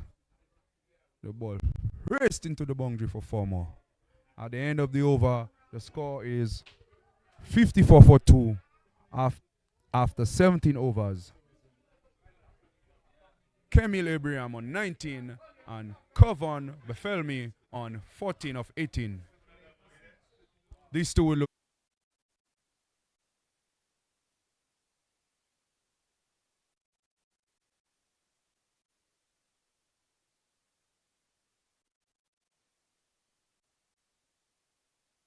Had the other game in Geneva, we have St. Vincent 39 runs for 6 wickets down after 13 overs. Not good going at all for St. Vincent. St. Lucian's been bowling well. I must say, St. Lucia has probably the fastest bowlers in the competition this year. The bowlers really have some pace about them. And I think they have the St. Vincent team under a bit of pressure right now. As we see a new bowler into the attack here, Nian Davis at the 1 mile road end, about to take up the attack with some off-spin bowling.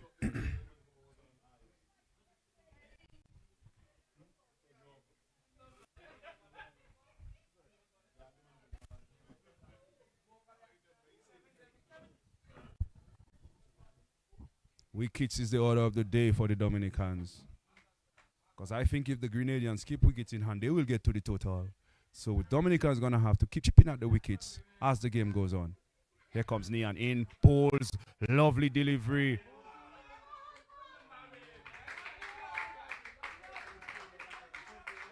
And the keeper just letting the ball go, and they had a chance to run a quick single. Well bowled though by Nian Davis. The batsman was onto the front foot and he missed it completely.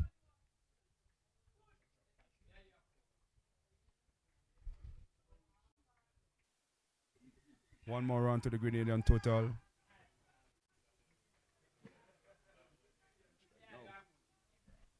We see Abraham coming on strike now. Here comes Nian into Abraham.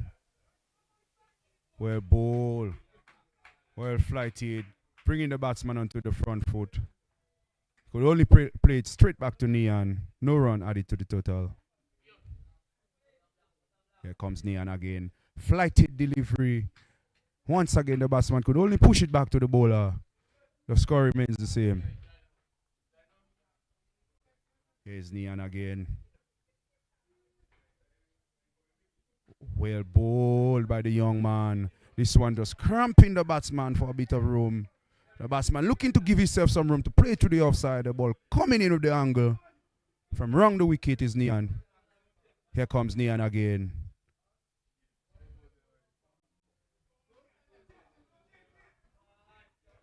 Once more, there's no run added to the total. The batsman trying to cut this one through the gap there at point. Could only get the covers fielder. Here comes Nian again. Well bowled by Nian. Bringing him onto the front foot. Flighted delivery on about the off stump. No run added to the total. Only 1 run was off this over. The score remains on. The score is now 55 for 2 at the end of 18 overs.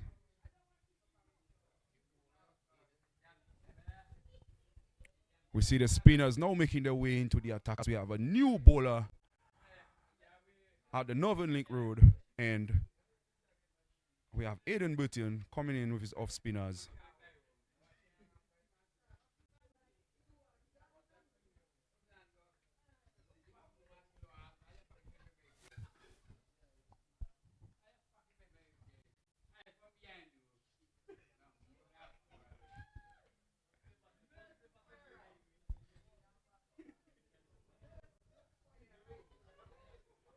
Here comes Aiden into the Grenadian captain on top of his mark.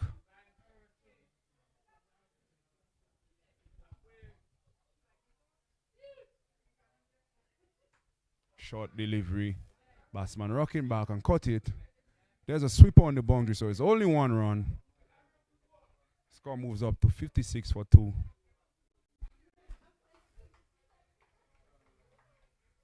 I think the Dominicans will take a leap from the spinners from the Grenadian and just carry the ball up, slow it up. The wicket has some spin about it. Things will happen on this wicket for you. We're bowled here by Aiden. A bit slower in the air, dragging the batsman onto the front foot. No run added to the total.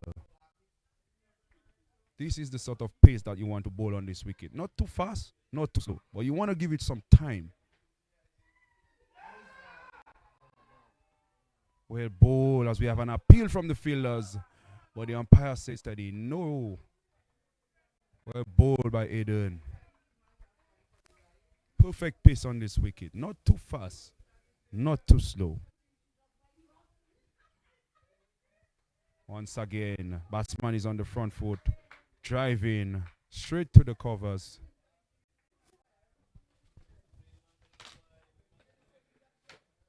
In comes Bitton. Ball down, and this one had a bit more air on it. The batsman, eyes lit up, head went up, did not stay down, and drive completely over the ball. Leg stump rocked back. One more wicket for the Dominicans. Well bowled by Aiden Button. The score now is 56 for 3 after 18.5 overs. So, as I said before, the order of the day for Dominicans is wicket, wicket, wicket. And they want to keep chipping at the wickets of the Grenadians, as they didn't get so much of a big total. So they want to keep chipping at the wickets. Lesser batsmen, and then you could get them out.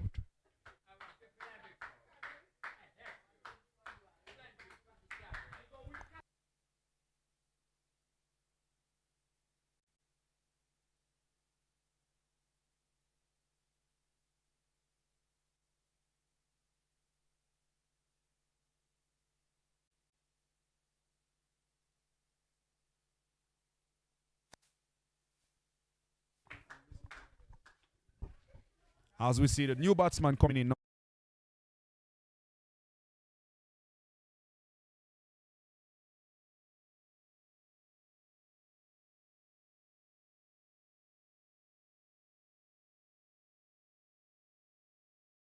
I think we're going to see some shots this afternoon from this guy.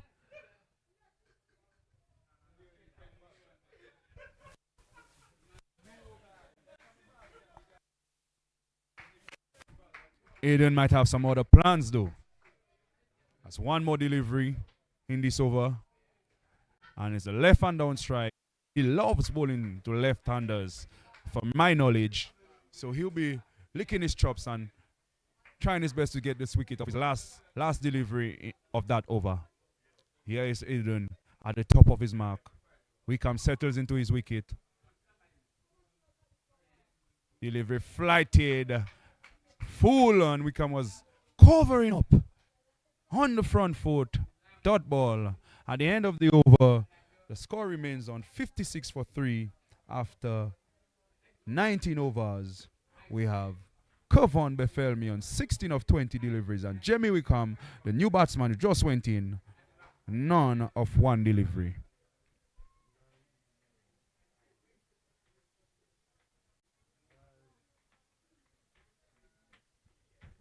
So it's really difficult going for the Grenadians, I must say. They're scoring at some 2.9 runs per over, needing some 4.4. So the Dominicans will want to keep it tight, keep building on the dots. Here comes Nian, pulls a delivery. The batsman is onto the.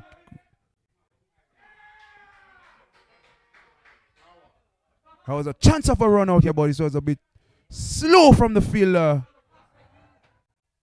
Jamie Wickham had to really put the skaters on, because he's not the quickest between the wickets. At the end, the dive was enough to get him home. The score moves up to 57 for 3. I think that was an opportunity gone by from the Dominican.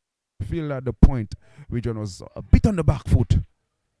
I think when we have people like Jamie in the crease, you got to be on your toes and tell yourself, looking to get a run out because you know that this guy is not that fast between the wicket. Here comes Neon Davis at the top of his mark.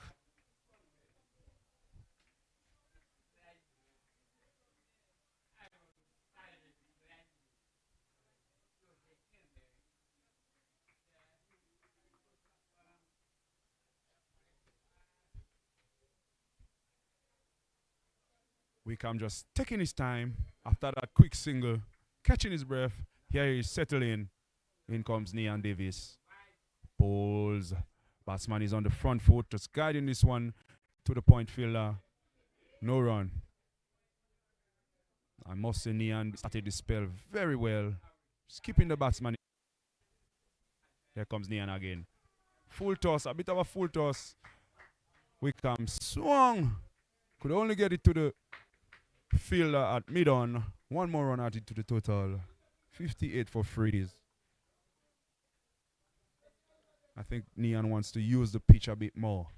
Don't get too full, just bowl the ball into the wicket. There's some spin on offer. Here comes Neon. Batsman driving onto the front foot, but just beating the fielder in the covers and going straight down to the long on. One more added to the total. We had some 120 deliveries. The Grenadines could only get 59 runs for 3 wickets.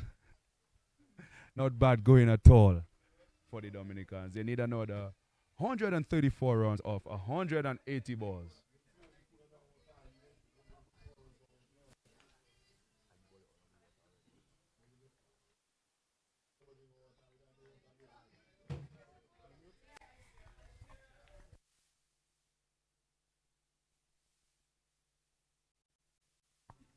Here we have Aiden at the top of his mark once more. Pulls to the Grenadian captain. He drives down to long off. The fielder getting across, restricting them to only one. Score moves up to 60 for 3. I must say the Grenadian captain looks a bit aggressive. Just by the way he gets onto the front foot and drives. But every time he drives hard. He drives with some purpose.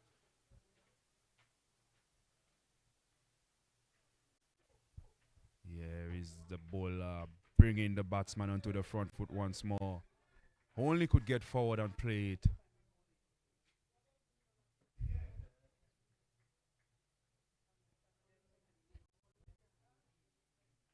Top is Aiden. Into Wickham. Trying to work it into the leg side. Not getting enough bat on it. Trickle into the field at square leg. No run.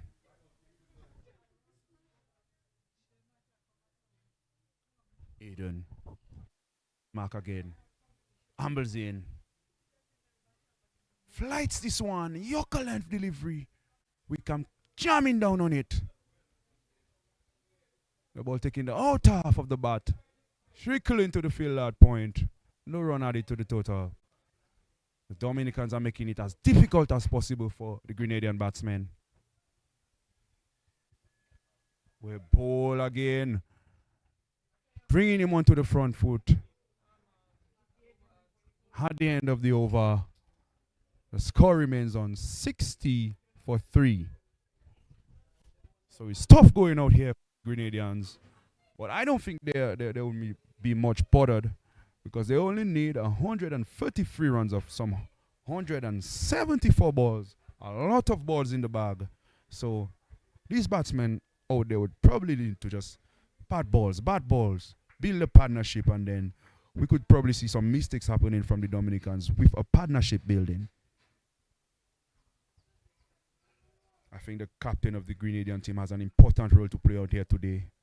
He's been getting stats, not getting the big scores. Here's Neon flighting this one, and the batsman driving straight back past Neon.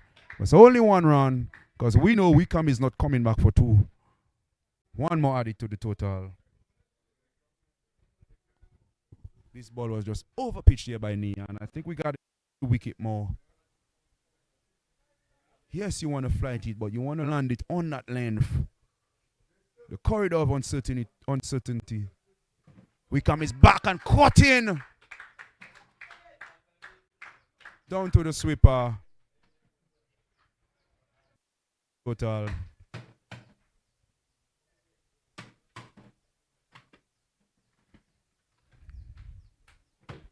Potentially, this game could go down to the wire today. Looks like an interesting game building up on our hands today.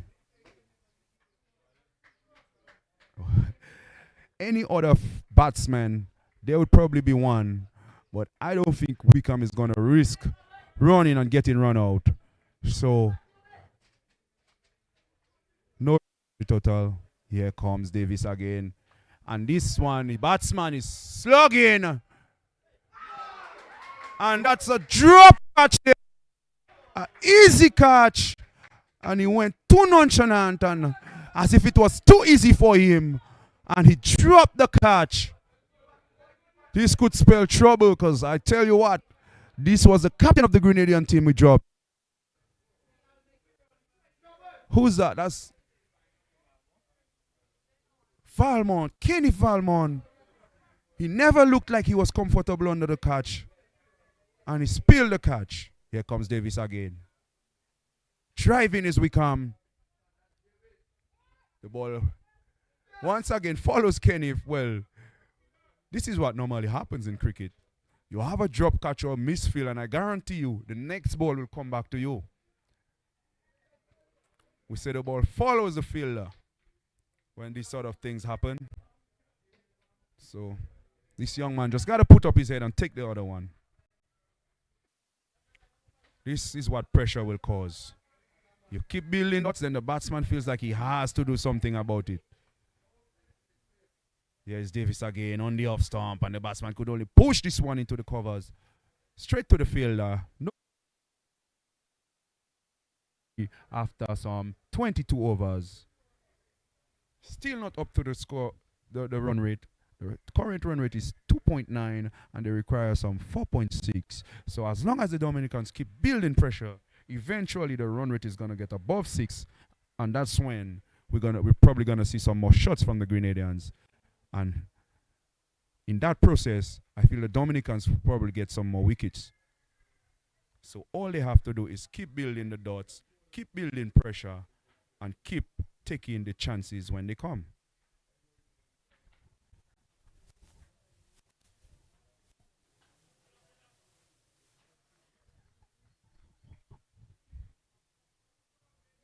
We have Aiden on top of his mark, about to start a new over. Wickham on strike. Wickham settles. Here's Aiden. Short ball, and Wickham is back and cut in. One more to the total.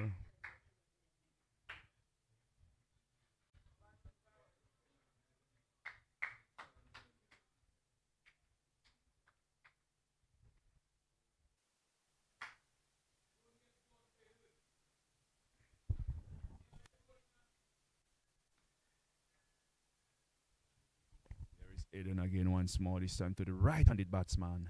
Captain of the Grenadian team. Here is Aiden. Delivery flighted on about the off stump. Batsman could only play it straight back to Aiden. But he feels no run.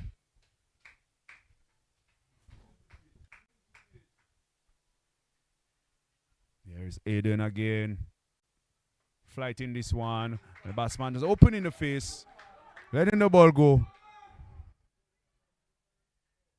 2 runs added to the total. Score moves on to 67 for 3 after 22 points. 1 run shot signaled by the umpire. So I feel like that was Wickham not making it to the crease and turning 1 run shot. We're bowled by Aiden once more, dragging the batsman onto the front foot.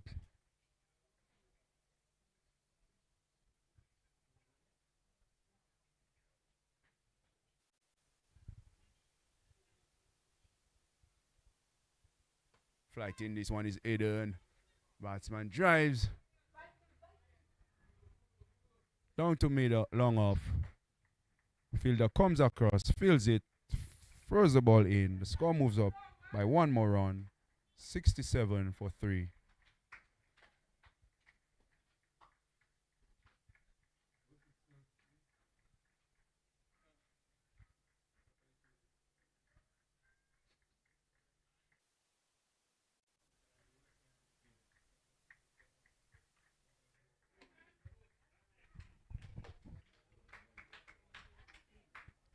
Dot ball. Wickham coming back and trying to cut. Ball bouncing and into the field at point. End of the over. The score is 67 for 3 after 23 overs.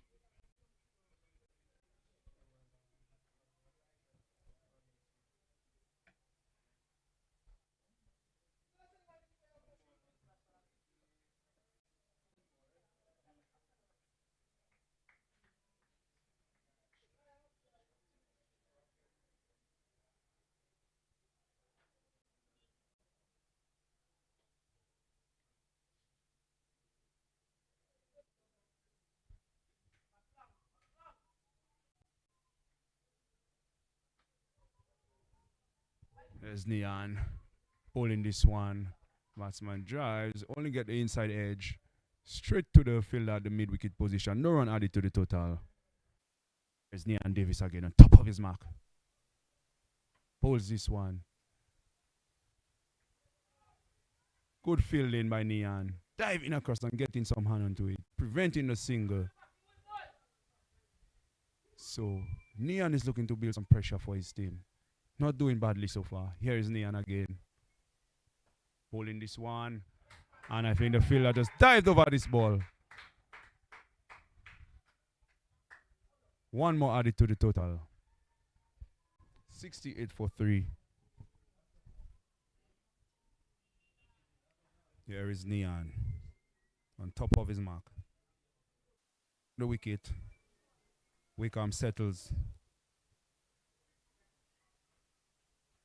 We're ball again. I think he needs to leave majority of his deliveries in and around that area, just on top of the off stump.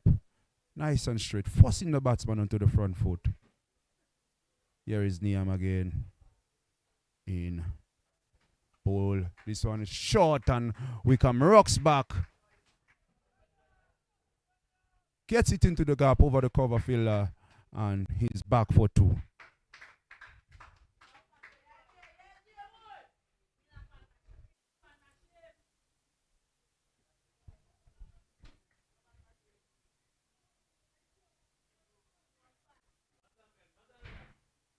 So Wickham and the captain looking to build a partnership for Grenada. Here is Nian in, bowls, and Wickham lies flat, covering up his stumps. End of the over. The score moves up to 70 runs for 3 wickets after 24 overs. So Grenada did some 123 runs of 156 balls. They'll be backing themselves to get them runs, especially if Wickham and the captain at the wicket. So Dominicans gonna need to have to take some more wickets in order to put themselves in a better position in this game.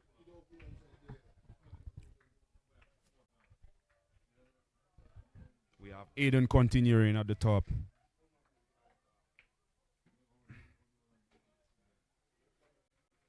There is Aiden. Just bowling this one full. Batsman driving this one to the long off fielder. One more to the total.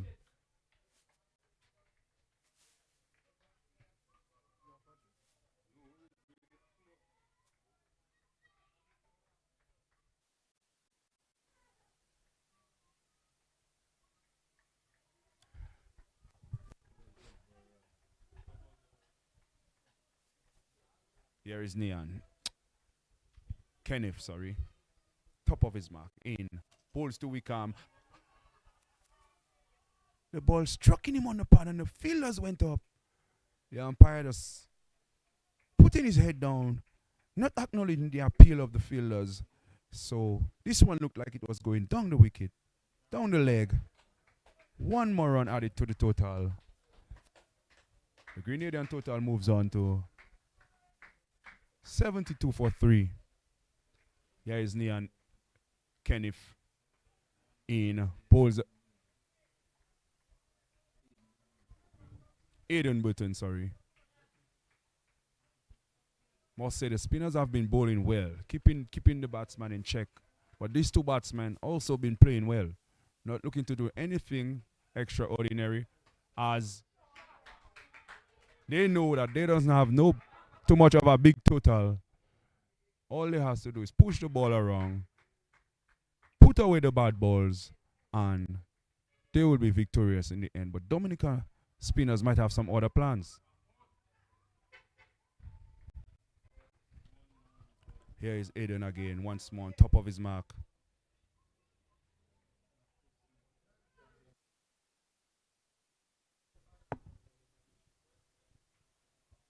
Here comes Aiden in, bowls.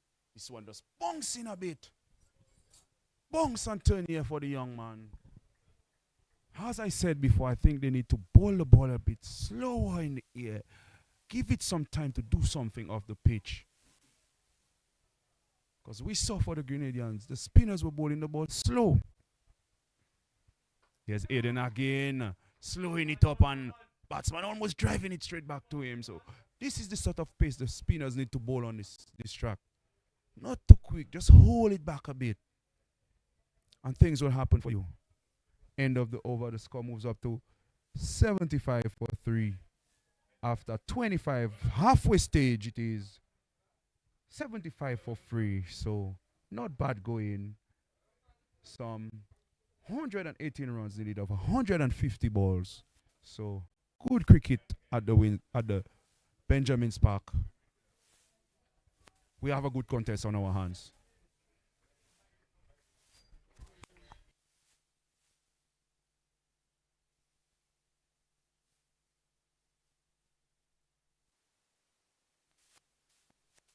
Here is Nian again in, bowling a lovely delivery, flighted, and the ball just dipping at the last moment on the batsman. He could only stab it back straight to the midfield, the fielder, the mid-wicket position. Here is Nian again, bowling well, flighted delivery, and this one is hit into the mid-wicket area. They go for one, looking to come back for two. But it's only one, as Wickham was never coming back for two.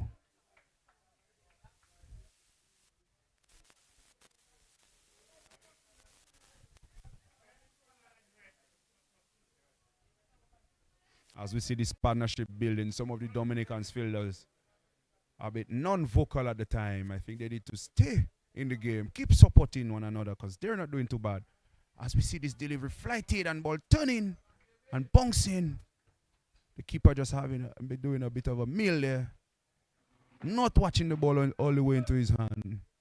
I must say, for someone who's not a regular keeper, he's not looking that bad. Good stop, as just to strengthen on my point. This delivery was down the leg side, and he was quickly onto it, skipping down the leg side and preventing it from going for some byes. Dominicans just need to keep it tight as I welcome back again Crampton. Yes, good afternoon to you. Good afternoon to, of course, viewers and listeners wherever you are on Ireland and the rest of the region. And we have a contest, of course, between Dominica and Grenada. Of course, this pair checking the fall of wickets, as you quite rightly pointed out earlier, and really developing a very healthy partnership, and really putting up some resistance here to the bowling attack of Dominica. Seems to be very easy batting now for this pair. And of course, Vincent Luis, I must, of course, for holding up for me for that little half an hour. Yes, of course, you are watching the Winlott Windward Islands Under 19 Super 50 tournament, sponsored, of course, by Super 6. Of course, the host island being Dominica. And, of course, there will be games tomorrow, or rather Friday. Tomorrow is an off day. Pardon me. And of course, St. Lucia currently is taking on St. Vincent and the Grenadines down there in Grand Bay at Geneva. So 2 games are on at the moment.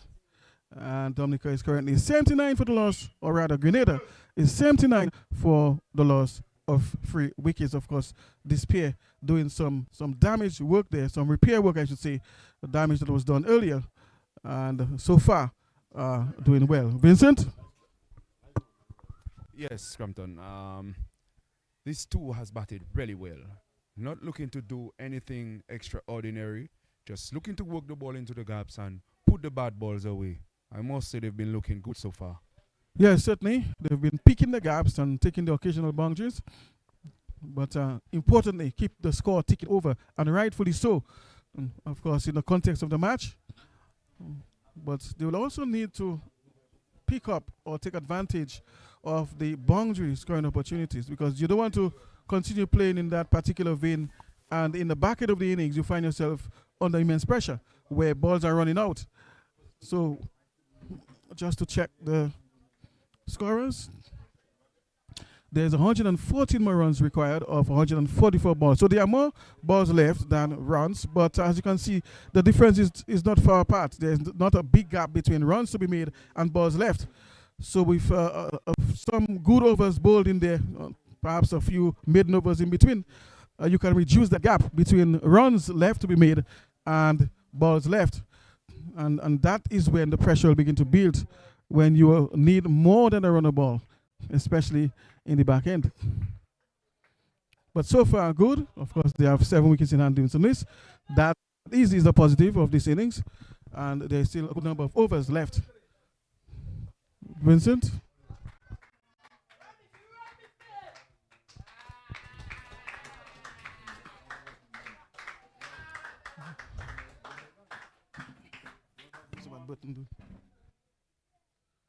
Because Button has bowled, or rather, 4.2 overs thus far, and conceded only 11 runs. Has picked up the 1 wicket, and is going at 2.5 runs and over. So his economy rate is healthy, it's very good. So they are not tearing him apart by any stretch of the imagination. And this fellow on strike at the moment is really showing some good batsmanship, Vincent. Yes, they're not doing bad at all. Just looking to keep it simple, respect good balls, and put bad balls away. As we see this one, the batsman rock back and trying to cut it past the fielder in the covers. But a senior fountain it was, diving across, one-handed stop. No run added to the total. Yes, of course, he was actually reaching for this one. It was wideish outside the off stump, using the full length of the bat and stretching in addition to get to it. And again, he's in defense, covering up his stumps very nicely, presenting no space between bat and pad. So technically, he does look good as far as Button, back of the arm, down the leg side, and he helps it away. And it goes all the way, it seems, to the boundary. So it's 4 for Grenada. Of course, Aiden Button just missing his line and length as well. The batter very easily just helping it away towards deep fine leg for 4. I'll tell you what, I thought that was Aiden Button trying something different, just trying to bowl a leg spinner, getting the ball to come back into Wickham and dragging it down. And Wickham was on top of it quickly, swiveling around and pulling it into the boundary for 4 more. Yes, and rightfully so. Of course, taking advantage of that scoring opportunity. He saw the opportunity. It was short. It was drifting down the leg side. And he knew exactly what he needed to do. And got it done. So, of course, as you quite rightly said, Burton doing something different. Right? He's normally an off spinner, right? He's an off spinner normally. And, of course, in the last few deliveries, we see him attempting the back of the hand. That is the leg break. And on that last occasion, of course, missing his line and length completely, and just gifting literally a boundary to the left-hander. As we see a new bowler into the attack, we have Kenny Valmon coming into the attack from the 1 Mile Road end, bowl some more off spinner. So it's spin, spin, spin for the Grenadians.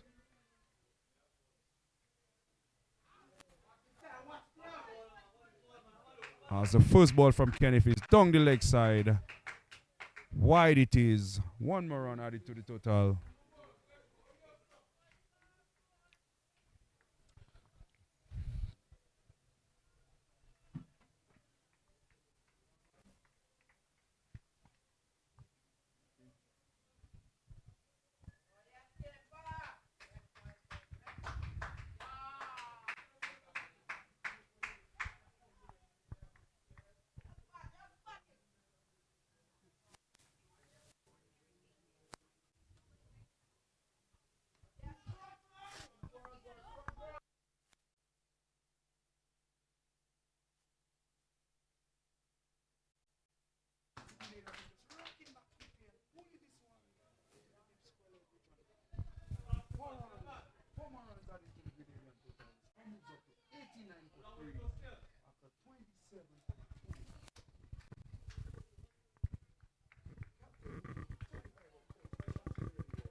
Yes, and again, taking advantage of that scoring opportunity, getting the boundary all along the carpet. Full toss, and again, attempting to pull this one. Aish, full toss, not getting hold of it. And of course, can't beat Burton. It's shot mid-wicket. But just missing his grip there, it seems. And wasn't able to land the ball in the desired area. Shortish, and this one is pulled away, and of course it goes over the boundary, saved the six, but the ball landed inside of the rope and trickled back into the fence. At first it looked like it was going to be a catch taken, but he was only able to prevent the six. Instead, of course, the 4 runs was achieved there, but good effort, I must say, Vincent Lewis on the boundary.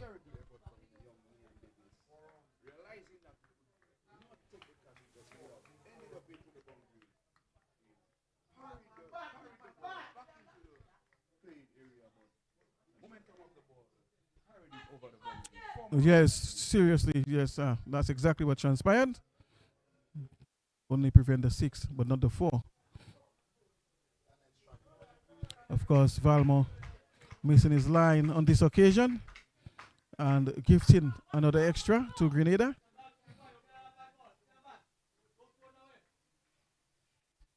A 94 for free, the score.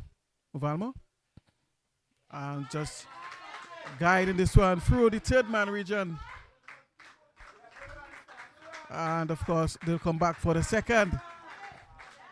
So they're showing some finesse with the bat. Playing behind the bat. A late dab. Reminds me of Joe Root.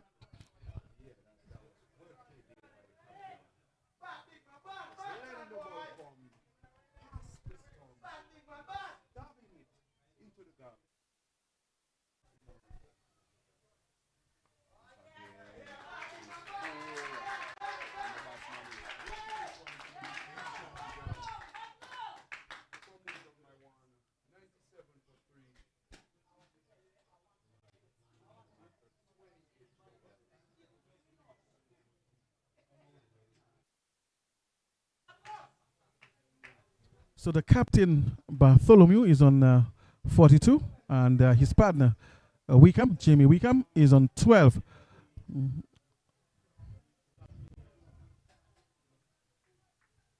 So, of course, they still need another 96 runs to make of 122 deliveries. And, of course, there's still some work to be done. Grenada really checking the fall of wickets and building a very healthy partnership between these two. That is Wickham and Bartholomew. And they've done a fantastic job at that. And really, and the batter is in defense there on the back foot. And they can't score.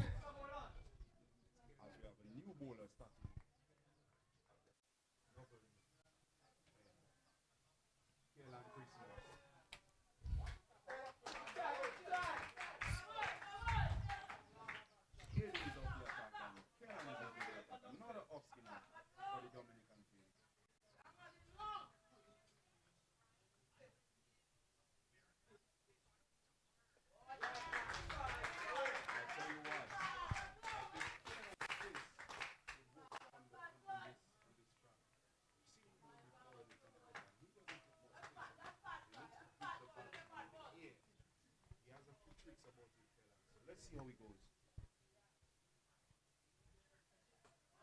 So he bowls just a touch slower than the other spinners. So that allows the ball to spin and to bounce a little bit and also deceive the batter in the air. So that's a bit quicker on this occasion and shorter. So he's looking to vary his bowling a bit as well. So he doesn't want to become too predictable, and rightfully so, especially to two-set batters. Flighty delivery, and he drives over long on. All the way it goes for 6. Ease my way to 6. That was a wonderful shot.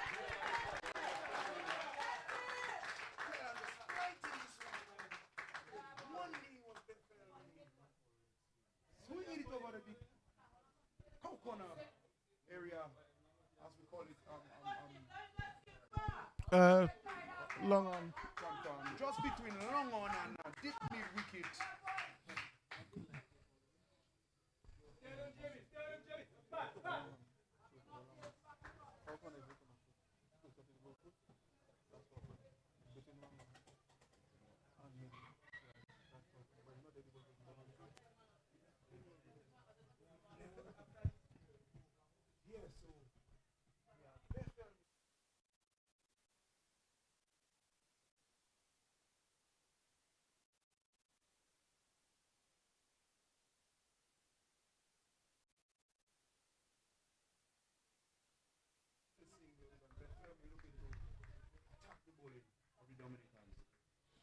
Yes, he has been quite busy ever since the start of his innings. Of course, he had to weather a little bit of storm here, applied some discipline, take some responsibility, absorb some pressure as well, seeing that his team was in a bit of a border. They had lost 2 early wickets when the captain appeared at the crease. And so he had to really dig deep and absorb pressure at time and forge a partnership with Wickham. And they've done that. They're beginning to cash in, as we just saw in that last shot. Of course, the bowler just over pitching slightly. Batter captain Bartholomew, of course, pouncing on this one there and getting a maximum. As we see a new bowler coming into the attack, captain of the Dominican team, senior Fontaine, taking up the attack. In the 1 mile area. I think he's trying to get a wicket for his team, realizing that his team needs wicket, brought himself on, and he's trying to get the wicket for his team. Yes, the captain.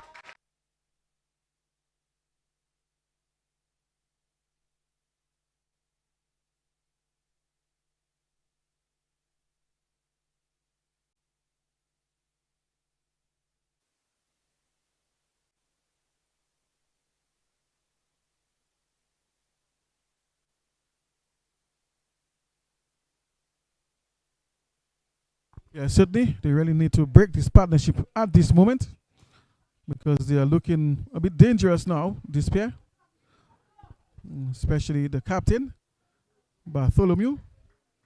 We can provide him some very strong support on the other hand. So they've really showed some real resistance. And the captain, of course, just looking to break that partnership. Chance of a run out there, of course. But we can make it safely home. A diving effort there at the end. And so Dominica has to be full now because these two are well set and they are actually stretching that partnership. And so they have to be careful that that partnership doesn't grow much bigger than it is now. Partnership goes up to 50 on this tool. One just nudging the ball around and one looking to take the attack. And this is what we need when it's a batting partnership.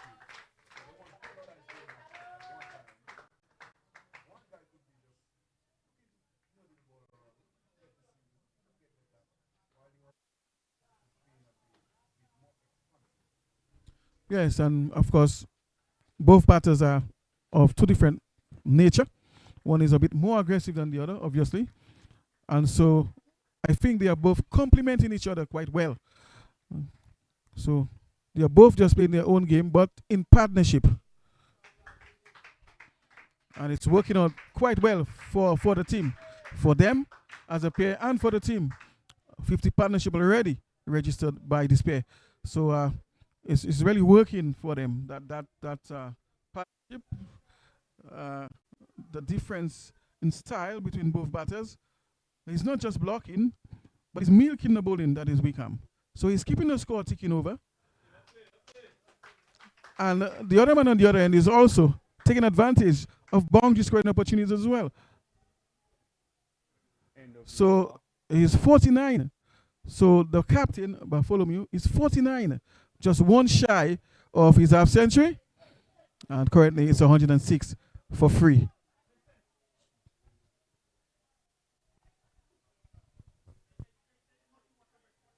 Of course, it's time for drinks. And of course, we at the Combox will also take a short break. And we'll be back to bring you the rest of the broadcast. Stay tuned.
Yes, we normally see this happen in cricket.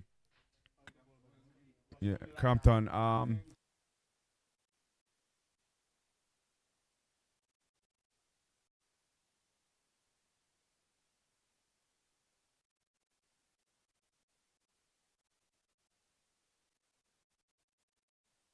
Just before the water break, but having to start back over was a bit difficult for him.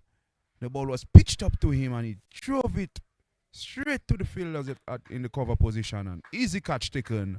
The captain for Grenada goes for 49 runs. And the score moves up to 106 for 4. Grenada still missing some 87 runs of 118 deliveries. So still in a better position in the game. But the Dominicans will have to keep chipping at the wickets. New batsman in. Shamel Hillier. So Hillier, of course, the all-rounder, also a spinner, is at the crease now to replace the outgoing captain, Bartholomew, who had a very good knock, was a very good partnership with Wickham. And of course, Christmas will continue operating to him. So Christmas, of course, will continue looking to make further inroads. And I think that will be the best thing right now to continue taking wickets in order to give themselves a good chance of winning this match. Likely delivery, good length, and the batter is closing the face towards backward spelling, and they can't score. So the defense are doing the trick there for Dominica, breaking at a very important partnership right after the water break. And usually we score after breaks, after water breaks launch tea time in the longer version. As batters have to gather themselves again, reset, and of course refocus. And this time, of course, Bartholomew, the captain, was able to refocus on time. I'm sure had we batted before the water break, that same delivery might have played it well. Because of that interruption of the break. End of the over. So 106 for 4.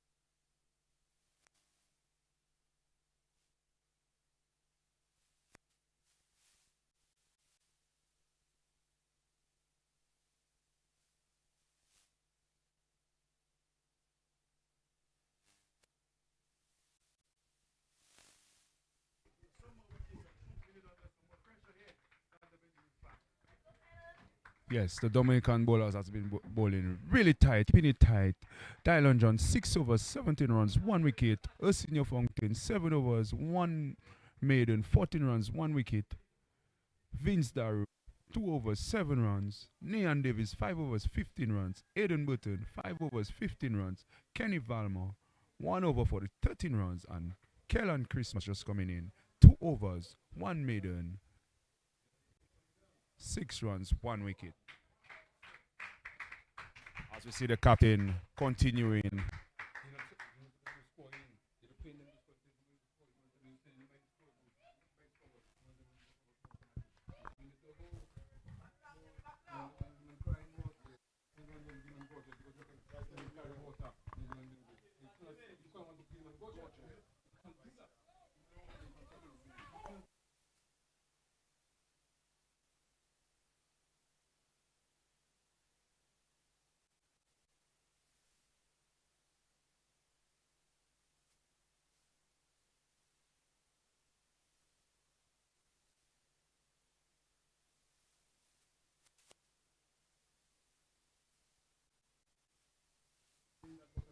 Wickham to receive strike, and he's in defense this time, right behind.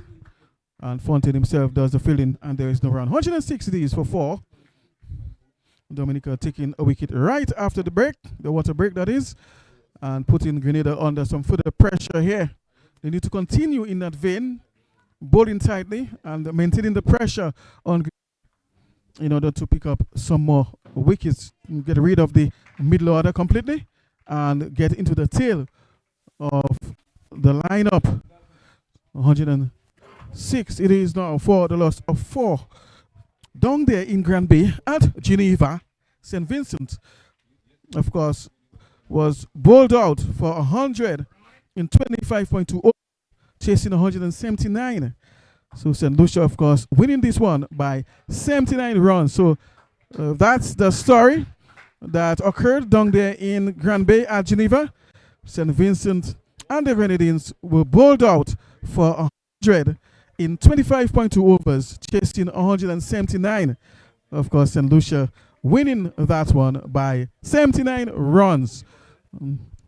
Here, meantime, Grenada is chasing 192 and are currently 106 for 4. As we see some good fielding there by Alex. Jamie just trying to run this one past the third man in this circle, and Alex getting on and diving and preventing it from passing him. Had it passed him, it would have gone into the boundary. So good fielding there by Alex. End of the over. The score moves up to 107 for 32. Crampton looks like we're going to have a good game on our hands this afternoon, Crampton. Yeah, it seems as if this game is boiling down to the wire. 6 wickets in hand. And of course, 86 more runs required for victory of 108 deliveries. So 86 of 108, 6 wickets in hand. So that's the equation now. And of course, we'll have to wait and see how this game unfolds. The game is still in the balance from this point onwards. And it's just a matter of time for us to see what the result of this match is going to be. We know for sure that it's going to boil down to the wire. If the match continues in this vein, back of the arm, and Wickham ignores it outside the off stump.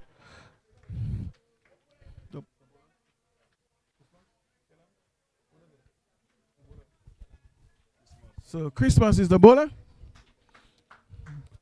Bowling back of the arm to Wickham, who had a very good partnership with his captain. Back of a length outside the off stump. This one was a bit quicker. Through the air, playing back of the arm, leg break. Show you as a googly. The ball that goes the other way. He also bowls the off break.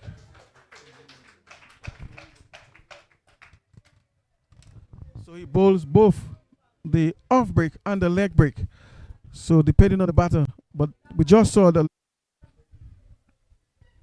and this is the off break now. So he's varying his bowling, mixing it up a bit. Sometimes he delivers the off break and other leg break.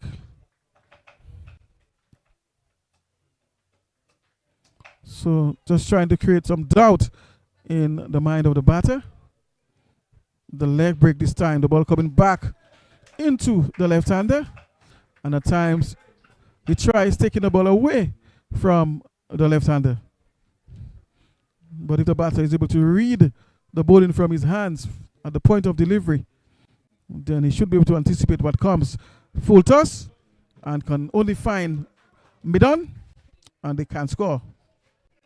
End of the over. So 100 and a maiden over.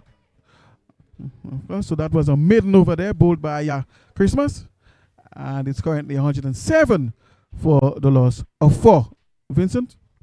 Yes, some good bowling there by Keller and Christmas. Just keeping it tight, not trying to do nothing extraordinary with the ball, just pitching the ball up to the back. Uncertainty and forcing the batsman to do things, keeping it tight. Well bowled by the young man. I think Dominica needs to keep building the pressure.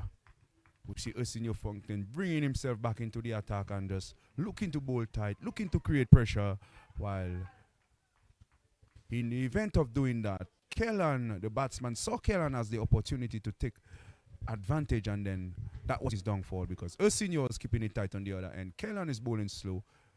Probably I could get some runs on Kellan, and that was the downfall on the batsman.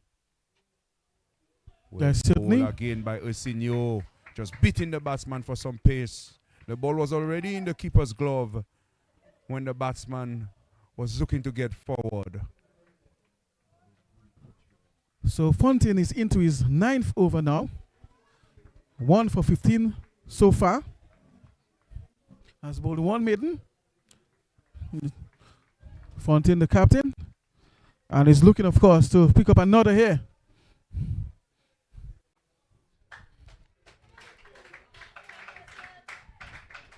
Ball again by Senior, right up to the bat. Yorker length delivery. The batsman could only stab down his bat onto it. The ball trickle into the field that shot mid wicket. Dominicans don't want to keep building the pressure. We see the required rate now moving up to 5.2 and the current rate 3.2. Here. In again, slower delivery from a senior. So really using his tricks. We see a Yorker. We see a length ball now. We see the slower delivery and the batsman having no say.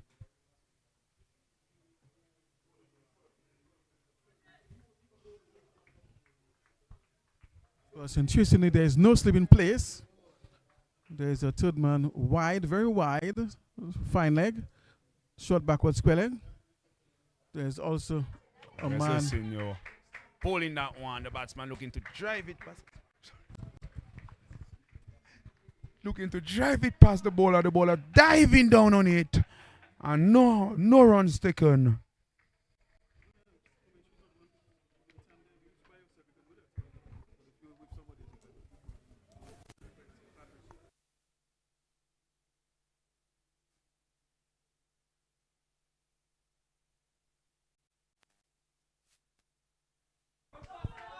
Yes, of course, an opportunity there almost.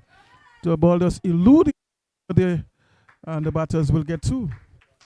107 it is now, 109 rather, for the loss of 4. Of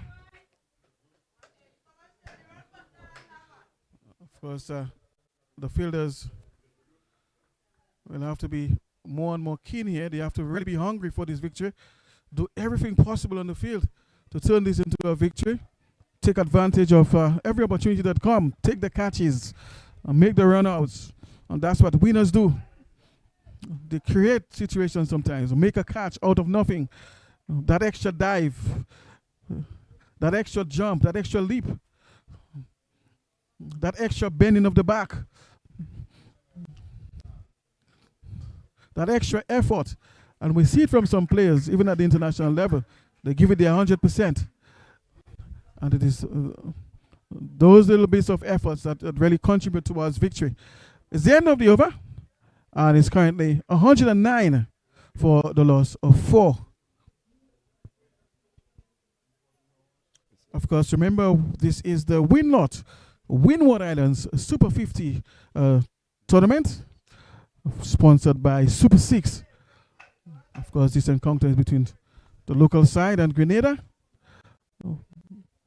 Dominica coming from a defeat yesterday.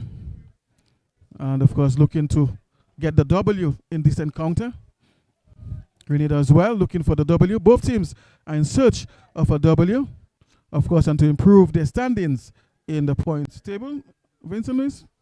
Yes, especially the fact that St. Lucia made light work of St. Vincent in the other game. Both teams here this afternoon will be looking to get some points to be on par with St. Lucia. Yeah, certainly. Christmas.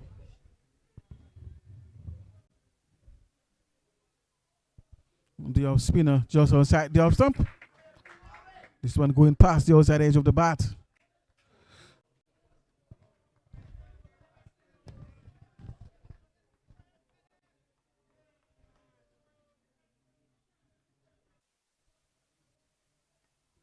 There is Kellan again, just slowing it up, bringing the batsman on the front foot.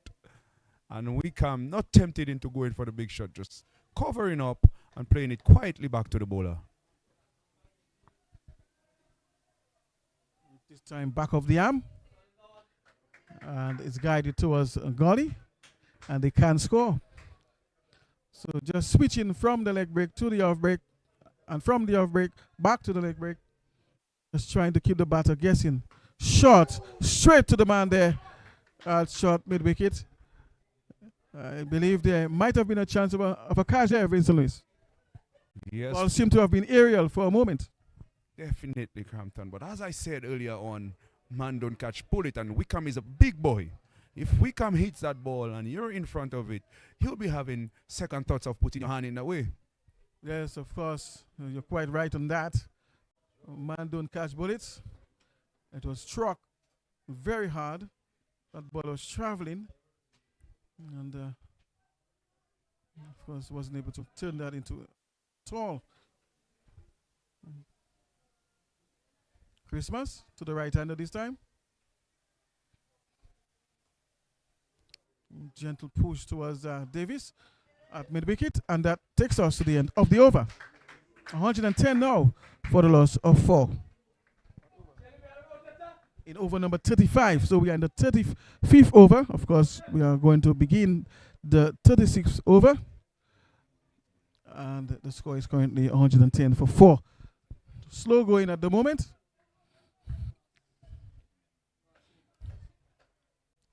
And it's going to be the last over for Ustinho Fontaine, the captain. So that's his final over.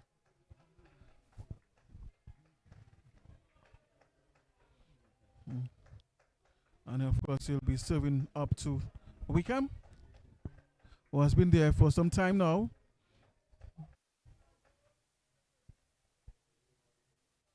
And he's coming forward, unbothered, very comfortably. So that appears to be a man that is well set at the crease. Doesn't have any difficulty there. Nothing seems to be bothering him. Wickham, Vincent? Yeah, Wickham looks good. But eventually he's going to have to play some shots, because we see the scoring rate climbing up slowly. It's now at 5.7, almost 6 runs per over. Grenada needing some 83 runs of 88 balls. And eventually, someone is going to have to play some shots for the Grenadian team. Yes, as we saw earlier in the person of Bartholomew, the captain, was really getting that ball away, keeping the score ticking over. And small wonder, of course, they were able to produce such a good partnership that it Wickham, who is on strike now, and the captain who went back,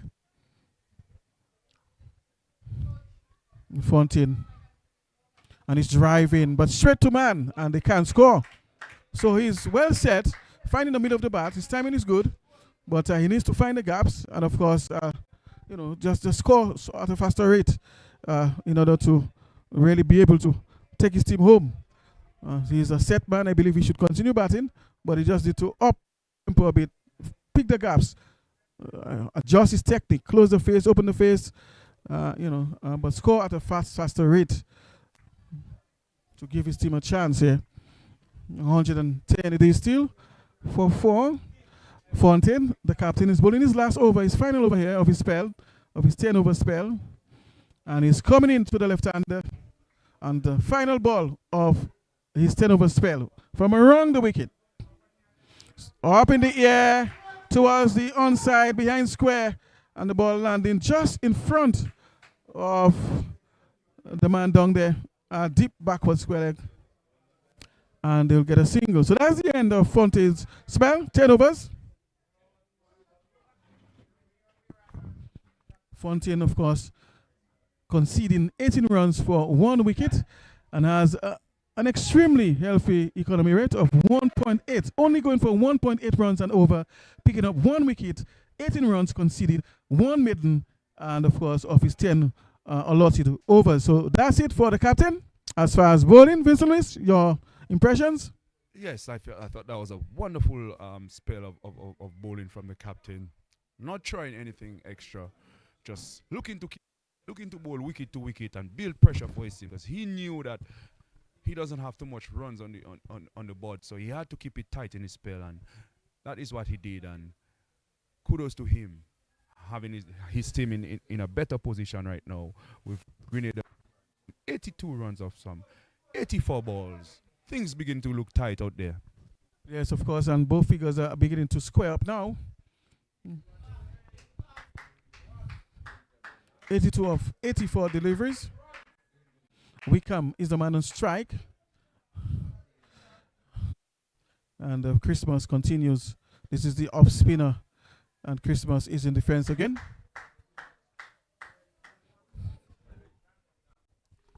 It's bowling from around the wicket to the left-hander.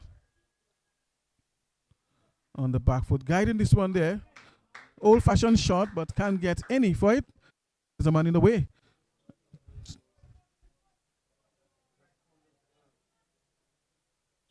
Don't put much effort behind that shot, just guided it. Christmas, shot over length, and he's pulling this time, but again, there's a man in the way. On the onside this time at mid-on rather. So he's striking the ball at times, but he's finding, he needs to find the gaps rather than the fielders. Looking to pull this one there, appeal for leg before, but no, says umpire Rogers.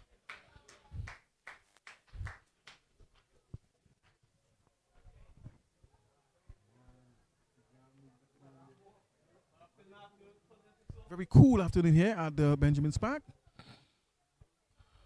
Christmas, flighty delivery, and the ball going past the outside edge. Batsman was drawn forward there and wasn't able to negotiate. So it's the end of the over, and it's currently 111 for 4.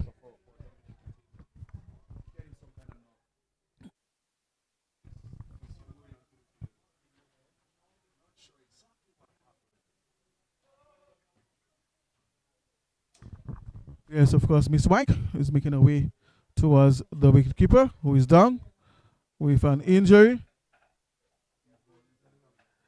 And hopefully that injury doesn't persist or doesn't prevent him from continuing to play. So we'll have to wait and see how grave that injury is after receiving some attention there from the physio. So let's hope that it's nothing grave. Vincent.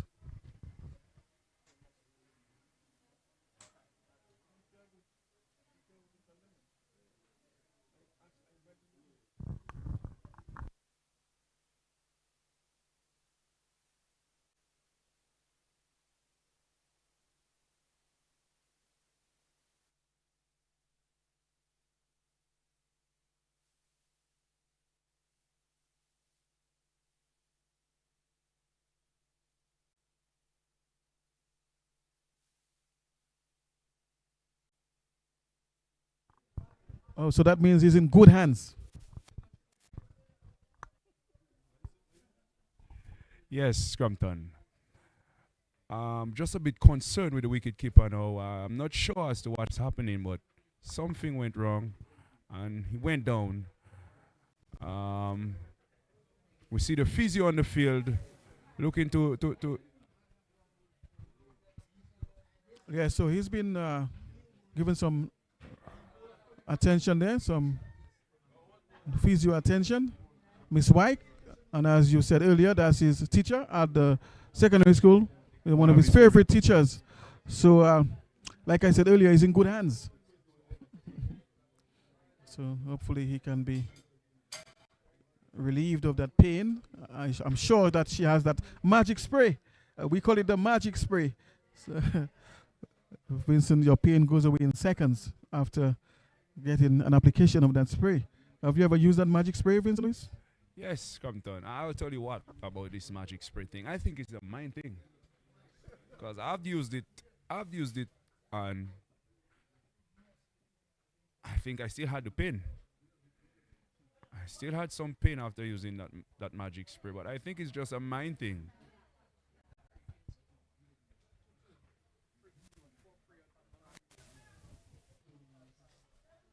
Well, Vincent Lewis, it works with me. Uh, we have different bodies, it seems, but I can tell you all the times I used the magic spray, it worked.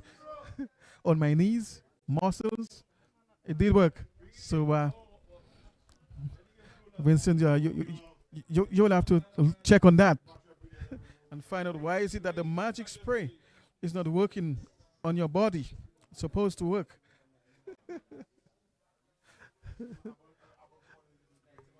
I'm not probably I didn't use enough, but I still had pain after spraying that magic spray.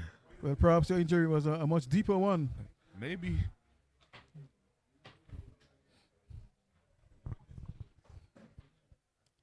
Well, Mr. Mike is making our way off the field now, and the keeper seems to be getting back up on his legs. And so, or have they switched from one keeper to the next? Vincent Lewis, you can identify your son from here.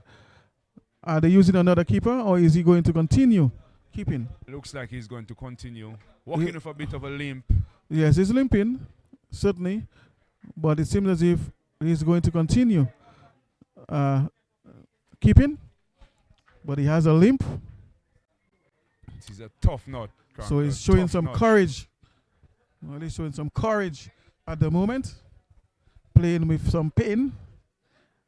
That really shows some character.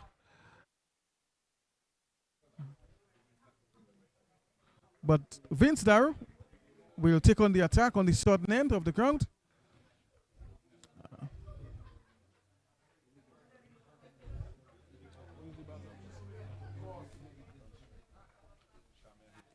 So Healy, of course, is the man receiving from Vince Darrow.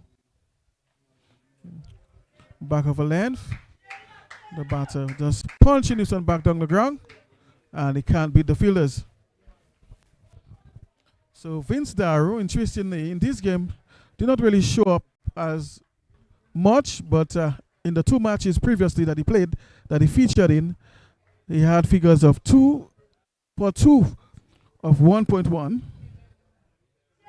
And then in his other game, he had figures of 3 for 7 in 5. And that's superb bowling figures there. And of course, in the match afterwards, he was dropped. Not sure if that had a toll on his confidence. Or is it just a bad day of bowling today for him?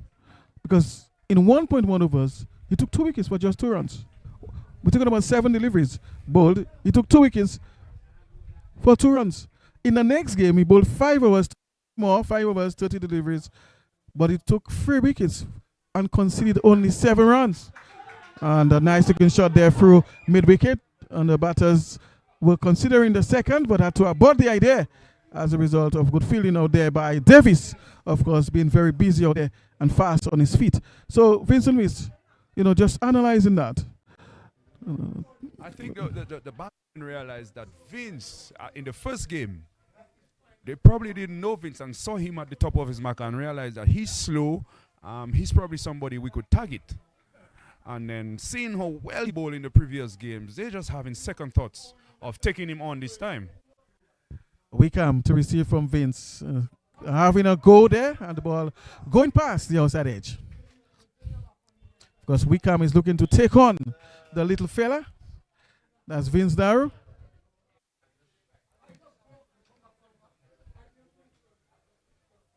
It's coming in from around the wicket now to Wickham. Wickham is humbled there, playing defensively. And of course, only 1 run from this over of Vince Darrow. So again, another economical over. Doesn't go for too many. Yes, Crampton. How quickly could things change in the game of cricket done? Just a few overs ago, Grenada had some 40-odd balls ahead of the runs. And now we've seen them needing some 81 runs from some 72 deliveries. So less deliveries in quick time. Really good tight bowling from the Dominicans. Yes, and I mentioned that earlier that don't be surprised if we see a swing, a change where there is, more runs to get from deliveries left as a result of good bowling. So the Grenadians had to be careful about their strike rate. And of course, eventually it happened. So we are now seeing a different situation. 81 runs to get from 79 deliveries. So, and if they continue in that vein, the pressure will continue to mount on them, on Grenada that is, if they continue in that vein. So they have to really begin pushing things a bit, increase their strike rate, pick the gaps, get the boundaries. They have to push the scoring. They have to increase their run rate, because otherwise in the back end of the innings, it will be too much pressure for them. And pressure can cause fall of wickets.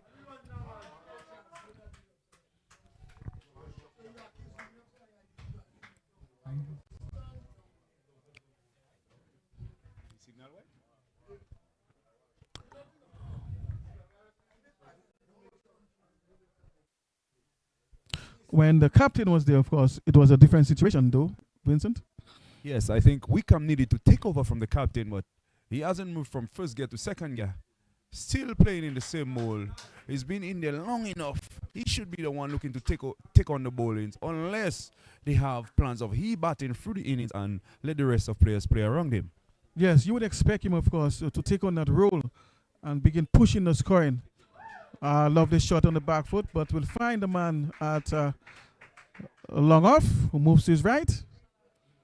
Of course, and can only get one. So Wickham, really should be the man taking on the that is the well set batter and try to maintain or at least increase their strike rate. Taking over from the captain Bartholomew, who was doing a fantastic job.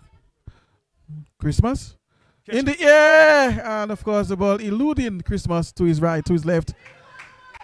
Of course, really was able to induce the false stroke, but the ball landing in no man's land.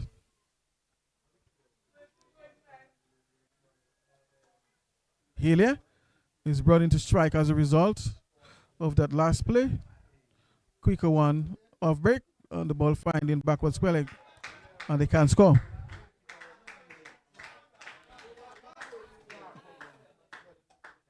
$114 now for Dominica bowl out Grenada. Will they take the remaining 6 wickets? Will Grenada get to 193? And he's driving towards long on, and the catch is taken. He's out caught. Driving through the line. The man was down there, posted on the boundary. The ball came straight to him, and of course, making easy work of that and taking a wonderful catch to dismiss Helia. And Grenada losing their 5th wicket, 114 for 5. Yes, Dante Benjamin taking a brilliant catch, allowing the ball to come to him. That was pretty close to the boundary though. Almost stepping on the line, but looking back at the last moment and realizing he's close to the line, not taking the last step, and easy catch in the end. And Helia is gone. So as I told you, Compton, it looks like Wickham is looking to bat till the end, and the rest of players look to take on the bowling. Yes, but perhaps they should have considered that much earlier. So, of course, Grenada losing another scalp here.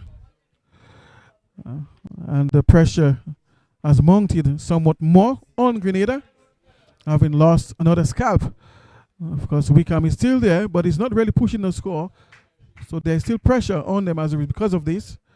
Hopefully, the other batter incoming can do a good job at pushing the score and relieving them of pressure. But right now, Dominica will fancy their chances, of course. If they can just take a couple more wickets from here, they'll fancy their chances of winning this match, Vincent. Yes, yes. But you got to keep picking at the wickets, Crampton, because we don't know how good the rest of the batsmen are. So that's what I'm saying. So if Dominica pick up a couple more wickets from here, they will fancy their chances of winning this match. Definitely. Fancy their chances. Definitely. We're not saying that they're going to win, but they'll really begin to feel that they can win. Yes. But of course, Grenada can also produce another partnership from here. With Wickham. Wickham is not pushing the score. Let's say the new batter who came in there, who is Henry. Of course, if he can produce a good partnership there, push the score, then of course Grenada can now fancy their chances of winning this match. And of course Wickham picking up another single through third man area. Meantime, Vizdarro will continue his operations from the sudden end. Only conceded 1 run in the previous over that he bowled, and so he has been keeping things very, very tight, very stingy with the ball. And Grenada has to be careful that he doesn't pick up a couple of wickets here, because he has a knack, that little fella, for picking up wickets.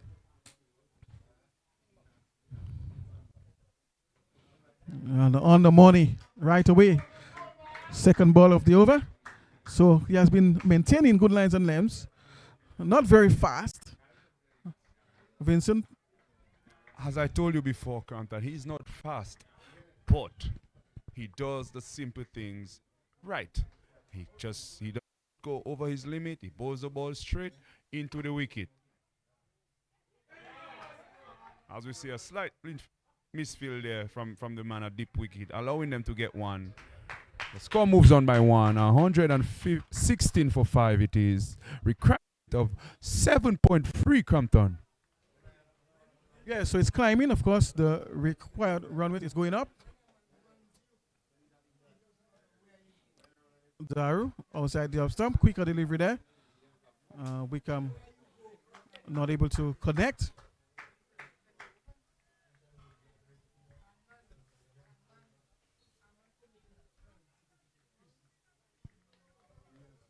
No slip in place. Deep fine leg. There's a man at backward point. There's a third man. Third man is being brought up in the fly slip area on about the 30-yard circle. So he's been straightened now into a fly slip area. Long on, long off. Short mid wicket. There's a man at short square leg. A man in the covers. A deep cover point near the boundary in the person of Davies. And of course, Joseph is there at backward point, just in front of the gully. Vince Darrow, outside the off stump again, appeal for cut behind. And of course, umpire Javid Seaman turns it down, and that brings us to the end of the over. 100 and now 16 for 5, still kept on 116.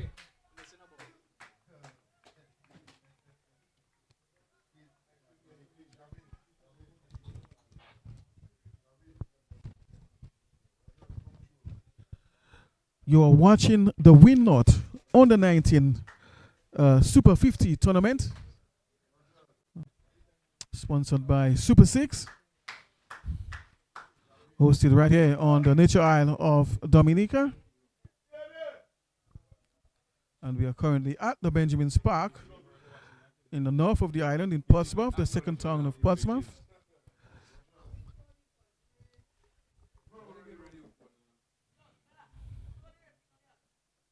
And Christmas will continue operations from the northern end. And he'll, of course, be bowling to Henry, the left-hander. So there's a fly slip in place.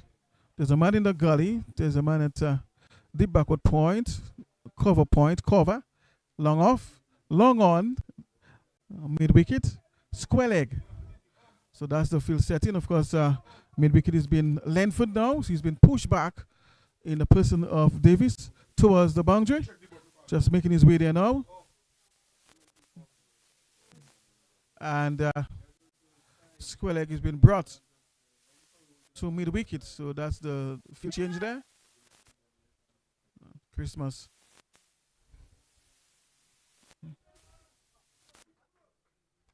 Of course, good delivery ball there. They can't score off it. Christmas is coming from around the wicket to the left-hander, Henry. Short. And the ball delayed there. Batter wasn't able to make.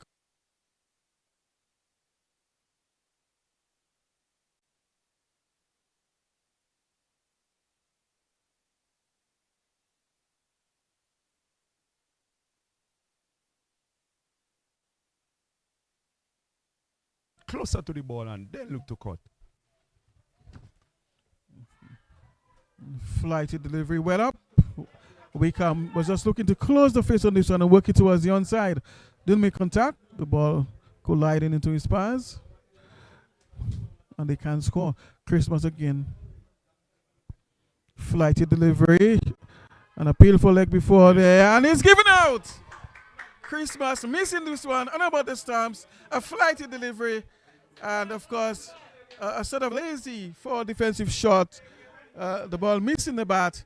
And of course, according to the judgment of Rogers Larrock, that one would have gone on to hit the stumps. So out leg before Wickham, after a long knock, he goes for 18 of 67 deliveries, a strike rate of only 26.9. Vincent Lewis? Yes, the innings never get going for Wickham. Just looking to come on the front foot and prod. Not looking to be aggressive when his team needed him to be the one to take the game to the Dominicans. Is it that he sacrificed himself because he realized that he couldn't get the ball away, Crampton? Maybe that's the way he bats. Maybe that's his natural way of batting.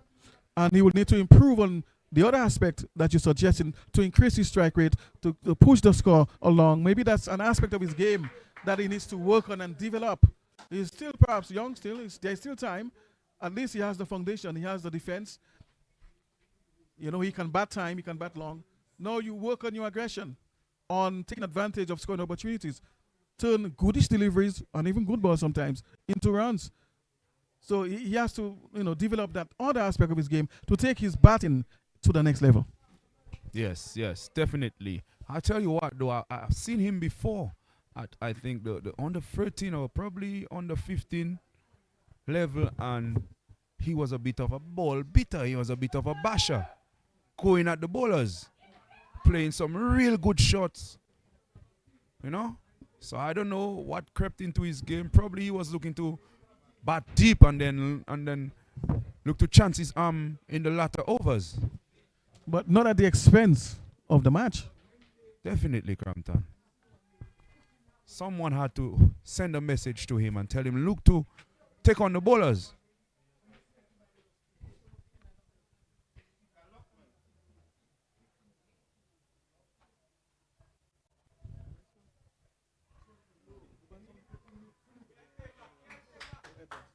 So Jeremy Edwards is the new batter. Jeremy Edwards. And a lefty. So Grenada losing another scalp there, unfortunately for them. And so the pressure has mounted somewhat more. Appeal for leg before. And of course, not out says umpire Rogers Larrock. But I can tell you that their tails are up now. They are very spirited out there. That is Dominica. They will fancy their chances of winning this match. 6 wickets already taken for 117 runs. And so the team is in high spirit now. Christmas continues its operation from the northern end.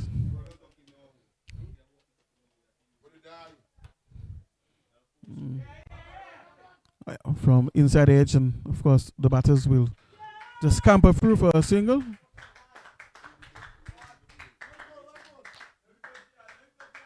$118 nowadays for 6.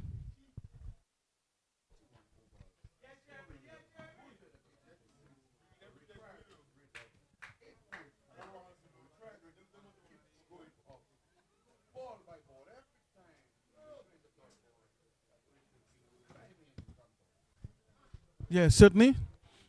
And so 75 more required of 54 deliveries. And hence the reason the required run rate is 8.3 runs. Of course, earlier it was much lower when there were a lot more deliveries available than runs to get. So Jeremy Edwards, of course, is the man who has just entered and has joined Henry, both on one. So you have two new batters at the crease currently. In a situation where you need to increase your strike rate, get things going, both batters are not set at the wicket, Vincent Lewis. So that is a disadvantage. How do you go from here?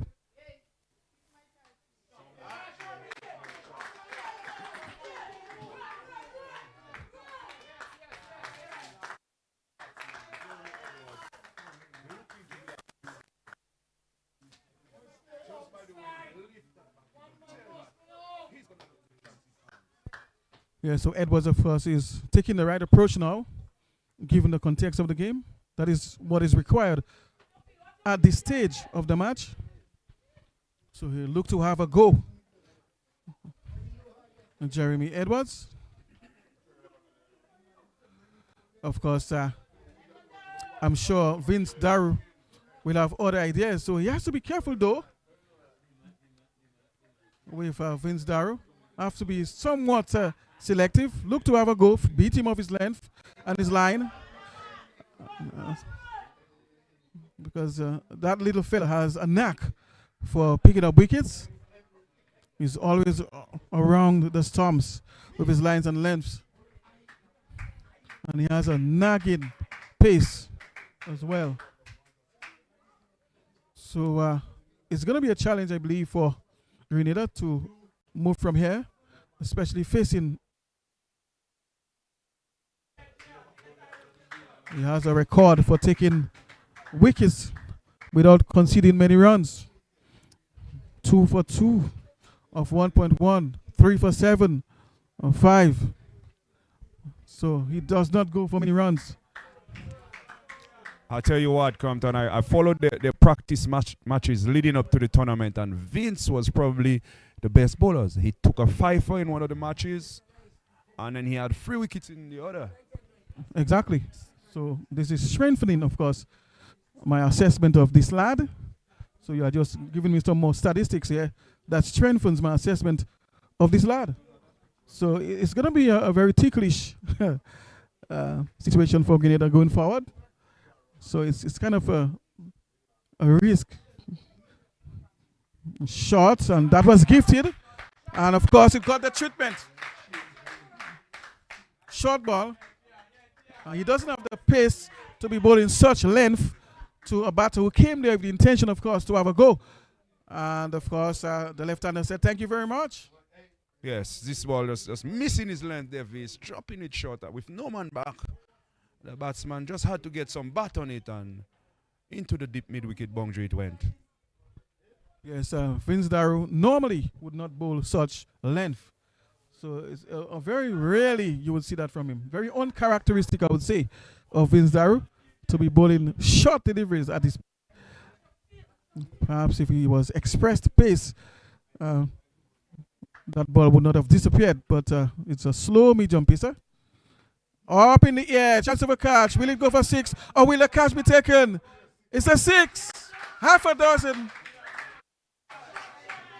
And Daru has been ruffled at this point. 131 it is now for the loss of 6. And Daru is being ruffled somewhat, uncharacteristic, unprecedented. It's a while we haven't seen that occur to Vince Daru and Vincent. Yes, Compton, as I told you, these batsmen, low order batsmen, normally are the ones who look to come and edge. And this one going down towards the third man area. The ball will stop inside the boundary. And the batters, of course, taking 2. So good comeback delivery there. The ball finding the edge, but of course going through past the keeper and where first slip would be Vincent Lewis. Normally at this stage of the innings, we would have a first slip. So the ball just going past the keeper and trickling down as we see Alex was the one giving chase and could not prevent them from getting 2 runs. The score moves up to 146 for 6 after 42 overs. Grenada needing some 60 runs off some 48 balls. So Crampton, the game is still in the balance. Yes, it is still in the balance, of course. They have 4 more wickets in hand. If the batters are competent enough, that is, the remaining batters are competent enough, of course, this equation is still a very possible one. They can still get up to the target of 193, which is required for victory. So it's not all lost for Grenada. It's not all lost.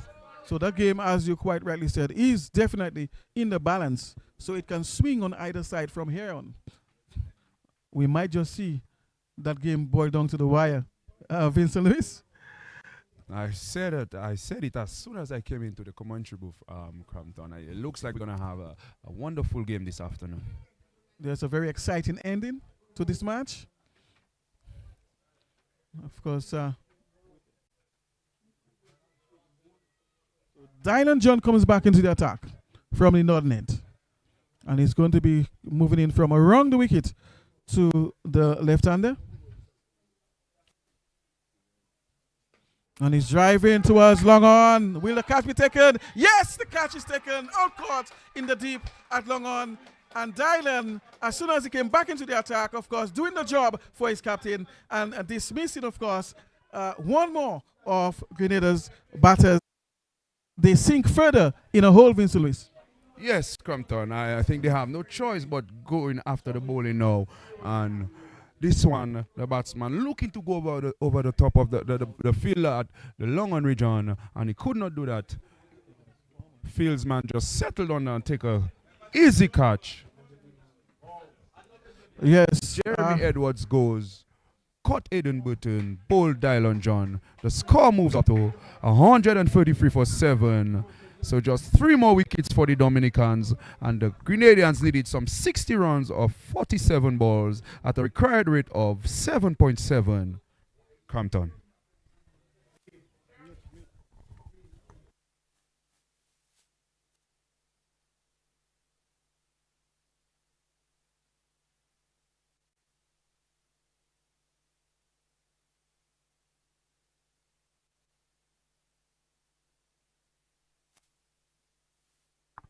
Yes, so Dylan John really doing his job at a crucial stage of the match for his captain.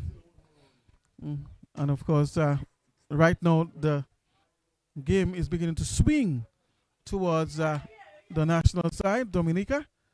John around the wicket and he's driving. He's off the mark. So there's run Mitchell. He's spinner for Grenada. He's off the mark. And Henry, of course, who showed some signs of aggression, is on strike now.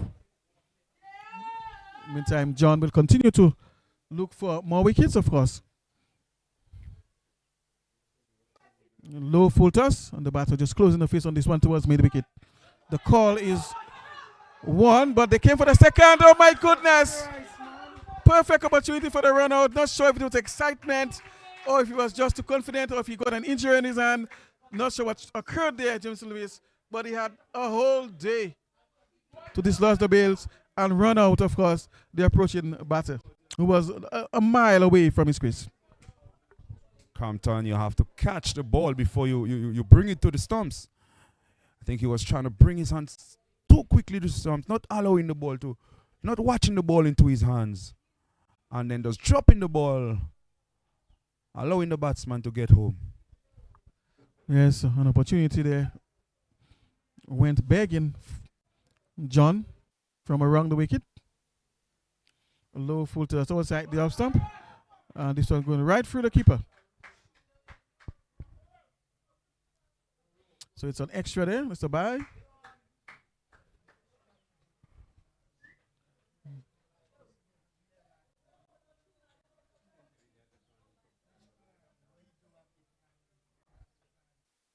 And he could have taken his time. He had the whole day to dislodge the bails.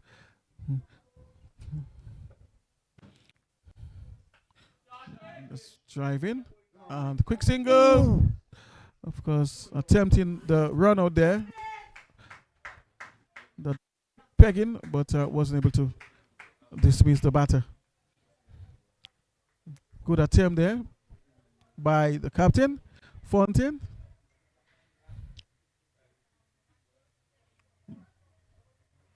We see the lower batsmen for Grenada really looking to be aggressive.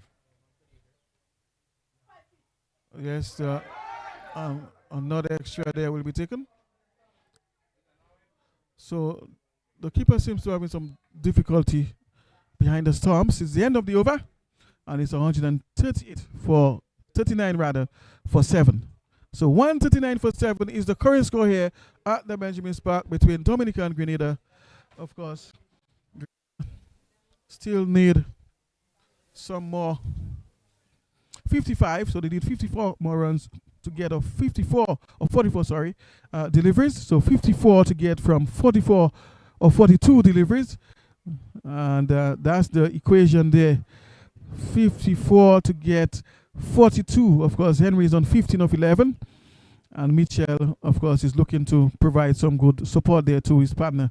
So the game is still in the balance. It's 3 more wickets in hand. It's not impossible, but I would fancy, of course, the local side. The batting side is under more pressure at this time, I believe, Vincent. Yes, definitely. With only 3 more wickets in hand, I think the Dominicans will be backing themselves to get the better of the Grenadians this evening, Crampton. Full toss, and this one is belted towards the offside. There's a man coming around from in the deep. And of course, we'll restrict the batters to just 2. And it's a ball on top of that. Joseph. So no ball signal there by Javid Seaman. So it's 142 now for 7. Joseph is the man operating from the southern end now. And it's bowled. But it's a free hit, remember? So he cannot be given out on this occasion. It's a free hit. Of course, playing across the line there. And missing this one on the stumps. Let's see what happens this time. So this delivery is going to be a legit one. And let's see if he can produce a wicket-taking delivery on this occasion.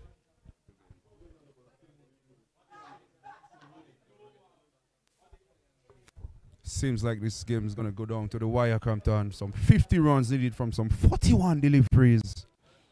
Yes, interestingly, your free wicket in hand.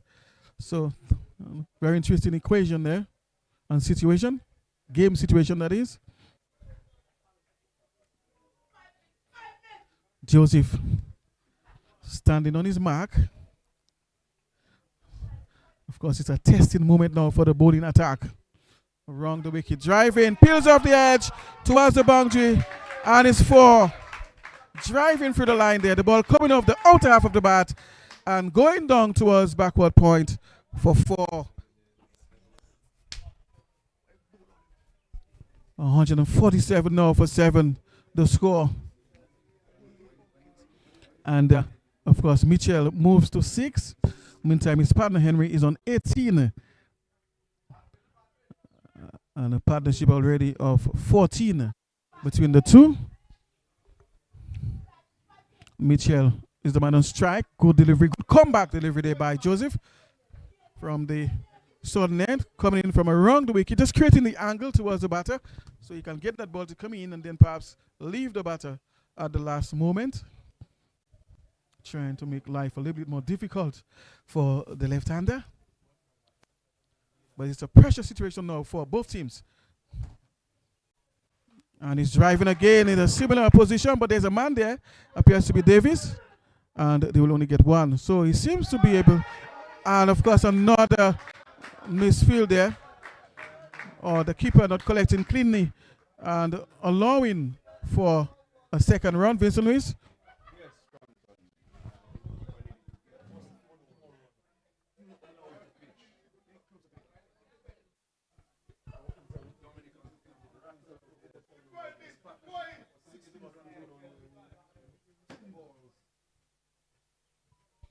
Joseph, and he's driving again towards the point area. Davis is kept busy out there, and they are restricted to just a single.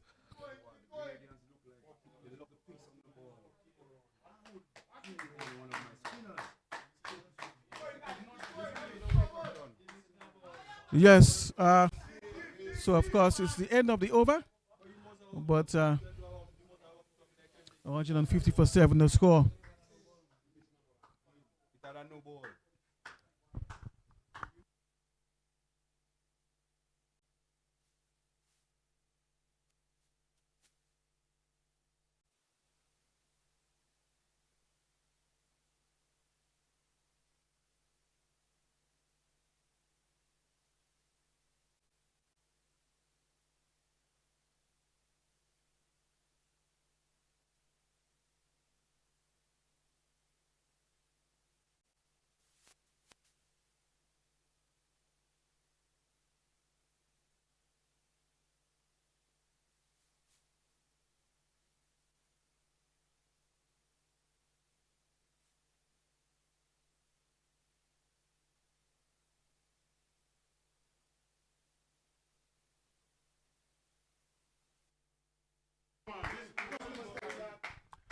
And of course, play has resumed.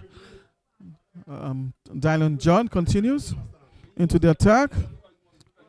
So it's now 151 for 7. The game is nicely balanced now. So pressure situation for both teams. Which team is going to come out on top this afternoon here at the Benjamin's Park? We'll have to wait and see. Good length ball. Appeal for leg before, but Larrock, of course, ignoring this one. And also on a run out attempt there from the field.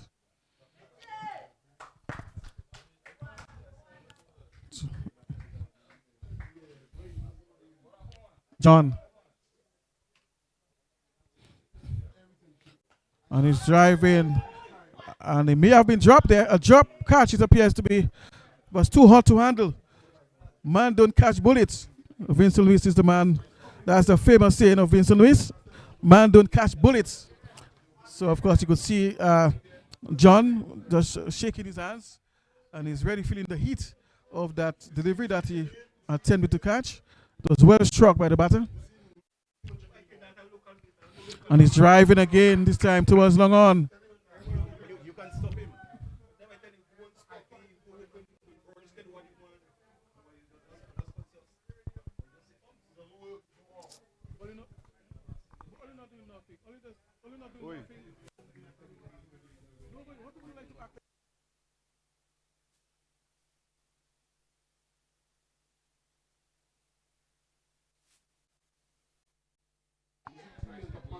And again, another single taken there towards the onside.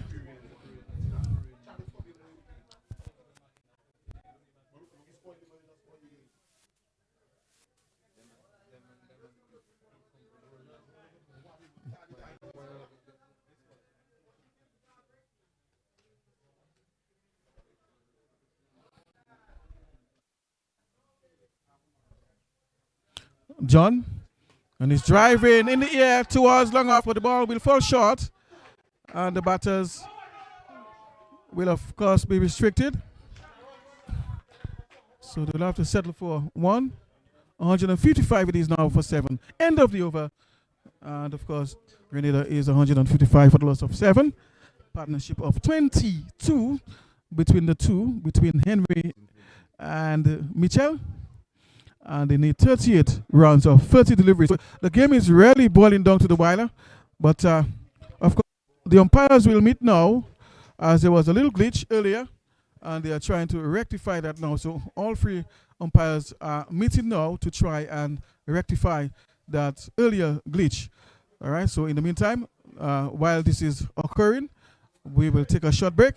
And, of course, play will resume in just a few moments from now. So stay tuned. Don't go away as we come back.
All right, we are back. So that little glitch, that little issue was rectified. So we are back on track here. And the equation right now is 38 of 30 deliveries, 155 for 7. And Dominica needs 3 more wickets. Grenada needs 38 more runs. The off spinner is into the attack.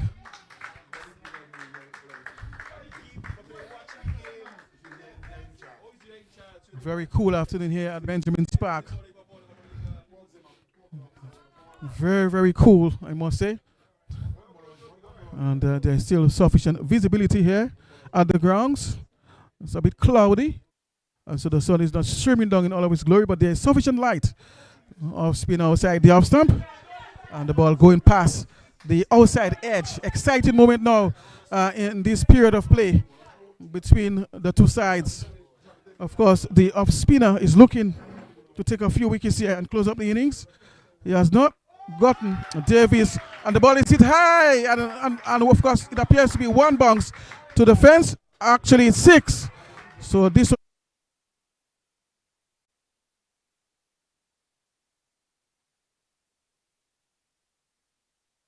he's on 25 or 4 rather.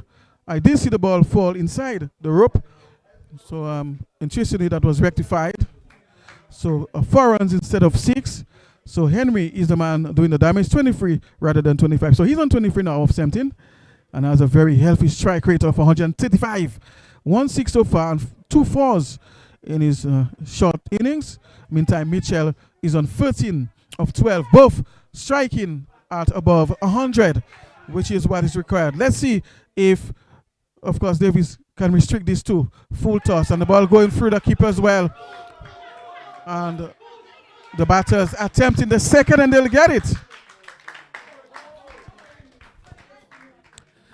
Exciting moments here at the Benjamin's Park. The game is literally boiling down to the wire. Who's going to come out on top between Grenada and Dominica in the encounter? 31 required of 26. 162 for 7 the score.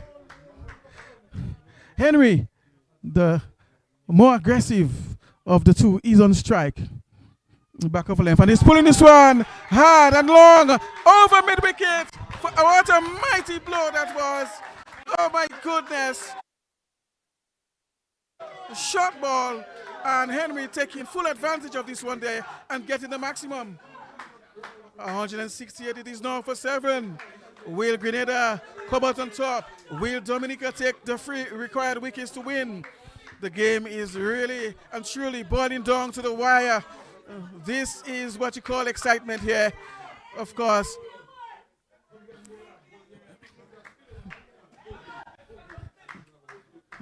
Davis, the off spinner, is into the attack. Henry, who is the man doing the damage now, is on strike. He's on 31.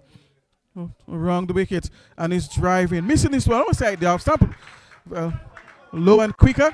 And of course, with that, is the end of the over. So after 46 is 168 for the loss of 7.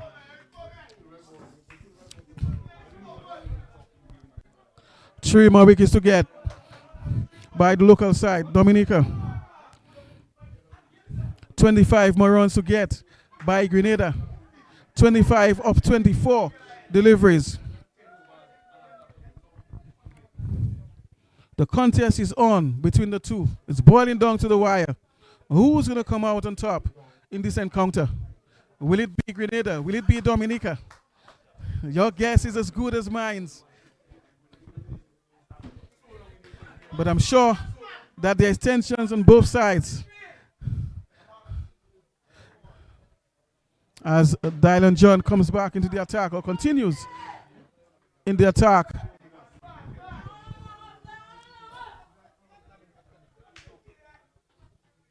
Mitchell is on strike. He's on 13. Has a strike rate of 108.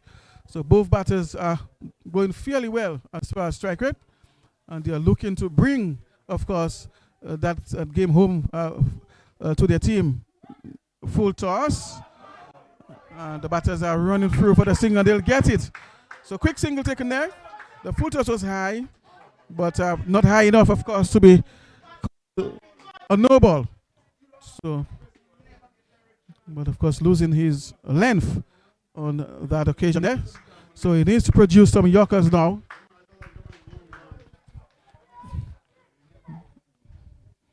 John, and it's bowled John getting his man finally. Clean bowled. Bowling the Yorker then, of course. I did say that he needs to produce a Yorker now, and exactly that he did, and was able to get his man. The Yorker length delivery did the trick. 169 for 8. Who's going to win? Is it Grenada? Is it Dominica? Mitchell going for 14 of 13 deliveries. Or really, it was Henry who got dismissed. 31 of 21. So the more dangerous of the two batters is the one who got dismissed there. He went for 31. Henry, Grenada, of course, losing the 8th scalp. Aravinda Bishop is his replacement, the spinner. So Bishop replaces Henry, who went for 31.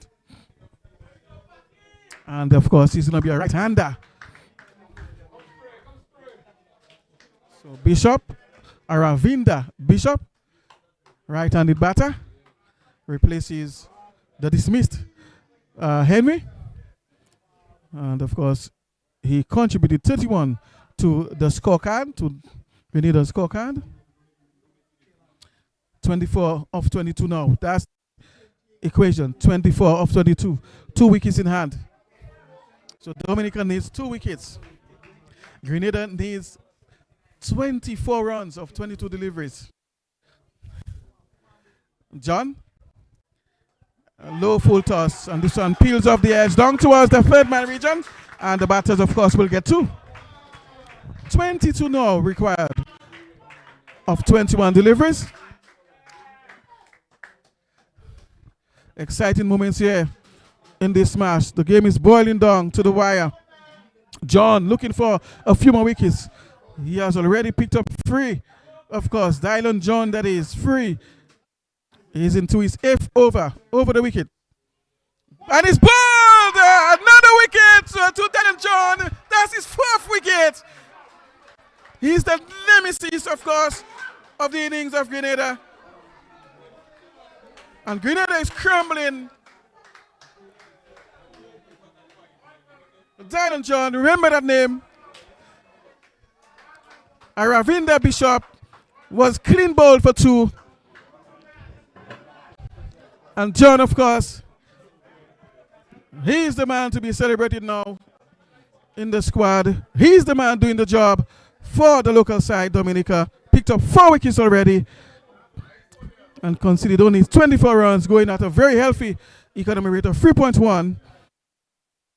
But what a good move it was, of course, by the captain to bring him back into the attack and kept him there. And he has not disappointed so far, Dylan John. 1 more wicket. 1 more wicket. 22 more runs to get in 20 deliveries. Who's going to come out on top? Are you still guessing? Are you still certain? It's Aaron Edwards, of course, the new batter.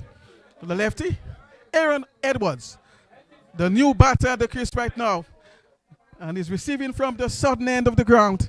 Meantime, Dylan John, the man in form with the ball right now, doing the damage, is into the attack from around the wicket. And he's driving through the offside. And they will get 2 runs.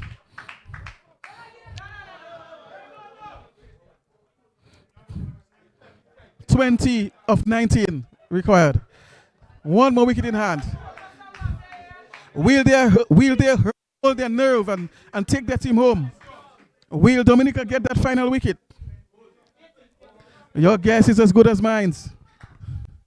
A low full toss, and he's driving straight to man there, and they'll pick up, they'll grab a single.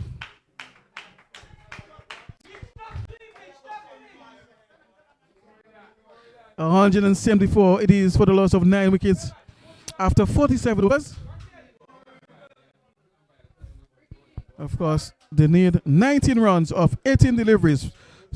3 more overs left, 19 more runs to get, and there's 1 more wicket in hand. So Mitchell is on 14 here, and he's joined by Aravinda Bishop, the spinner.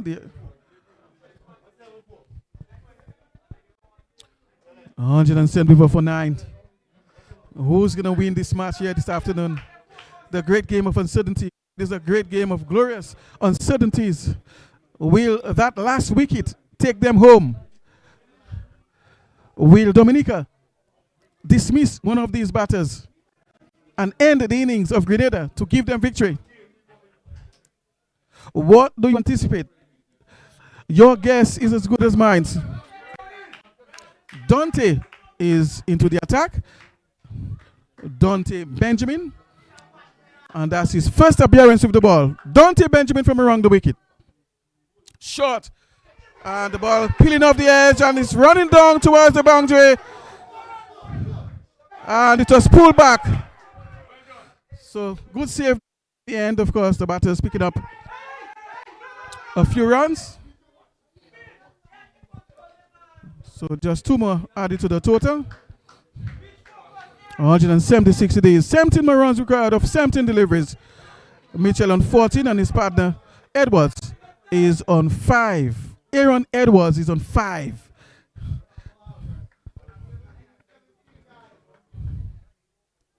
Edwards. And this one going past the outside edge. And the crowd has certainly built here at the Benjamin's Park. All around the park, you're seeing folks, of course, giving support and really taking deep interest in this match.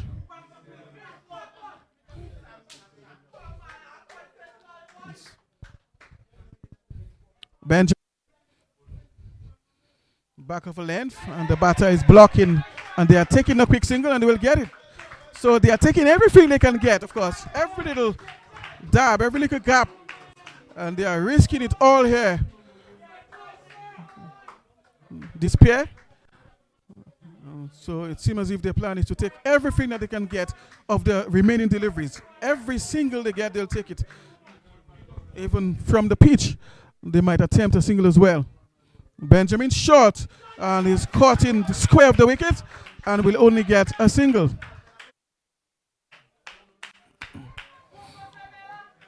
$15 more runs required of 14 deliveries.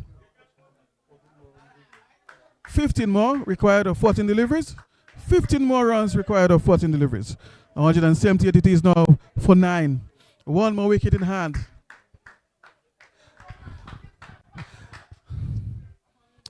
Let's see what Benjamin has up his sleeve this time. And he ignores this one outside the off stump. It's so wide. 14 more runs required of 14 deliveries. 1 more wicket in hand. And this game is truly boiling down to the wire. Something, of course, that was earlier anticipated many overs ago.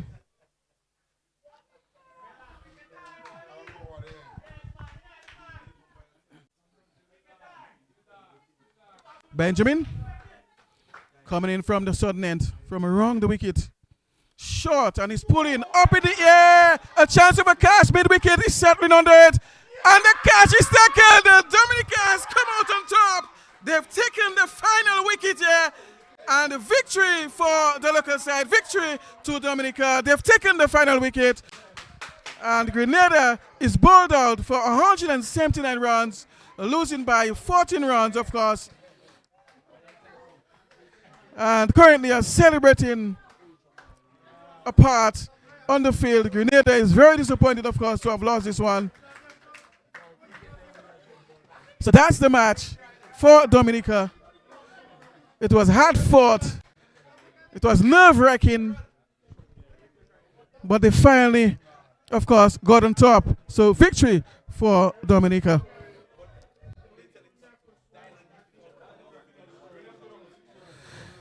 Of course, later we will bring you a post-match interview with both captains and, of course, declare the man of the match. So don't go away. This game was truly exciting. One of the most exciting matches that we have witnessed here at the Benjamin's Park so far. And I'm sure we might see many more in the remaining days of this tournament. We might see at least a few more games of that kind with so much excitement in it. And right about now, the players, of course, are meeting to show some sportsmanship as they shake hands. along with the umpires and the other officials. But this was truly a great and exciting match there between the two nations, between Grenada and Dominica. Something, of course, that you would pay your money to watch. And of course, I'll take a break right now. We'll be back in just a few moments from now, of course, to bring you the post-match presentation. Stay tuned. Don't go away.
for another interview at the end of what turned out to be a very exciting match here at the Benjamin Park between Dominica and Grenada. We have here, of course, the losing captain, Bartholomew, who had a very good knock. He, of course, got dismissed on 49, unfortunately. And Fontaine, of course, talk to us about this knock of yours and tell us what went wrong. Well, first of all, I want to thank the father for giving me an opportunity to be out here and showcase my skill. Well, it's a process, and I went through the process. Unfortunately, I was dropped on knot, and I carry on, but unlucky that I cannot get the 50. So, yeah, hard luck, but I feel my men fought hard today to bring down the game to the wire. But unfortunately, we end up on the losing side, but we played good cricket today. Yes, tell us, do you think that perhaps if you had gone past the 50 mark and perhaps had a big half century, that certainly could have made a difference? Yes. If I had made more than 50, the game would have been a different state. Yeah, so you can go again Friday. All right, so there you have it, of course, the losing captain, Bartholomew, who had a very good knock of 49. Of course, we're going to have a chat right now with the winning captain, that's Usinho Fontaine. Usinho Fontaine, you came out on top in this encounter. All smiles. Yeah, man, it was a good encounter. I love the game, fun, very exciting, and I'm sure the fans would have loved to see it. Yes, but Fontaine, you fell on 42 or 43 thereabout. Talk to us. Well, doesn't go well every time for you, but you have to come back stronger. Looking to win the game against St. Lucia and Grenada on the next game, and just do as best as you can.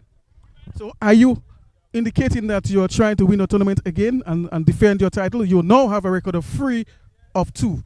So 3 wins, 3-1. So 3 victories, 1 defeat. Are you indicating that you are trying to win the tournament, Fontaine? Yeah, that was always the goal since we come into the tournament. Our goal was to win, take the trophy back home, leave it in Dominica, and that's our goal. All right, so there you have it from the captain, Usinho Fontaine. Very good all-rounder. And, of course, good luck to you in the rest of the matches. Cheers. All right, so now we'll have a chat, of course, with the man of the match. The man who impacted the game here this afternoon, brought so much excitement towards the end there. Dylan John, you did it for your captain, for your team, and for your nation. Well, yes, I did. I came out there, do my best, and show that I'm a senior player, and I did just that, and we came out victorious. Yeah, so I'm looking at your figures there. 4 wickets, conceded only 27 runs in your 8-over spell. At what point you really thought that you could have brought this thing home for Dominica? In the end, I just came out there, bowl wicket to wicket, listened to my coach, and yeah, I did just that. Took 3 wickets in the ending and brought my team to victory. All right, so there you have it. That's the man of the match, Dylan John, of course, with a very excellent performance there towards the end. Really produced some excitement and taking some key wickets towards the end. It was a nail-biting performance, but finally he did it and brought, of course, that game home for Dominica. Congratulations to you and best luck, of course, in the remaining matches. Yeah, so thank you. All right, so that's it for us here at TV, of course. This game, of course, ended with so much excitement. And, of course, we look forward to more games like that in the remaining matches of the tournament.